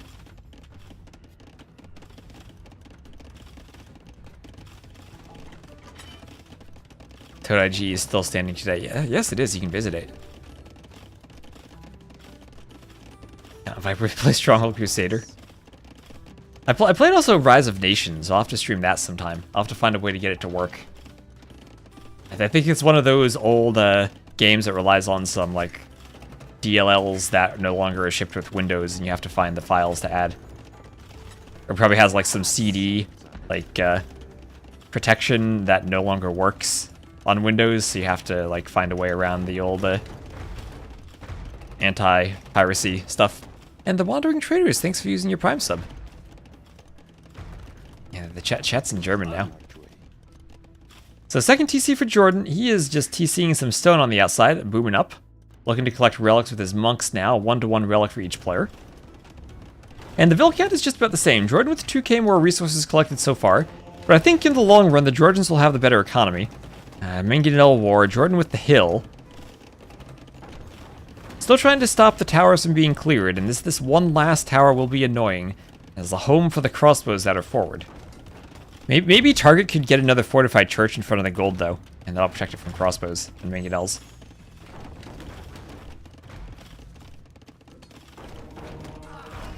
Played 2 or 3 years ago, and there were still people playing multiplayer. Another RTS I need to play is Star Trek Armada. I got that. It's on GOG now. Okay, so with this castle going up, Target will call the GG, and JorDan will take game 1. Can't do anything to stop that. And took so much damage with the towers, got trapped, and took, I think, those 7 Vil kills someone pointed out earlier. That's probably the difference. The crossbow's getting the early raid.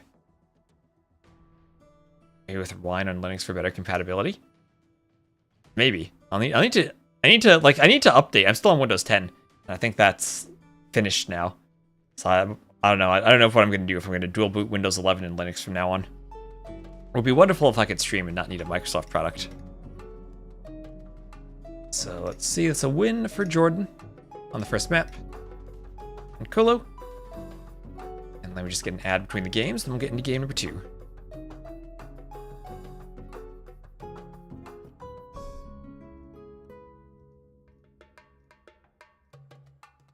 Let's see, get this out of the way between the games. Oh, why am I getting a Fallout New Vegas Twitch notification? You can play it with Prime. I own it already, though.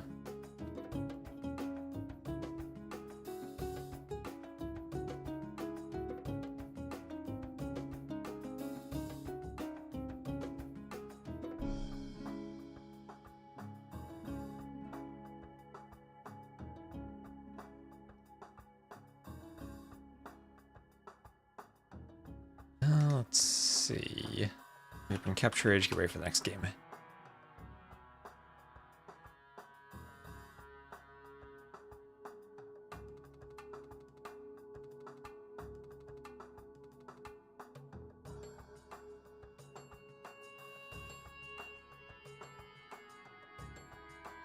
Realize you're not watching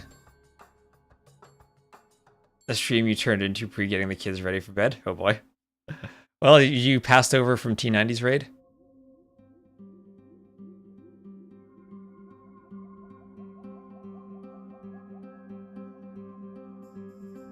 No, we're not doing any Pokemon.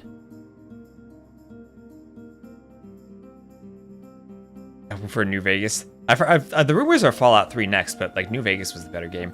One day, maybe I could stream the DLCs. I could do that. I want to do like a New Vegas stream before the Fallout TV series comes out the next season. So game 2 will be Ngome, so we'll see this. No single player games work fine to great on Linux now. At least you have an AMD CPU and GPU. I have Intel NVIDIA. That is still the better combination for streaming, as much as AMD has made good strides. My 5080 has been wonderful in letting me stream on YouTube. I'll have to do like a fun New Vegas stream though, where I show off all the fun stuff. Like there's the like if you pick a female character, you can sleep with Benny. Or if you side with the Omatras and go to Mick and Ralph's, you can upgrade your Pip-Boy and you can get the Pimp-Boy, which is like your golden Pip-Boy in different user interface. There's some really fun Easter eggs there. So, no oh my gosh, does JorDan!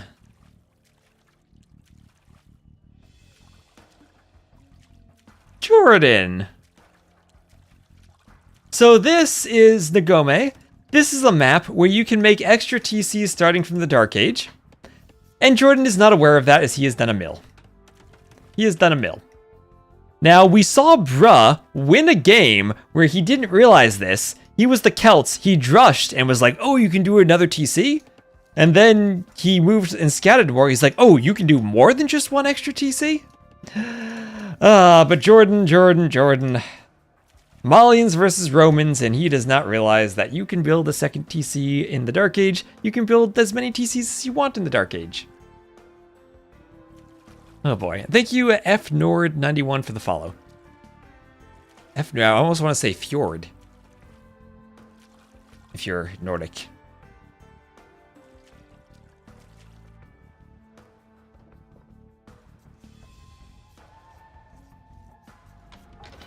So, target, look at this. AoE 1 style, trying to push the hunt with his villager in towards the TC. Not quite working out for him. JorDan just waiting for the wood to double douche the enemy. Maybe. Or a map description. As Shed of Tears, another player didn't read the handbook. I put a lot of effort into making the handbook look pretty this time. I'm definitely going to have improvements for the next event, but I like what we ended up with our handbook. I have lots of ideas for making it even fancier. I do think it's a bit, like, kind of plain that I just have, like, a solid background. And I tried to put some images in it to make it fun and colorful. It looks kind of like a modern website. But I also tried to emphasize, emphasize readability quite a bit. Gonna be a quiz about the next handbook. Maybe we should do that in the sign-up form. Like, we could have, like, you know how if you're, like, a school teacher, you gotta make sure all your students read the assignment, so you give them a quiz? Like, we could do that for the handbook. On the sign-up form, I'll put a quiz. And you gotta answer the questions on the quiz. It's the website, the Stronghold Frenzy website. You can check, there we go. It's very quickly thrown together. But as a side project, I have some ideas for stuff I want to do for it. Does it eat up a quarter of your RAM for no apparent reason as well? I mean, I do have a video playing at the top of the website. Next time I do this, I need to try a few different recording formats to optimize and probably record at like a lower frame rate so that we can get a higher quality without having a huge file size. Because I don't want people needing to download like 100 megabyte video files to use the handbook. But I was kind of basing it off the OpenRCT2 website where they have the video in the background. Really 90s video game nostalgia inspired. That's the handbook to read. And up to the feudal age now is JorDan. He will make a stable. And still is none the wiser as to the number of TCs that Target has. It is now 43 vils to 23 vils. And I think Target is in a really good spot. The good thing for Bro was he drushed his game, so it didn't take him too long to discover the gimmick of the extra TCs. If Bro's still around in the chat. JorDan is going to be facing a tied set after this game. I don't think there's any way he wins this now.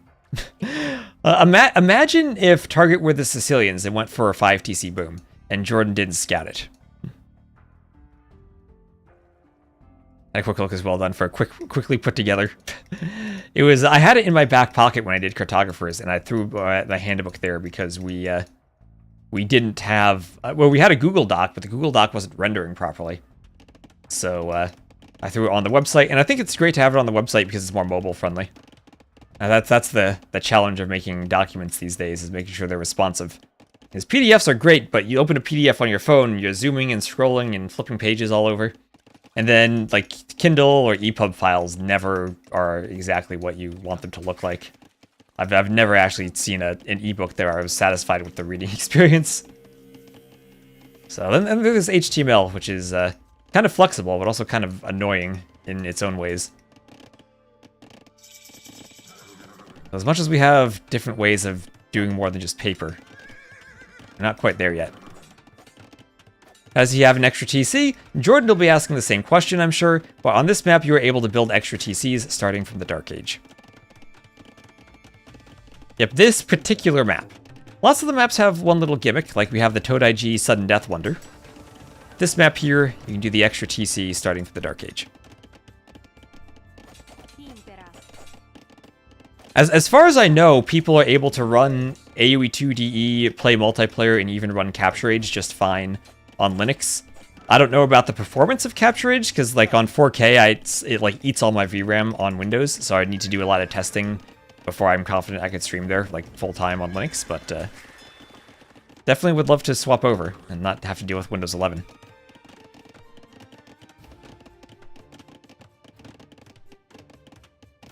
And Doc for Target. JorDan's still trying to hoover around with some scouts.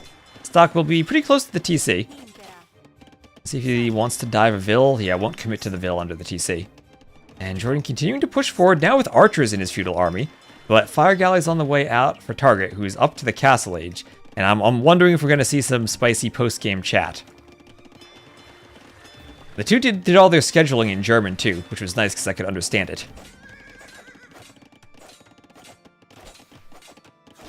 Did JorDan try to build a TC? I think JorDan is just way too far behind now to do anything. Still on 1 TC against 2. Here come the Fire Galleys.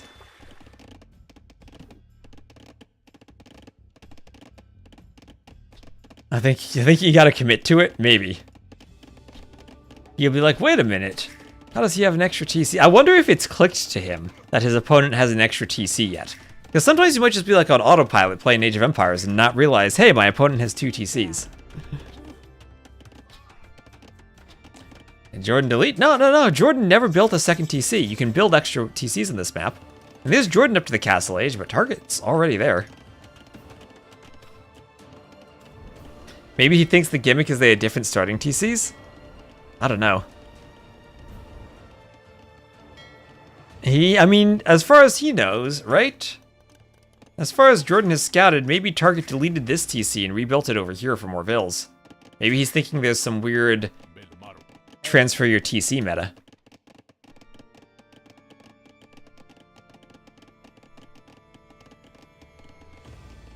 I mean, I think he's already fallen behind. Without knowing about the TC, I think he's fallen and he can't get up.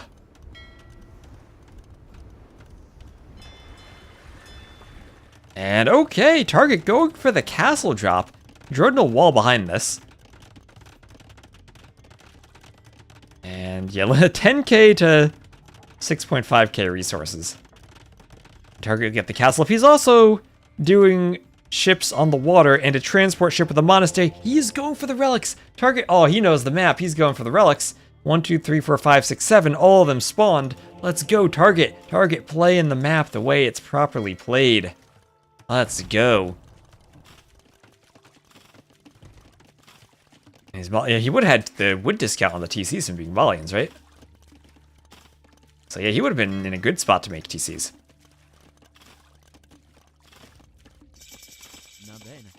JorDan up to the castle age. And fletching on the way. Salve.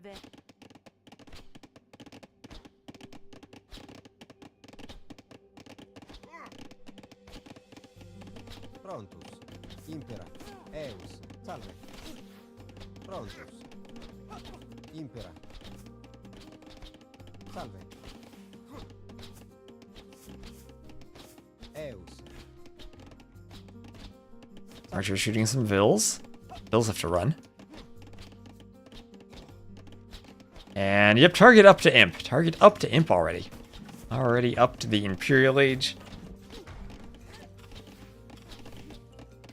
And I wonder what's going through JorDan's mind right now. He has done a defensive castle, trying to do some Gebeto warriors, but there's no way he wins a Trub fight now.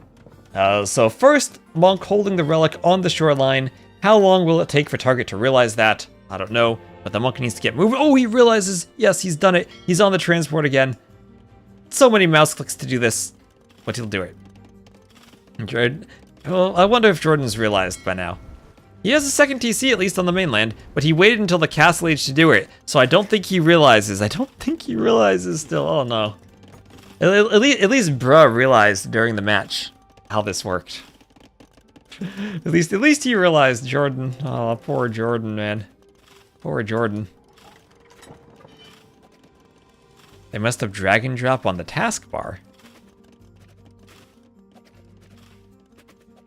What were you dragging and dropping on the taskbar? I use it like if I need to like copy something from my desktop, I'll take the image, I'll drag it to the taskbar down there. And then like Discord will open and I'll hover over Discord to drop it. Is that broken? I used Windows 11 on the Garrison PC when I was there. It felt weird. I launched my apps by hitting the Windows key and then typing the app name on the keyboard. I don't actually use desktop icons. I keep my desktop down to like 2 or 3 icons of what I'm working on currently. So there's Imp, and JorDan will call the GG. So that ties it up, and Target won the game before they started. He won the game before they started. JorDan didn't know the map. Didn't know the map. And nothing to say there other than Target was prepared and JorDan wasn't. JorDan usually is someone who's pretty well prepared. Well, I did not look at the map this time. Oh wait, that was just JorDan. Why did you pick Dagome as your home map? That was JorDan's home map, and you didn't play it. JorDan. Well, the difference is that you can build a TC, or you build extra TCs starting from the beginning of the game. And JorDan, despite picking it as his home map, didn't know that. Good job, JorDan. Anyway, let me just play one quick ad so we don't have the pre-rolls during the game, and we'll do the next game after that. Be too low the next game.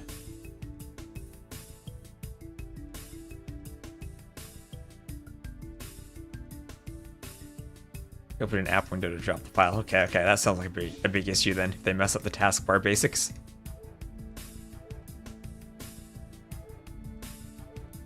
Inversely proportional relationship between desktop icons and skill with a computer, with number of desktop icons and skill with the computer. I think that's true. I think that's fair.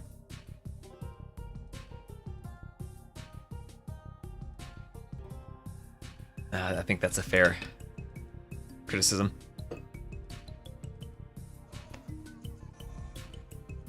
Hello, Chupta.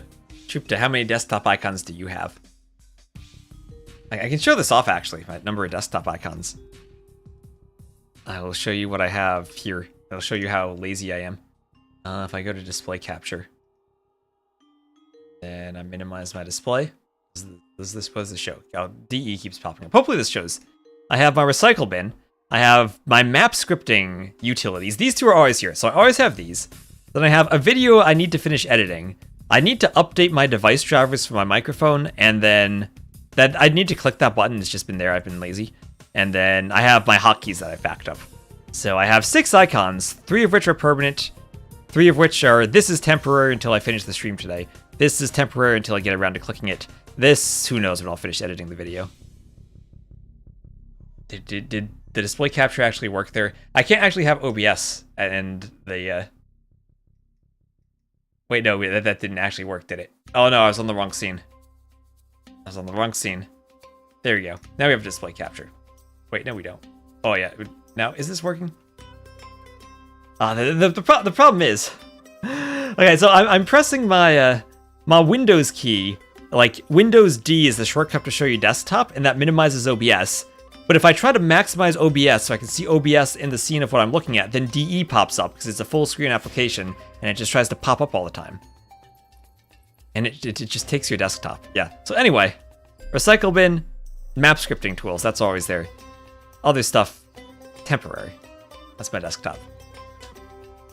You still see nothing? You still see nothing? You can get close DE. There, now we see it. Now we're there. We're good. Now I have to. That's the solution to everything in life. Close AoE 2. The fewer Microsoft products you have running, the better. There you go. Desktop. Boom. Now we see. You get a preview of the new video I'm editing too. This trigonometry video. Look at all those files. Look at all that code I have. Boom. Look at that Age of Empires 1 clip even.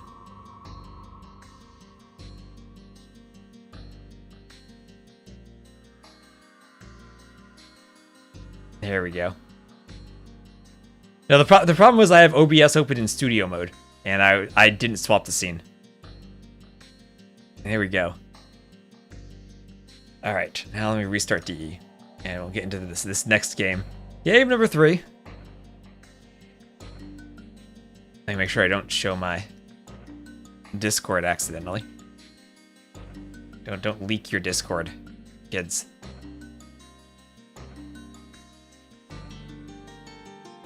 You're on iOS, I'm sorry, Trupta.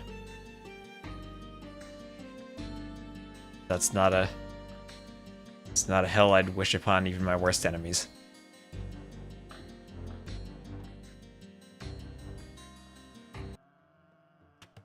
Adobe Audacity? What about that, Wilderman? I use Audacity for my audio editing stuff, which I don't do much of.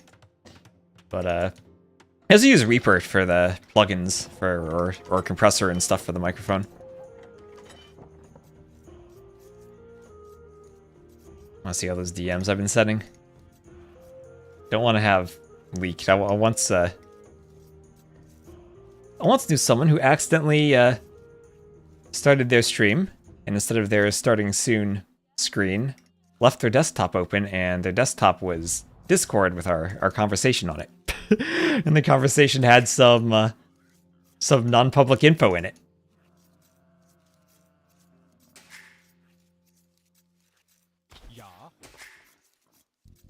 Right, so too low will be the map. Game number 3, let's hope JorDan knows how this one works. There will be box turtles in the middle, surrounding a relic on a little island. So sometimes we see some fire galley play here, and JorDan will pick the Vikings. I wonder if he goes FC longboats in the pond. Target will be the Burgundians, great eco if he wants to boom. Double bit axe from the Dark Age if he wants to chop through to the outside faster. That could be interesting. That one day with some false information. I mean, if we ever need to, like, deceive someone, we could do that. I don't know who we'd need to deceive, though. You rely heavily on your students for organization.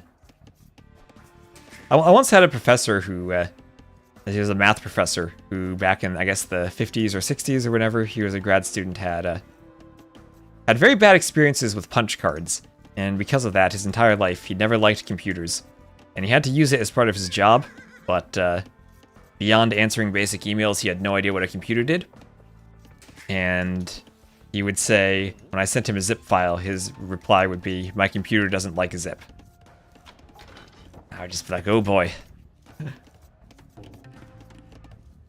I saw a bunch of interesting computer setups when I was teaching first semester computer science, where like these parents would buy their kids MacBooks for college, but then like the parent would be the owning account on the MacBook, and that the student wouldn't actually have the proper privileges to access their system and install software on it. So there's some really messed up laptop setups.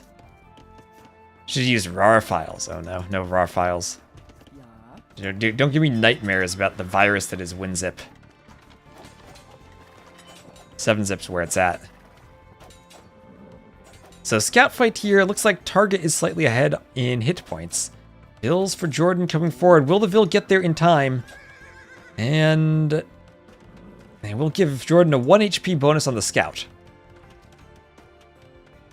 They're both compression files. Just Windows natively lets you zip and unzip zip files.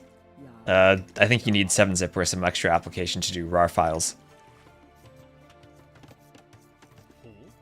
And pretty much the same thing, just a compression file, but for Windows users, the zip files are much easier.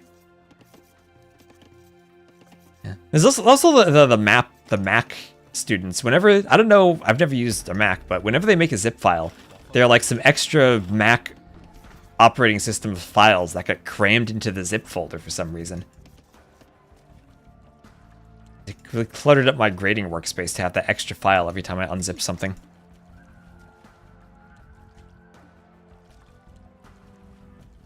Handed in your assignment with 7-zip and they failed you without looking at it? Oh no.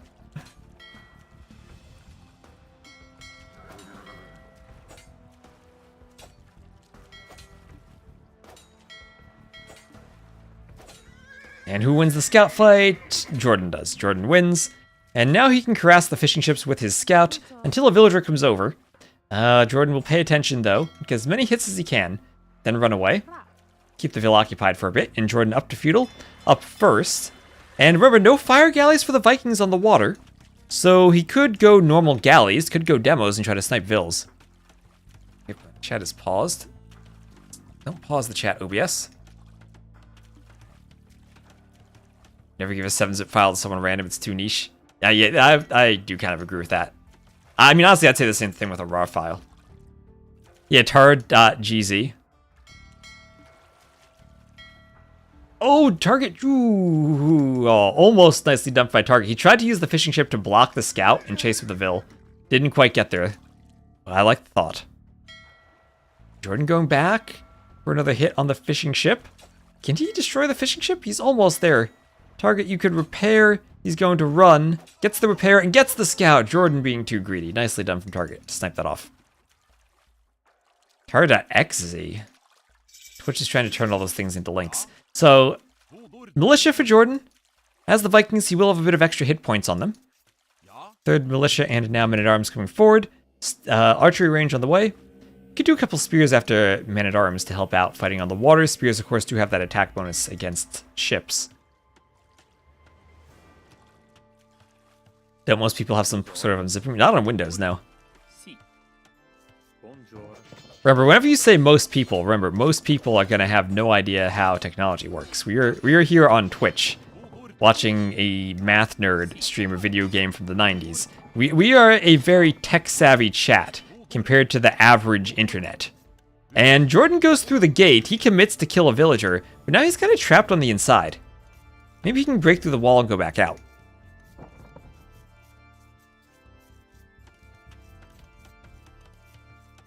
The requirements gave no RAR files, the teacher got into trouble, so the coming assignment said only zip, no 7-zip.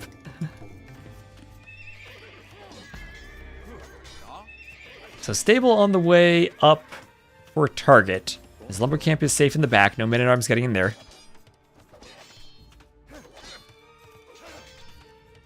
I mean, setting up a stream is a tough thing, right? I explained my mouse cursor thing with my server earlier, and how I'd have to do, like, I have to start a server and have an OBS browser source just so that my capture age cursor is bigger and not tiny when I run on 4K. I also have Reaper doing my audio. I got Firefox open so that I don't have ads when I myself look around on like Wikipedia or stuff. But then I also have Chrome open because the spectator dashboard seems to work better on Chrome than Firefox. So I have two web browsers. I have like several different, between my bot and my server, I have a few terminals open. I got Capture Age, I got OBS, I got DE, I got Reaper. So many buttons you gotta click just to go live.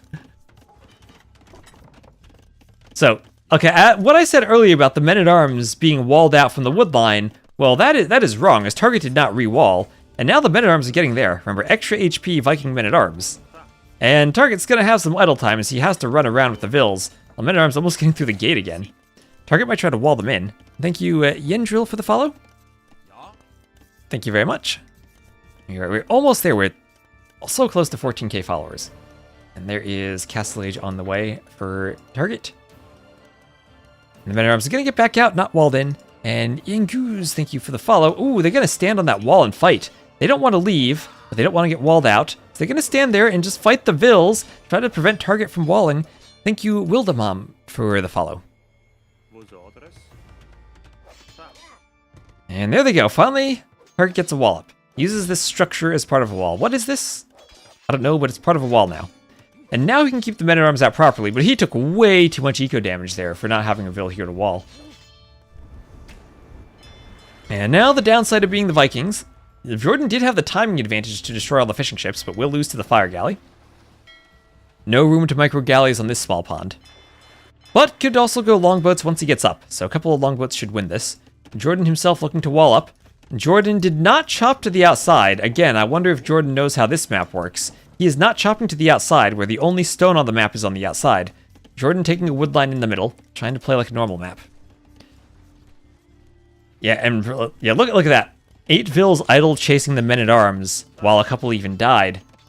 6-2 eco KD, and another idle Vil repairing. That is JorDan with a huge eco lead. Now 800 resources collected. He's up to the castle age, little more than 2 minutes behind Target, who basically went for a fast castle.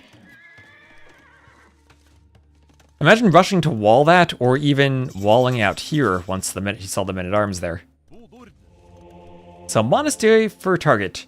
It's a clown tournament. He knows that clowning is the best strategy. See if he can get some monks out.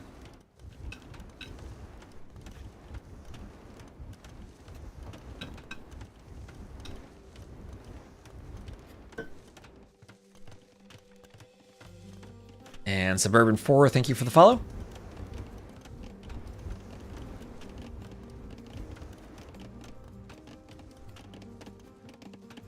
And now 6-3 eco KD.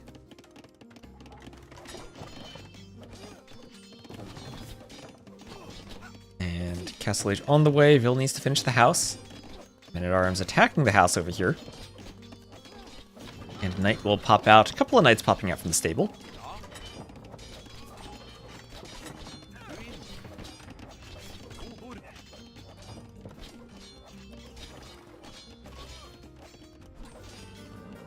Knights hitting the men-at-arms. Is there a spear there? Well, doing a good job of cleaning it. Won't escape the archers, though. So Target wants to pull back the weak knights eventually to heal them. But he'll use his knight here to try to stop this army from breaking in. Do what damage he can before JorDan gets up. Losing that low HP knight and not being able to heal it hurts. Definitely hurts. That target is going to be significantly behind in eco. And there it is. There is the longboat. Let's go. I love seeing the longboats. They're so pretty to look at. Hiding in the dock for now. Will he go for 2? Maybe he goes for 2. Nope, just goes for 1. There he goes. There he goes. Oh, look at it go. The classic Eric the Red longboat color. And fire goes down. Longboat survives. And with the longboats, this should now be JorDan's pond. Unless Target can convert them, but JorDan should delete. And Target on the outside, and the one thing that might come back to haunt JorDan is not knowing he can go to the outside on this map. He did just pick it from the remaining maps, though, so hopefully he picked a map he's familiar with. Oh, wait, what did I say about deleting the longboat? I was wrong. JorDan has now gifted a longboat to Target. Okay, he'll have to make another longboat now and destroy his first longboat. Most Americans pronounce your name as Yandril. It's refreshing to hear people pronounce it. Right, what did I say the first time? Now I'm forgetting what I said. Yandril. It sounded like a Skyrim name, which is why I pronounced it that way. But I am American. I'm not European. I am from Jersey. You can definitely hear my Jersey accent when I can't pronounce water.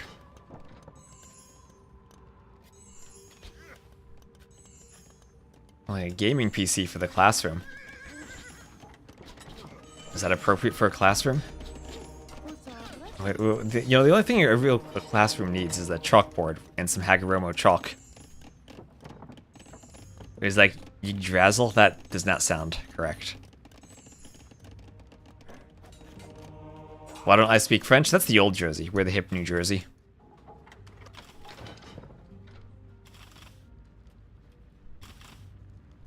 Every classroom needs proper gaming stuff. Every classroom needs Hagoromo chalk. That's...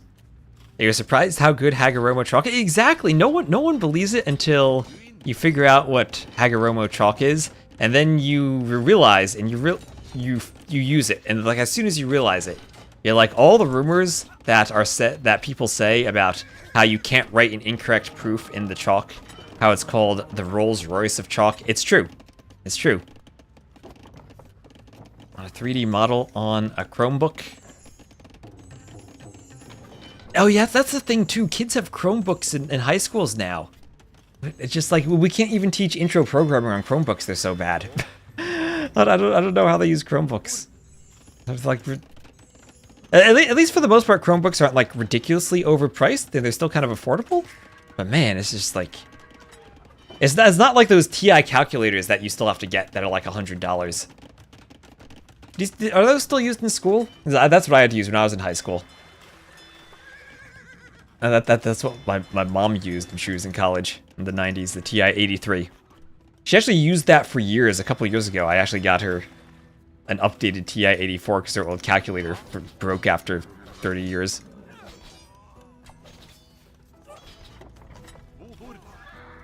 Now, a MacBook's like an actual laptop. A Chromebook is like a tablet, basically. Running Android. Or Chrome OS, whatever. It's like an Android-like OS. So Monk's healing some archers. And, well, Target, at least, he's so far behind. But he knows the map. And JorDan just now cutting to the outside. I wonder if Target knew that JorDan wasn't on the outside, maybe he'll figure that out soon if he's scouting. He could come back here and maybe wall JorDan in and stop JorDan ever from getting to the outside. But JorDan's close, he's chopping a tree. So at least he's on his way out there. With handcart and bowsaw, he is at the ultimate Castle Age chopping ability. Has heavy plow too, so JorDan with all the eco upgrades.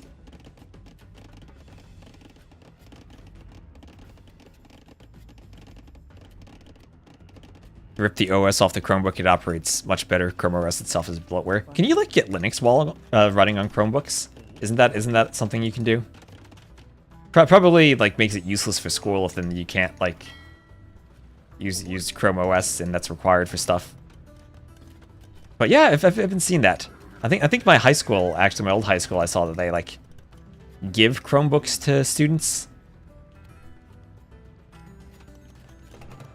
Which, like, compared to the cost of actual textbooks, is honestly probably not that much.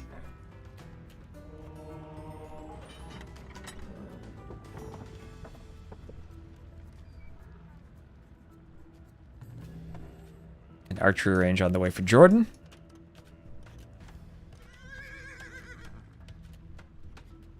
Yeah, schools often require them. And then Imperial Age on the way for JorDan. So JorDan up to Imp first. And with ranges, looks like it'll be Arbalest, maybe Arb Ram. Doesn't have the crossbow upgrade though, and still only on fletching. So up pretty quickly on only 70 pop. Vil counts are about the same, so target definitely recovered a bit as a 4th TC. So recovered after that initial loss to the Men-at-Arms. But now is going to have to face a res collected difference of around 3,000 and a timing difference. No stone mining from JorDan, so it won't be a forward castle and Trebs. And third range, there's crossbow. Yes, this has to be Arbalest. And I don't know what's going to follow up with the Arbs. Arbs could probably just push through fortified palisades without rams. And nothing in the castle age that really can stop Arbs once they get upgraded. But target won't be too far behind on his way up to Imp himself, only 90 seconds back, and he does have a Vil lead.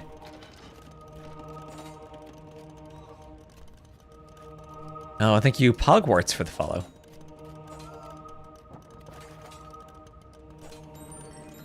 Inversion on the scout. Monk gets picked off.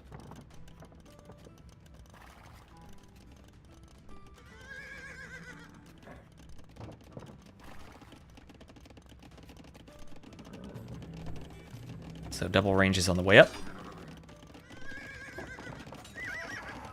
And the scout goes down.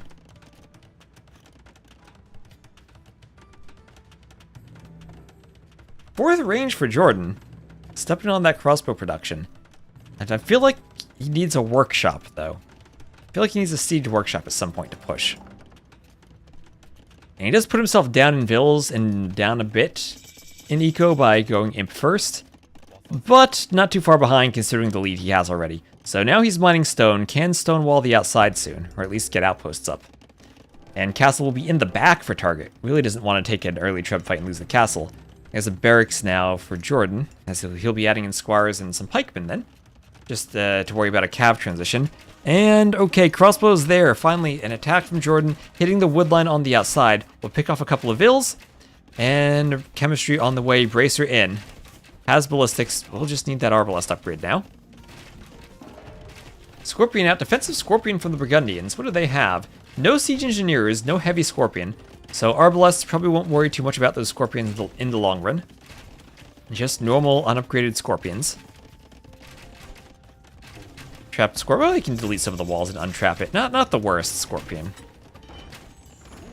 Mangonel against the crossbows. Crossbow should be able to take that out. And chemistry immediately on the way for target. We'll see if target maybe goes for bombard cannons. And longswords, gambesons, arb, two-man saw. Can JorDan on only 93 Vils afford to make a champion switch? Yeah, they have more HP as the Vikings, but that is an expensive swap. You only have 35 farmers? Yeah, I guess you don't need like Hussar numbers of farmers, but I think you still want to be at 50 plus. No castle either, so no conscription. A two-handed swordsman on the way.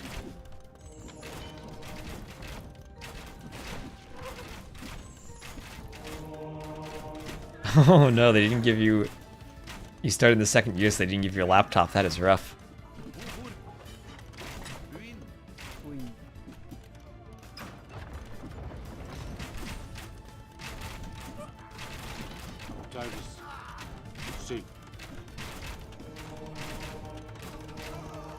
So Skirm's going down. Skirms without the final armor upgrade. Still not the best unit for fighting Arbs. Yeah, they kill the Arbs, but the Arbs kill them too. Only 6 pierce armor instead of 8. Arbs then doing 4 damage instead of 2. Doubles the damage they do. Yeah, Millennial, I never got a laptop from my schools. I had to buy my own TI 84 plus Silver Edition. Then I got to college, and the fancy kids had their TI 89s, which I didn't know how to use.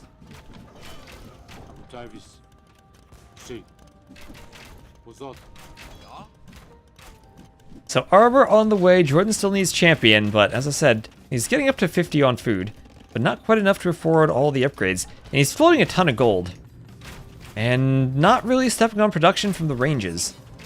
And I can't help but think, what if this, instead of a champion push, had been Rams? He'd probably be getting through the buildings right now.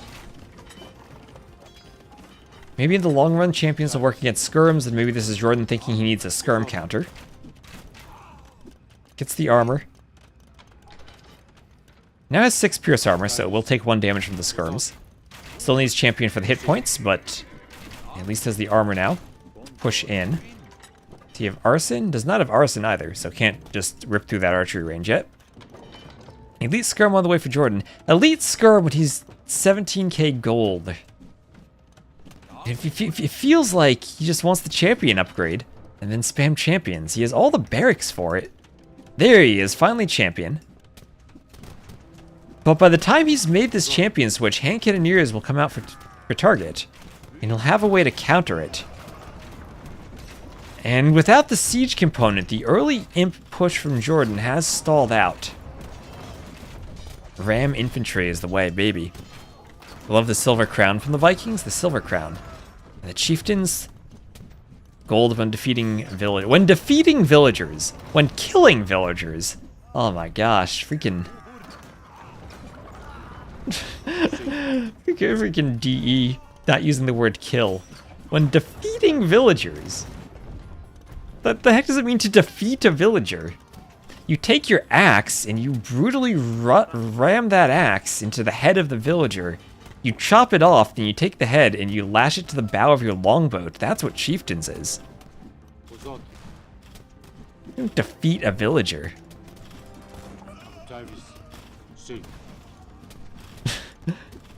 So longboats on the water getting killed by skirms. Skirms counter everything, including longboats, it would seem. Cap ram for JorDan. Can Target do this? He's still down by almost 4k resources collected, but can he actually do this? Can he actually win the game by having gone skirmishers first? Well, JorDan doing his own skirms now. Remember, he can do the final armor upgrade, so JorDan will have the better skirms. This skirm blocking the castle foundation. There we go. Now that's on its way up.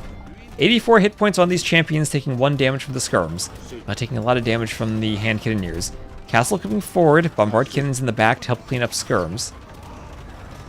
And in the skirm fights, that's 17 skirms to 26, significantly more skirms to target. JorDan has the hill advantage though.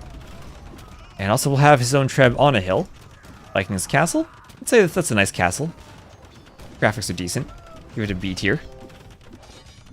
Longboats on the water is certainly helping out. Cannon galleon could pop out too. Hit the castle, that'd be nice. Yeah, skirm versus longboat, quite the battle of doing 0 damage. Well, 7 plus 4 attack, I think that does some damage to the skirms.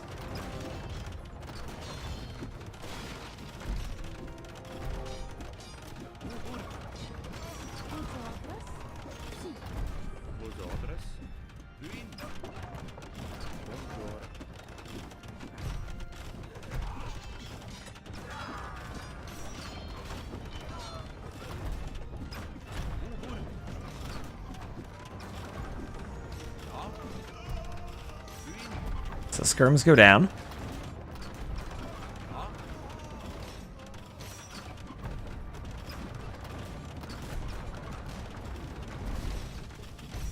And the trebs go down. Castle hits the cannons. Okay, hits the cannons. Cannon hits the treb.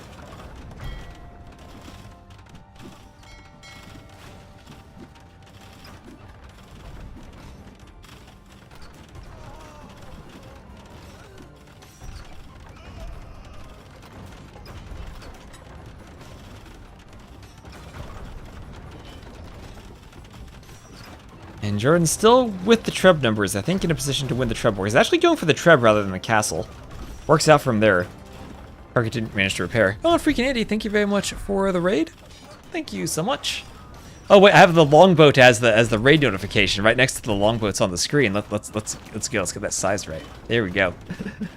Oh, follow notification. Thank you, Captain Iglo93 for the follow. Perfectly positioned follow notification. Is JorDan raiding? Oh, look, JorDan! I didn't even notice that. He's ram pushing on the outside with some champions. There he goes. There he goes on the outside. Breaking the stalemate in the middle. He is moving out for more castles. And JorDan, using the map on the outside this time, gets the push. Rams and champions. Chieftains on the way. There's that Viking silver crown chat had wanted. Defeating equals objects GUID no longer exists. Yeah, so target trying to stabilize with a castle and some stables. Husbandry on the way and light cav. Can try to go. Can you go Burgundian paladins against chieftains champions? I think the paladins would still win that, but that's expensive now that you're pushed out of the middle and won't have the gold control. And going light cav against Viking champions with chieftains doesn't feel like a play. Treb's coming over. They will try to treb that castle. See if they can without blocking that castle foundation. You gonna head out. See you later, F Nord. And will the castle foundation be blocked? No one's building it. So push on the outside continuing. Some hand cannoneers behind the wall. Wall is now up for target to stave off those raids. Yeah, 1, 2, 3 castles at the same time from JorDan, who is overflowing in stone and now overflowing in food and gold. What did you just spend that food on? Queued up a bunch of something. There's probably some champions. And this castle will go down. Don't think there's enough vills. Definitely not enough vills to repair against 3 trebs.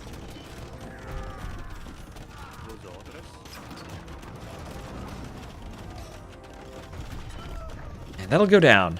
And look at that crumbling destruction animation. Oh, what a beauty that is.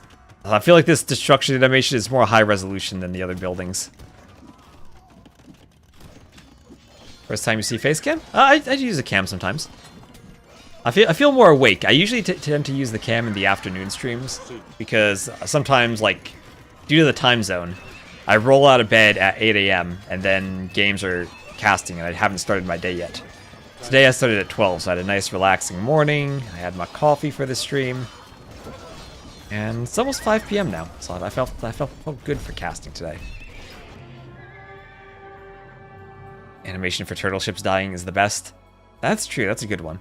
And JorDan will win and go up 2-1, taking advantage of pushing on the outside. So maybe he's learning the map a bit.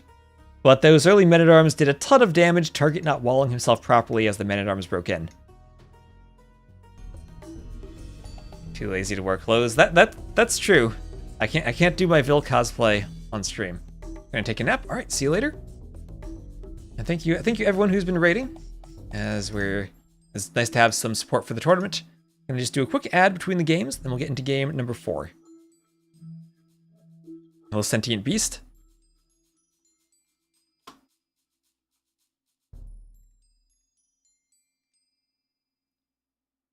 So this is our 3rd set from today. I appreciate everyone who's coming by.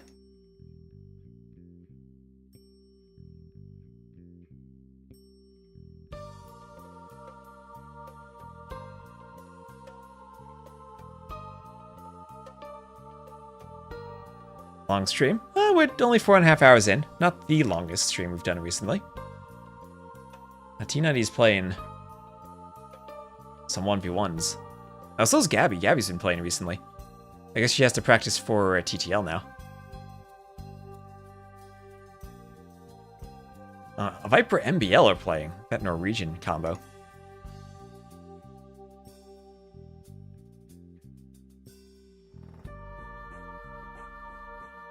Barles won. Yes, he did earlier. That was the first set from today.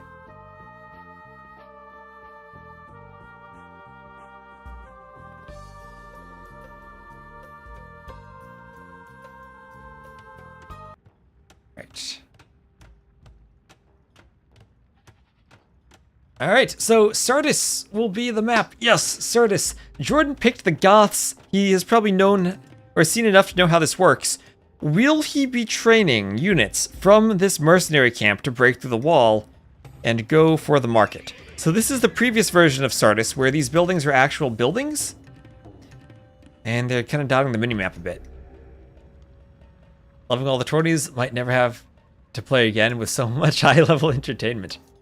Well, you can always sign up for the community leagues at the tournaments. We do have a community league that's running for this one right now.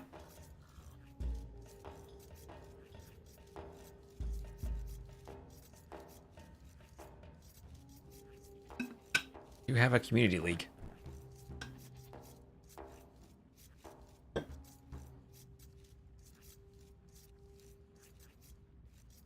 Is that an AI? That is not AI. No, not at all.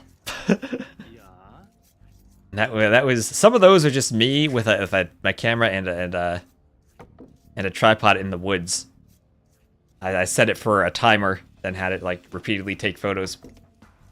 And that is actually very, very difficult to set up when you're by yourself in the woods, because every tree casts a shadow, and I need to have the camera in a spot, take the photos, go back and see if there's a shadow in the way or not, and then slightly adjust either mine or the camera's positioning to actually get it working. The second set of photos I had was if you watch T90's videos, you'll see Ugly, who streams sometimes, who does his thumbnails. She lives near me and she was my photographer. And it was much easier to do it with a second person than by myself. Does JorDan even know what a peltast is? That is a good question. Does Target? Oh, neither of them breaking through the wall, so none of them doing the Dark Age break through the wall attempts like we had seen kind of becoming meta these days. Not the Barles strategy of break through and wall in your opponent. Trade Workshop in the middle gives you a ton of resources, so it does behoove you to break through the wall and then hoover around the workshop to hoover it up into your possession and get that trickle of resources.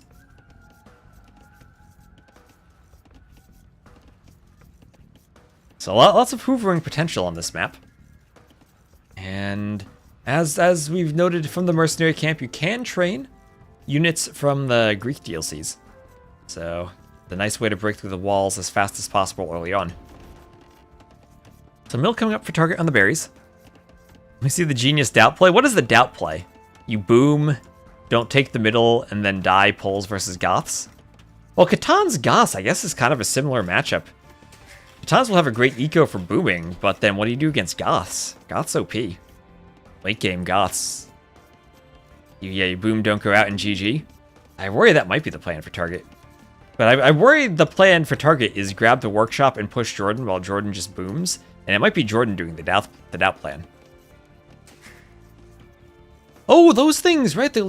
I always forget. They have so much Cav and Cav Archer and Rocket Cart gameplay. I forget they have a unique unit that might by itself counter the Goths. I mean, Goths have hand cannons, but then Catan should heavy Cav Archer deal with that. Maybe heavy Cav Archer Liao Jiao? And then mounted Trebs? What did they do? Strong versus tight groups of units. Or maybe the Goth units are so numerous that they're tight no matter what you do, thanks to some pathing. They do have superior champions, it's true. Maybe Catans can fight the Goths then. Maybe they are OP. I've actually thought of them that way, but you're right, they have a unique unit that can be useful that way.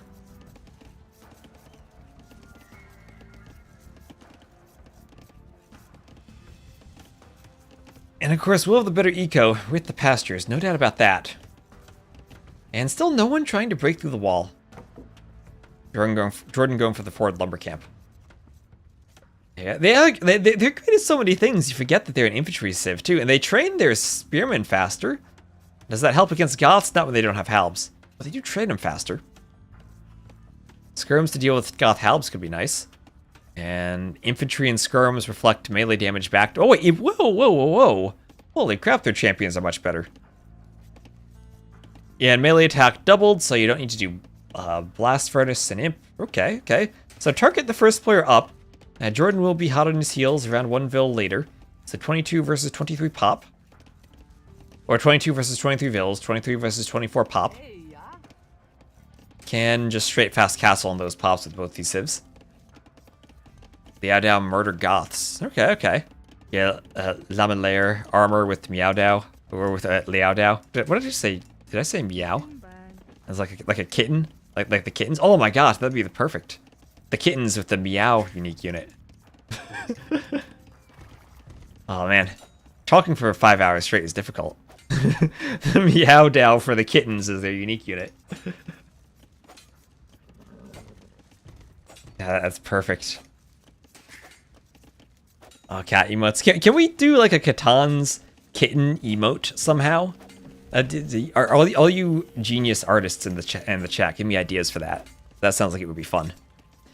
Heal Goths dies to any other infantry civs. Usually. The catons, the kittens. However you slice it, you need a cat emote.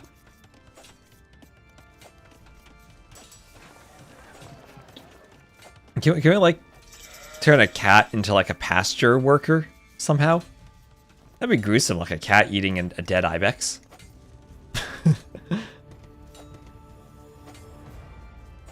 Everyone spam your cat emotes.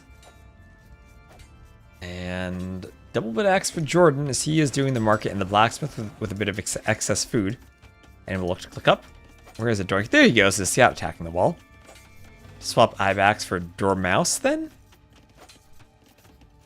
Sounds like a great working 5x5 pixel emote, I know. Yeah, probably too much detail for an emote. So mining camp for JorDan on the stone, maybe looking for Huskarls at some point.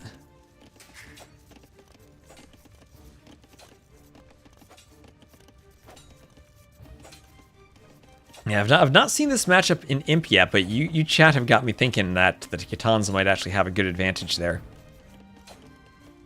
Have regained hit point in combat. Don't think that'll be great against Goth Halbs. But Lemon Layer armor and the Liao Dao unique units. Oh, that sounds like it's gonna massacre Goths. Maybe Goth needs to go straight hand cannon in this matchup. But even then, like I said, Kitan just go heavy cav archer and deal with hand cannons.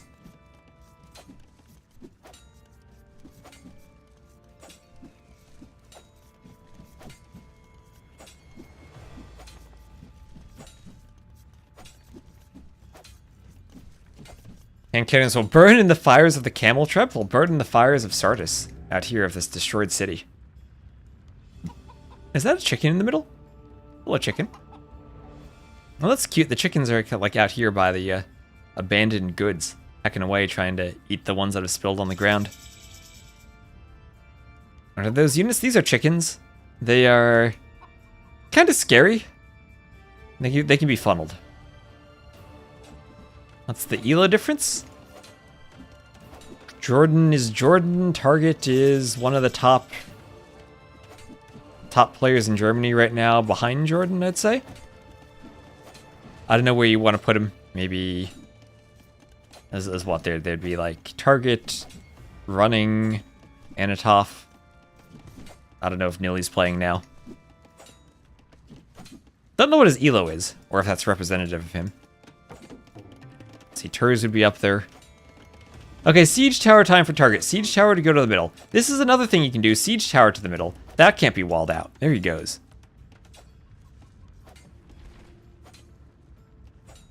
We got the JorDan command. That worked. 2698. And he will spread out and try to find the workshop. And there he will see it. And immediately take it. This will give him a nice trickle of resources. Immediately, he has a much stronger eco than JorDan does. JorDan adding TCs, so he's going TCs versus the workshop, so we won't have the TCs added right away for Target. But he will control the workshop in the middle of the map.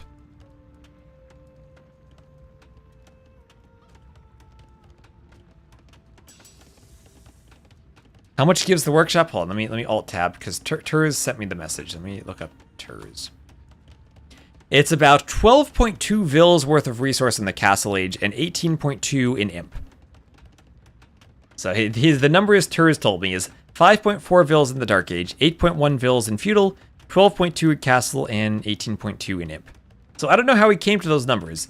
Well, let's say an extra 12 Vils or so for Target, based on holding this. Which does give him a nice lead over JorDan, in terms of the economy he's gathering right now. And some Peltasts coming forward, they have some decent range on them. And they'll look to harass the Vils over the walls. No upgrades on them yet. But looking to harass them nevertheless. I feel like it snowballs big too. And JorDan once again might fall victim to not knowing the map properly. If he is just letting his opponent take that workshop as he booms freely. And doesn't take the workshop.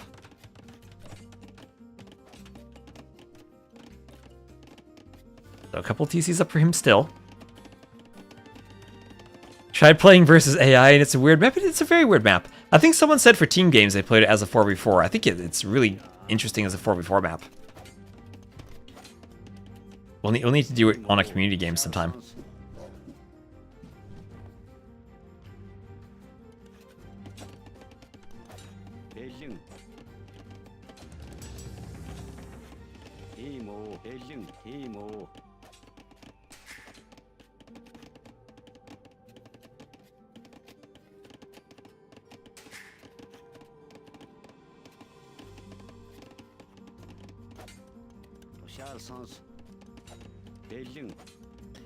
So loom and now wheelbarrow. Wheelbarrow on the way for JorDan. He is booming away. He has heavy plow, doing all the upgrades. Are they double thick walls? Nope, they're just fortified walls. There are a couple that do double up. Read about that. There are a couple places where it is doubled up. But most places it's a single tile. Farther south. Oh yeah, these are doubled up. You're right, you're right. That is diagonal walls. When you make the terrain one tile wide, sometimes they zigzag a bit. And you get doubled diagonal walls. Yeah, you're right about that. That is doubled up. You probably see the same thing over here. Oh yeah, bit of a double wall action going on over here. Some more of it over here. Yeah, it just depends on the angle. If you get a big line of straight pieces, that could double up. And Ram for JorDan, he will look to break out. Or no, actually Manganel. He'll look to kill the Peltas and then probably break out. Handcart on the way. And you can't get all the relics. You're right about that. The relics are in the middle, and he is going for them. Nice to point that out, as he does have the monastery in the middle, has one already, a second on the way. More monks heading out for a third, and a fourth on the way too. So you'll only be missing one.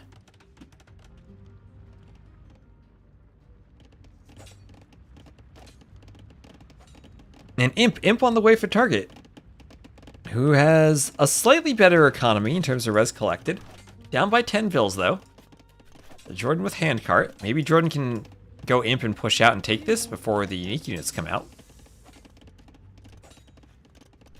It's in the corner near the west wall. Oh, there it is. Has target scouted it? Ooh, he missed it. Missed it by a tile early on.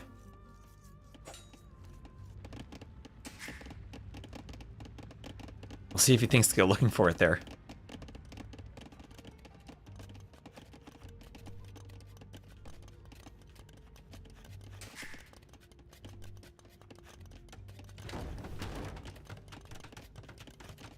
Target doing a TC on the gold. As the Manganel tries to break through the wall. Like how target coloring inside of his walls with blue. That is just a capture age bug. That's a capture age bug with a Catan Pastures. In game, it's not like that. Yeah, the Catan Pastures are there. And he's continuing to use that siege tower, setting some hot plates forward to the middle now, even. And he's going to go for a castle drop. Manganel not in a position to one-hit it. There's the castle drop. JorDan see it? You'll see it now. Won't be able to deny it, though. I think Target's going to win this and going to force a game 5. I think Target has this.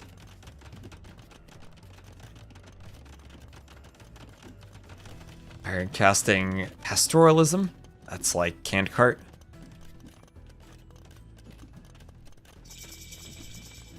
So the cat, you need to right click the wall. If you don't right click the wall explicitly, the castle won't shoot. You gotta right click it. Getting unique unit is busted, but Goss you get Handkinir, yes. But JorDan's only in the castle age. The unique unit will be insane if JorDan does not get Handkinir, and that is still Imp plus chemistry. Yeah, infantry armor, so it might be going for them.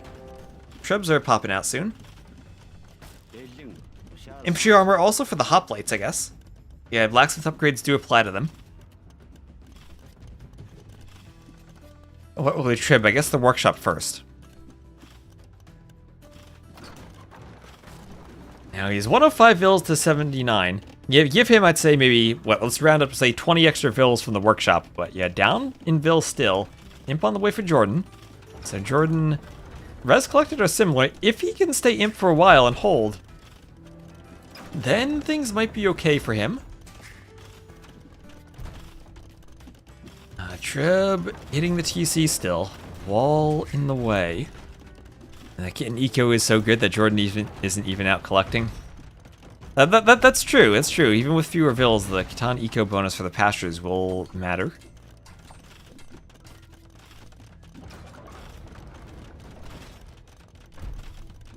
You don't see Liao Daos, you're a bit sad. Hopefully we see them. Just the mercenaries so far. Oh wait. Whistle, you can do roadie and slingers here to counter infantry, but that's only if your mercenary camp stays alive. Maybe Target needs to target that with his trebs. Target that building.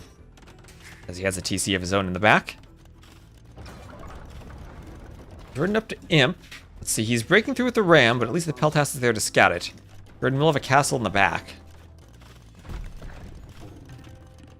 And I think destroying this building would be prudent for Target.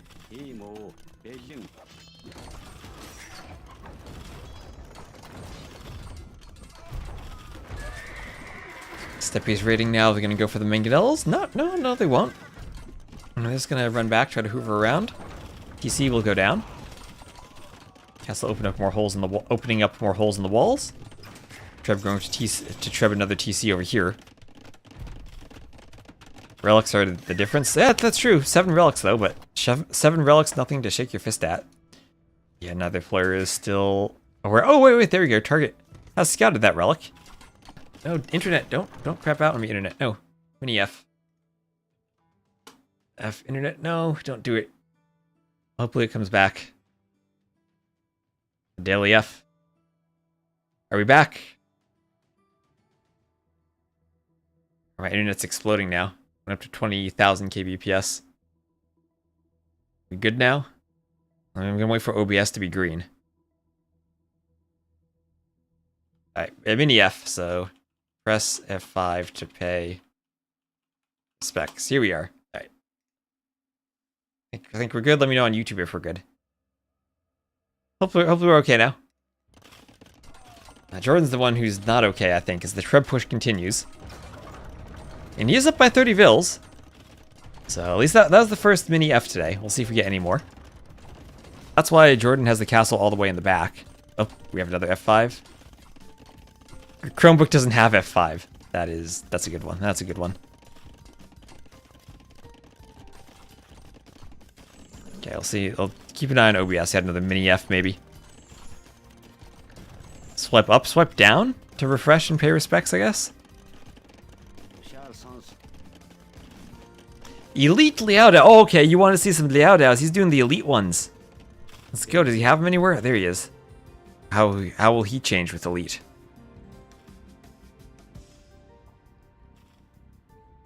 Five, 4, 3, 2, 1, and ooh, look at that! So much more golden. Pressed F5 and it went to floor 5. We can live on floor 2. All right, we're seeing him. So JorDan down here raiding with Halbs. Has a lot of barracks down there. Goths train so fast you won't clear that. Armor on the way. Does he have the unique tech? No Lamelayer armor yet. But I think the Yao Dao, if he trains them fast enough, should be great at fighting this army here. If anyone on YouTube can type in the chat and let me know we're okay there too, that'd be wonderful. Treb going for the castle. Or Treb's going for the castle.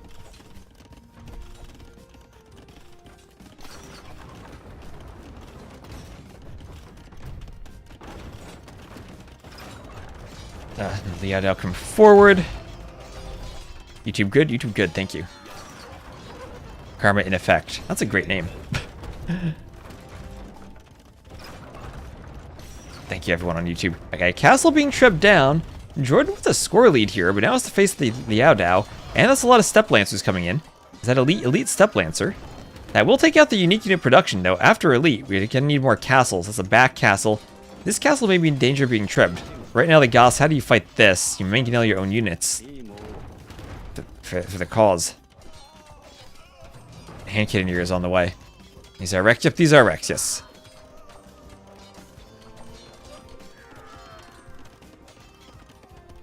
Yeah, he still does need hand cannoneers.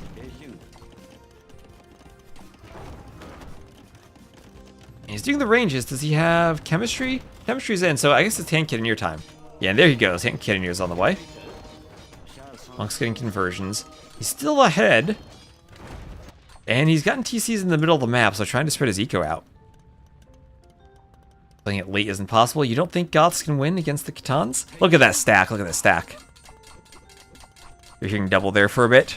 Okay, hopefully it's okay. Why does it look like JorDan has a chance to turn this game? Well, we'll see. His forward has been found at least.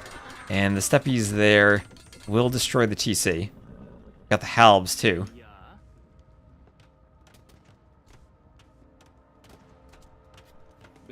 And Champion's coming forward. 3 trebs. Maybe JorDan has the chance to treb another castle soon. More unique units on the way. The more castles that go down, the fewer unique units there'll be. These trebs reach there? From there? Ooh, they just barely can. This castle will be in trouble. Vils might want to repair. JorDan wants another TC there. Don't know if he'll get it. Steppies have to come back. And the treb fight. Steppies coming forward. Target with the good step lancers. Oh my gosh, target with the step lancers. And not enough units here from JorDan to defend the trebs. Trebs will go down. Steppy is taking a mangonel shot to the face. Oh, JorDan playing at this hour would be impossible? That is impossible, you're right. This is bedtime. I mean, it's 5 p.m. and I'm already feeling tired. Oh, then again, we have been casting for 5 hours. And I'm out of coffee. And looks like we'll probably still have another game after this, I think. I think Target's got this. I'm looking at the eco difference, and I just don't think JorDan can stave this off much longer. He's gotten the hand cannoneers out.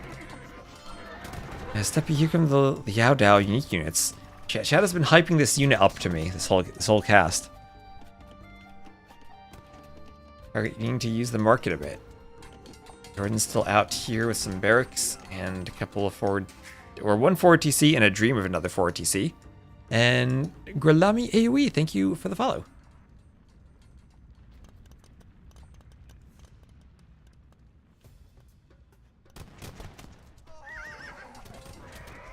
Since 10 p.m. last night. That's a while. Okay, Mangonel goes down. Halbs go down.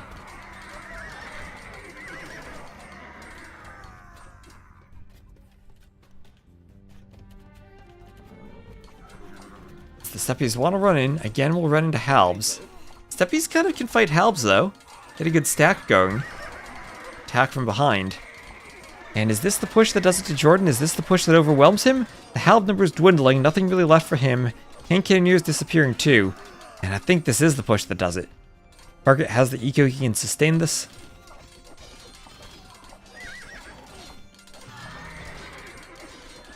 Now the Step Lancers will raid everything. JorDan, he is on the outside. He's trying not to give up just yet.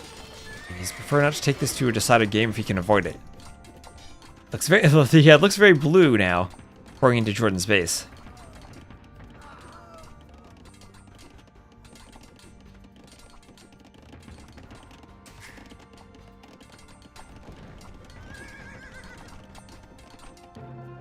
And there's the GG. So out here, not enough for him. And yeah, his base looks like this. So target ties it up 2-2. He ties it up. It's at 309 kills to 165. Eco, much better for target. Technology, better for target too. And there we go. We have a game 5 on our hands. Let's go. Here, game 5. All right. And do I have my scoreboard updated? No, I didn't have it updated, so that should be 2-2. And that's a win on Sardis, and also a loss on Tulau. That leaves Daraka's game 5. Okay, let me just get a quick ad in between these games, and then we should be good to go. Sure, we don't have pre-rolls for the final game. Figured both up and muted one. Okay, and then I refreshed.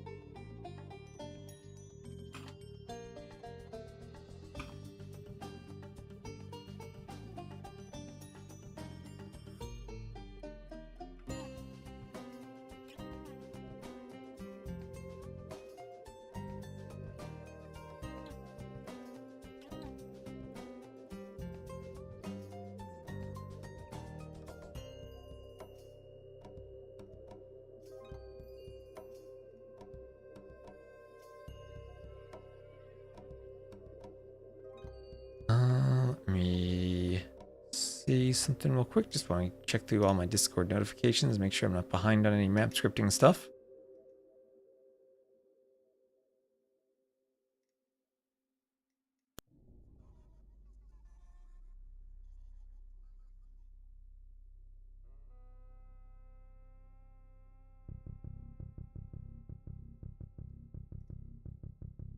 There we go.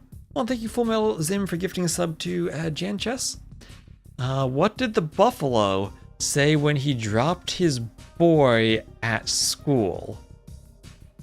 What did he say, Cicero? He got me curious now. What did the buffalo say?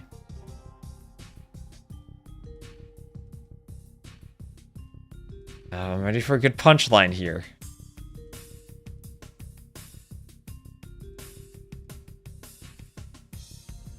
He said, bye, son. Oh, okay. Ha ha ha. There we go. Thank you, Full Metal Zim, for gifting a sub to Exocip. You gotta gift a sub to Cicero for that joke. Hello, Wonder. Bye, son. I liked it. I liked that one.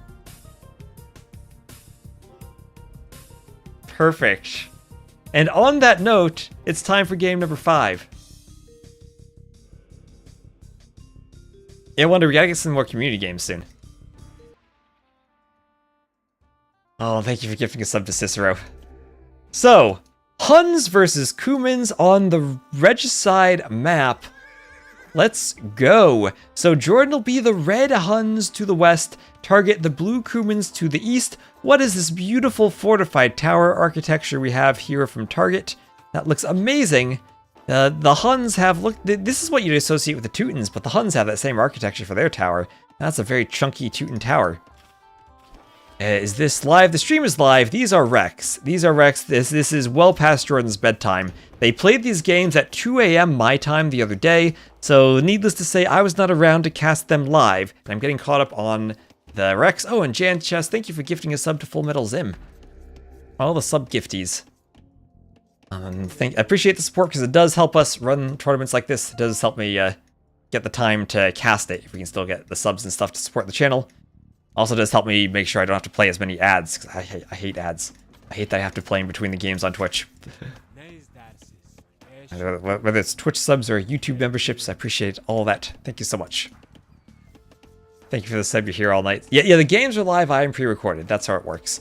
And I'm just like an advanced AI that predicts the outcome of the game, so I can pre-record the commentary. And the webcam is just my VTuber graphics. Man, that's if you were a Twitch streamer, you get so many spam bots messaging you, asking to make VTuber graphics for you. I don't get it. Like, no. Oh, too many. Too much of that. Chat is AI? I mean, that might be. Someday soon it'll be all AIs. So anyway, Kings are out here scouting the map. Kings are scouting all over, and we will have Feudal Age on the way for target. So Huns, Cumans, I don't know how the Civ matchup goes. Honestly, this is an interesting one. Huns, I guess, maybe Cav Archer, Tarkin, Paladin against Kipchak, Step Lancer? That could be interesting. Video cam is an advanced AI. Does it really need to be that advanced these days? Can you just like go to ChatGPT and say make me an AI avatar? And it'll probably do it. And hello, Binary Panda. Yeah, it could be Paladin versus Paladin, where Hunnic Paladins would train faster from the faster working stables, and the Cuman Paladins would move faster. So target with the 2 TC boom. 2 TC boom for him. So better economy, I think. This is Regicide, so you can click up really quickly with the Cumans because you start with 500 food. And you have a very good build order, Lumber Camp, Mill, and up to Feudal to start booming. Start booming away.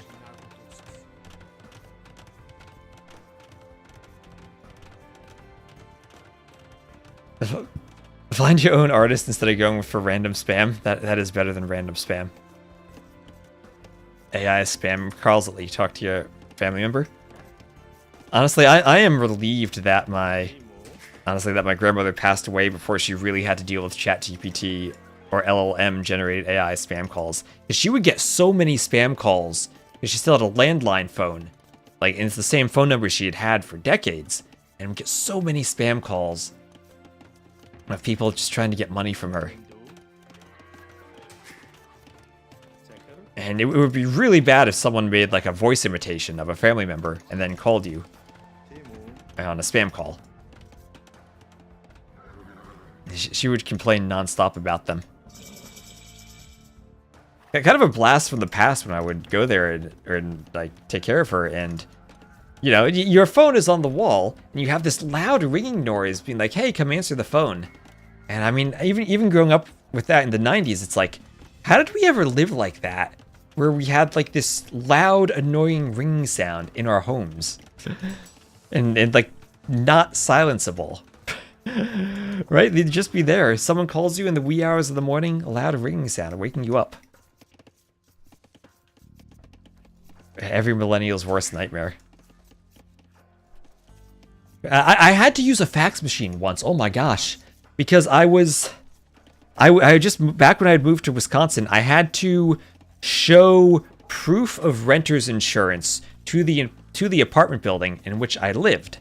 And in order to send me the proof of it, they would not send me an email. No, my insurance company would not send me an email. They would either mail it to me or they would send me a fax. Thankfully, my office had a fax machine I was able to use. But dang, I have once in my life used a fax. I hope I never have to use it again. But I did use a fax. They'd unplug the phone at night. That's kind of annoying for your kitchen phone, right? Because like the plug is usually directly behind it on the wall, and you gotta like unmount the phone to do it. The bedroom phone, I could understand that. Sure. Fax still exists. Yes, facts about faxes. Is it the US? There's still fax. This was around 10 years ago, so maybe they've updated since then. Maybe they've updated, but funny story about your grandmother and the internet. When she first got a PC, she tried to look online to shop at Dick's Sporting Goods. Oh no. Oh no. Yeah, that's like whenever you try to learn LaTeX, don't Google it. And especially don't do an image search. Yeah. Your wife is from the UP. I'm not from Wisconsin, but I used to live there. I lived there for a bit. Castle Age on the way.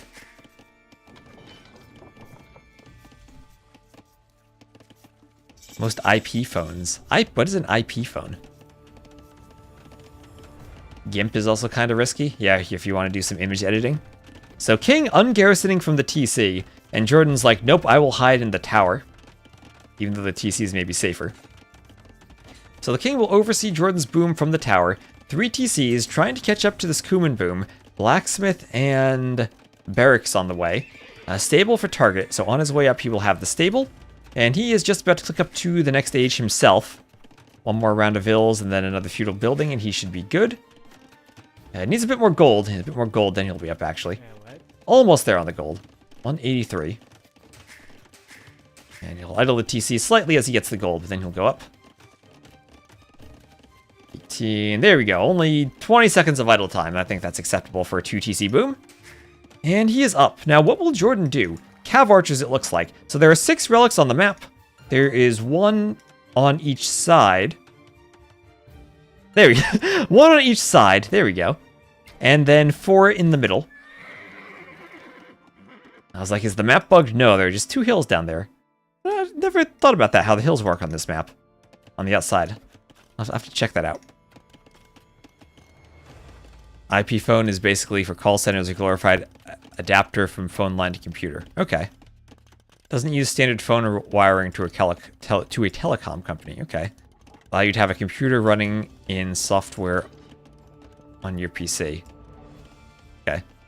Physical phone with buttons display a handset like a normal phone and either plugs into Ethernet or connects to Wi-Fi. Okay, okay. Thank you, Berserker DE, for the follow. Welcome to learning about phones. So Bloodline's on the way from target. He is still on his way up. It'll be triple stables from target. And triple stables, is this just triple stable steppies? He's on stone, so he's not that far away from making a castle.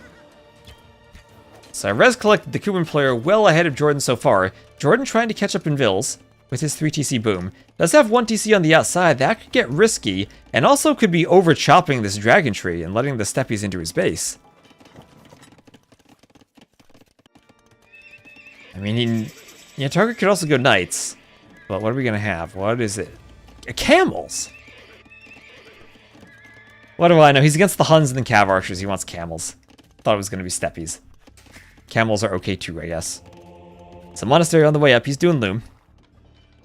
You were a software developer for 32 years. I once wrote a system to accept faxes and OCR them to digital orders. Loved tech-based companies.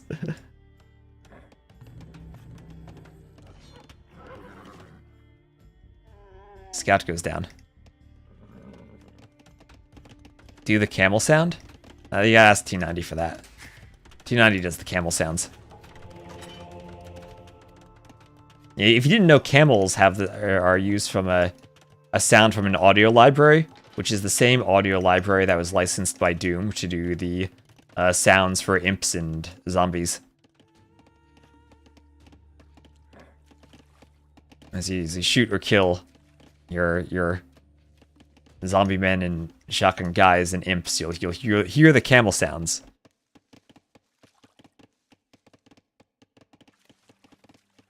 Is Target's Elo? He's one of the top players from Germany. I don't know what his Elo is. Can someone type that in the chat? Target, he's what? He's exactly number 100 on the ranked ladder, so 2363. And now probably what feels like maybe the better Civ for this match. Remember, if he wins this match, he qualifies, and JorDan has to go to a decider match. Cav Archers shooting the camels. And forward castle from Target. Does Target have the camel numbers to get the castle up, though? Nice quick wall from JorDan. He's going to trap the camels in between the Cav Archers and the TC. And is this a doubt castle from Target? Ooh, more camels on the way. What does JorDan prioritize? I guess he has to take the camels out from their numbers. That castle still going up 75%. Triple stable camels, but Target didn't make enough camels in time. JorDan pumping the Cav Archers. Castle 84.78%, and the Vills go down. Well, there goes that Kuman Vill lead. And the castle does not go up. The castle does not go up. Get your doubt emotes in the chat. Target did not spam enough camels in time to get the castle up. Wanted the forward castle, but now he has to fall back and boom, but now it's even on Vills. Maybe eventually he gets more Vills forward, but JorDan will camp there with Cav Archers and get HP down over time. Your Titanics, your doubt emotes. And another range for JorDan. He does have husbandry just now, ballistics on the way. He did provide a target for those Cav Archers, and JorDan hit the mark.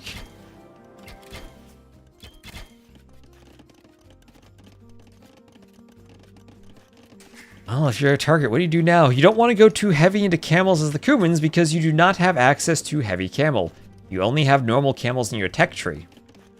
And maybe Knights into Paladins would be long-term a bit more viable. What is that big watchtower? That is a fortified tower. This is a Regicide map, but instead of a castle for your unique units, you don't have a castle and a barracks like on Regicide Fortress, you just have a tower. And it's a big chunky tower to protect your king, but doesn't let you train unique units or do anything, just as a tower with a lot of range. You'll see him in a lot of campaign scenarios, fortified towers. By opening camels was to get the castle up against a Cav opening from JorDan against Cav Archers. Oh no, here come more Vills. This is the number of camels he needed initially. 15 camels, 19 Cav Archers. And here comes another village. 14 villagers to raise the castle. Remember, camels do have a huge attack bonus against Cav Archers. It is +9 versus cavalry. They close the distance against the Cav Archers and they massacre them. But they have low HP, or not low HP, but low armor, right? Low pierce armor compared to the Nightline. 2 less pierce armor. They start with 0. And the castle goes up. Castle goes up. At least we do have some pressure now being applied. But now JorDan up by 10 Vills, and he's evened the res collected a bit, pulled it to 800 difference. And why does JorDan have a hole in his wall? That is the monk. I thought that was a king for a second. I was scared. And remember, JorDan, he can't house wall. He's the Huns. Don't think the camels would want to run in, though. Not really a raiding unit.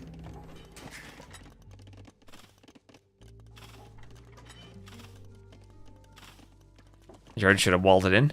Yeah, maybe he should have. Could have stone-walled it. It feels like Vills break the wall, though, and it's more about the army numbers for who gets it. Or who controls the castle foundation or not.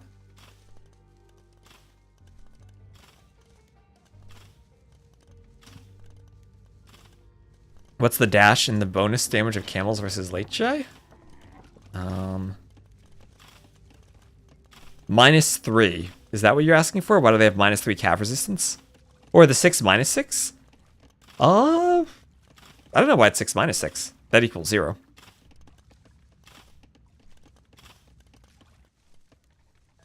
I don't know. Still no loom for JorDan? He doesn't need loom. Wait, he has loom now. JorDan has loom. Both players have loom. So imp on the way for target. Imp on the way. And one thing cav archers won't have is a great ability to deal with trebs. They can micro away from the camels, sure, but won't be able to deal with trebs all that well. I think this is a bad fight for target. But, I mean, never mind, actually.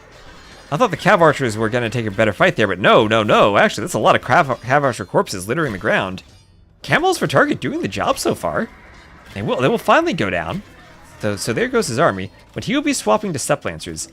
Is Step Lancer the play here?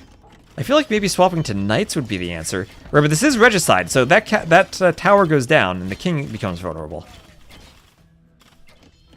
And I think Knights over Steppies because of the Pierce armor they'd have. Husbandry. JorDan has Husbandry. He has that. But remember, camels are faster than cav archers. That's just JorDan deciding to fight instead of microing back. Wanted to kill the camels. And Struggler, thank you for the follow.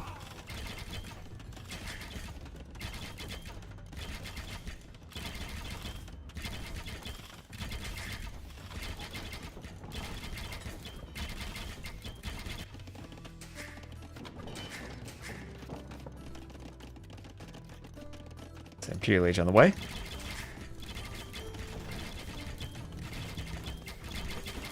And mining camp on the gold. So is JorDan throwing? That's the question. Is he throwing? So target up to imp. And what do cav archers not do? They don't destroy trebs. And 17 step lancers, 4 stables. Final armor on the way for the steppies. Only 80 vils, so target down by 20 vils. And I think it's going to be hard for him to take a direct fight against cav archers at any point. But the trebs are out. Oh gosh, Capture Age just blinked at me. Did you guys see that? Did you see that on the stream? I'm hoping Capture Age isn't going to crash OBS. Or run out of VRAM again. Those taking the box turtles. Yeah, big fight in the middle. This is what I'm afraid of. If you go Cavalier into Paladins, you can probably fight the cav archers a bit better. See, 1 Pierce armor instead of 0, so 1 more than the camels at least would have. Less HP though, I think? Yeah, only 80 hit points.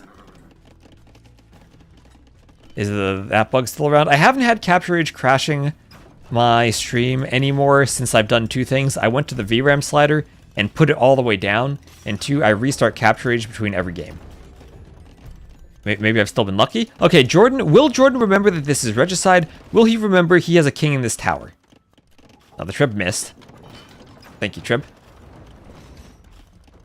Yes, he will. There goes the king. The king is running. JorDan's king is running. And to where will he run? Imagine target had... Oh, he's going to wall it in the corner. There won't be a hole in the wall. Okay, imagine target was able to find that. Imagine being a cav rider when your formation is spammed. Okay, JorDan losing some vils out here. Target taking a good fight. Target taking the score lead, now up by 10 vils. I worry what happens when JorDan hits imp though, and then gets Bracer, Chemistry, Heavy, Cav Archer, Parthian. All the works. You can research treason. Yes, it is Regicide. You can research treason.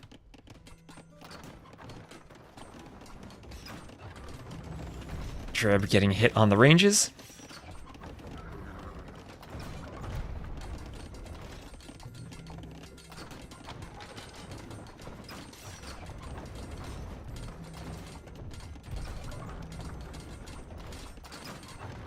She never oh, that's true. That's true. Target needs to... One of the things I think that is very noticeable when you're casting, but less so when you're playing, is if you have a University in Treb range when your opponent's going imp, Treb it down right away. You'll stop Chemistry. Yeah, and there he goes. Okay, Steppy's deciding not to raid, but Trebs will take it. Trebs will take it. And JorDan, we see he canceled it. He realized he's going to lose it. And he'll have to do another University in the back. There he goes. So that delays Chemistry. A bit more wood they'd spend. JorDan, maybe he'd finish it now. The Trebs and Step Lancers backed off. There he goes. Well, the same thought applies. So now, 60, a group of 60 chemistry, Parthian, Bracer, Cav archers. Just needs HCA. Doesn't have the food for that yet. He did overchop a bit. Has a castle up here. He'll be doing another set of walls in front of his king. So more map control for target, even with JorDan being up. I still think JorDan should win the fight with the heavy Cav archers, though. This will probably be a destroyed TC. Target just needs to get under it and then attack. There he goes. All beautifully done. Cav archers in the back. Going to hit some steppies while this is taken out, though. And target probably doesn't want to lose all of his numbers here. Elite steppy is going to fight the Cav archers. Chemistry not quite in yet. JorDan has to be careful here. Has to be careful of this fight. Alright, target. Microing the steppies pretty darn well. Against the Cav archers. Cav archer is going to come back. More steppies on the way. I think JorDan has the numbers and wins this fight, though. But numbers are dwindling. Trying to get into a choke point, but choke points are something that Step Lancers love to fight in. Who has the better ranged attack here? The Step Lancers or the Cav archers? Actually, Target's winning this fight, isn't he? Okay, now it's about even. Because these Step Lancers have decided they're going to come over here. And, at least the two of these players can write Nilly in German after that pathing.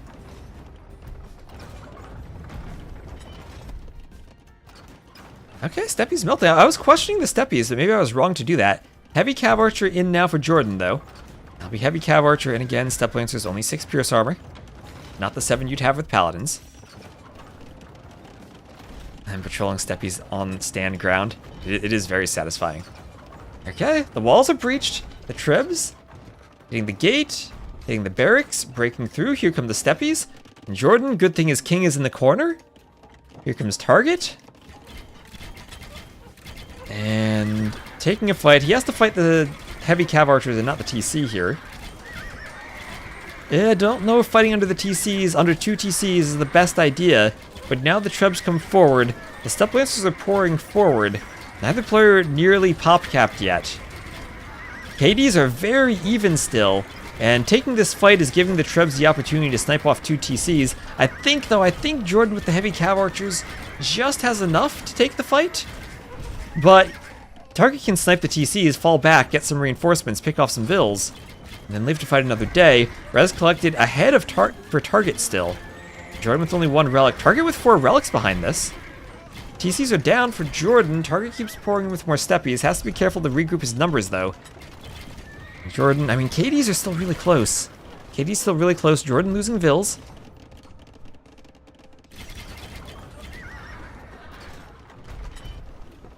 You're allowed to micro. JorDan wants to wall in the Trebs and wall out the steppies. That would have been sick if it worked, but he's just throwing vills going for it. Oh no, it's gonna work, it's gonna work. Oh no, he get it up. That Target wasn't patrolling there, and the walls do go up. And that'll mean the Trebs go down. So that'll be 3 destroyed Trebs. Great play from JorDan to get that up, even though he sacrificed a few vills. And Cav archers now can jump on the Trebs.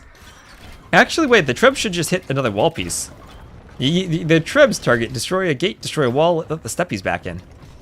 No melee unit for sniping them off, but 1 Treb will go down. Hole over there.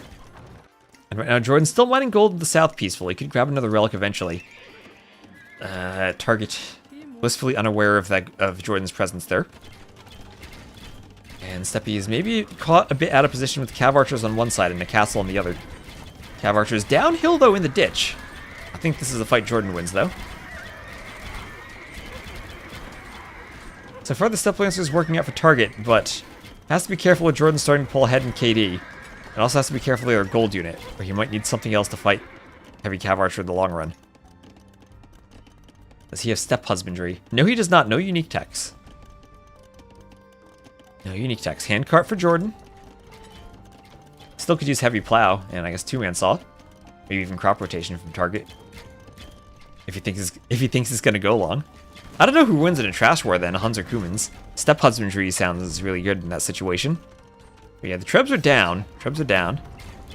Target not able to extract them. Cav archers hoovering around for JorDan, taking out some more steppies. JorDan now has better numbers. Last attack upgrade change thing. I mean, makes it slightly better. I think it's more about numbers and positioning more than the attack upgrade, though. And about gold control, too. You start losing your gold miners to cav archers, and that'll hurt your step lancer production. Start losing Shrebs, and that's going to cut into your gold reserves. These elite Tarkins? How does elite Tarkin do against elite step lancer? I don't even know that. I think he's fine to go simply for cav archers. Again, with the low Pierce armor, I think cav archer is the better option against step lancer, even though we have seen Target manage to take decent fights. And now it's Target's turn to lose some vills. Target has the better KD so far. But 72 military to only 42. And that's the advantage of the cav archers. You take the fights, you micro them, and you don't lose them. The melee player loses units over time. The cav archers stay in a big mass. And once they have that lead, even separate groups of cav archers, separate groups of steppies trying to fight in different places. But I think JorDan winning both fights. Just shoot and retreat, shoot and retreat. More steppies on the way. More cav archers everywhere. Okay, maybe JorDan's numbers getting thinned a bit. Now look at that KD exploding for him, 236 to 170. 180. Target's getting outscaled. But the question is, what does he switch to as the Cubans here? To what does he switch? That fights cav archers. I don't think he has the gold to pull off a paladin switch in a 1v1. And even then, I feel like heavy cav archers are decent against paladins. Camel is probably not an option without heavy camel. Could stay hussars, but then you're just kind of playing a long meat grindy game against a gold unit. Or you're probably going to have a good KD for JorDan too. How do Kipchaks do against heavy cav archer? Elite skirm? Well, it's elite skirm without bracer. That doesn't feel too great. JorDan taking a bigger score lead as he continues to hit the steppies and fall back. And micro here for the cav archers. Great micro. Not even the +1 range of the step lancers can save them here as a melee unit.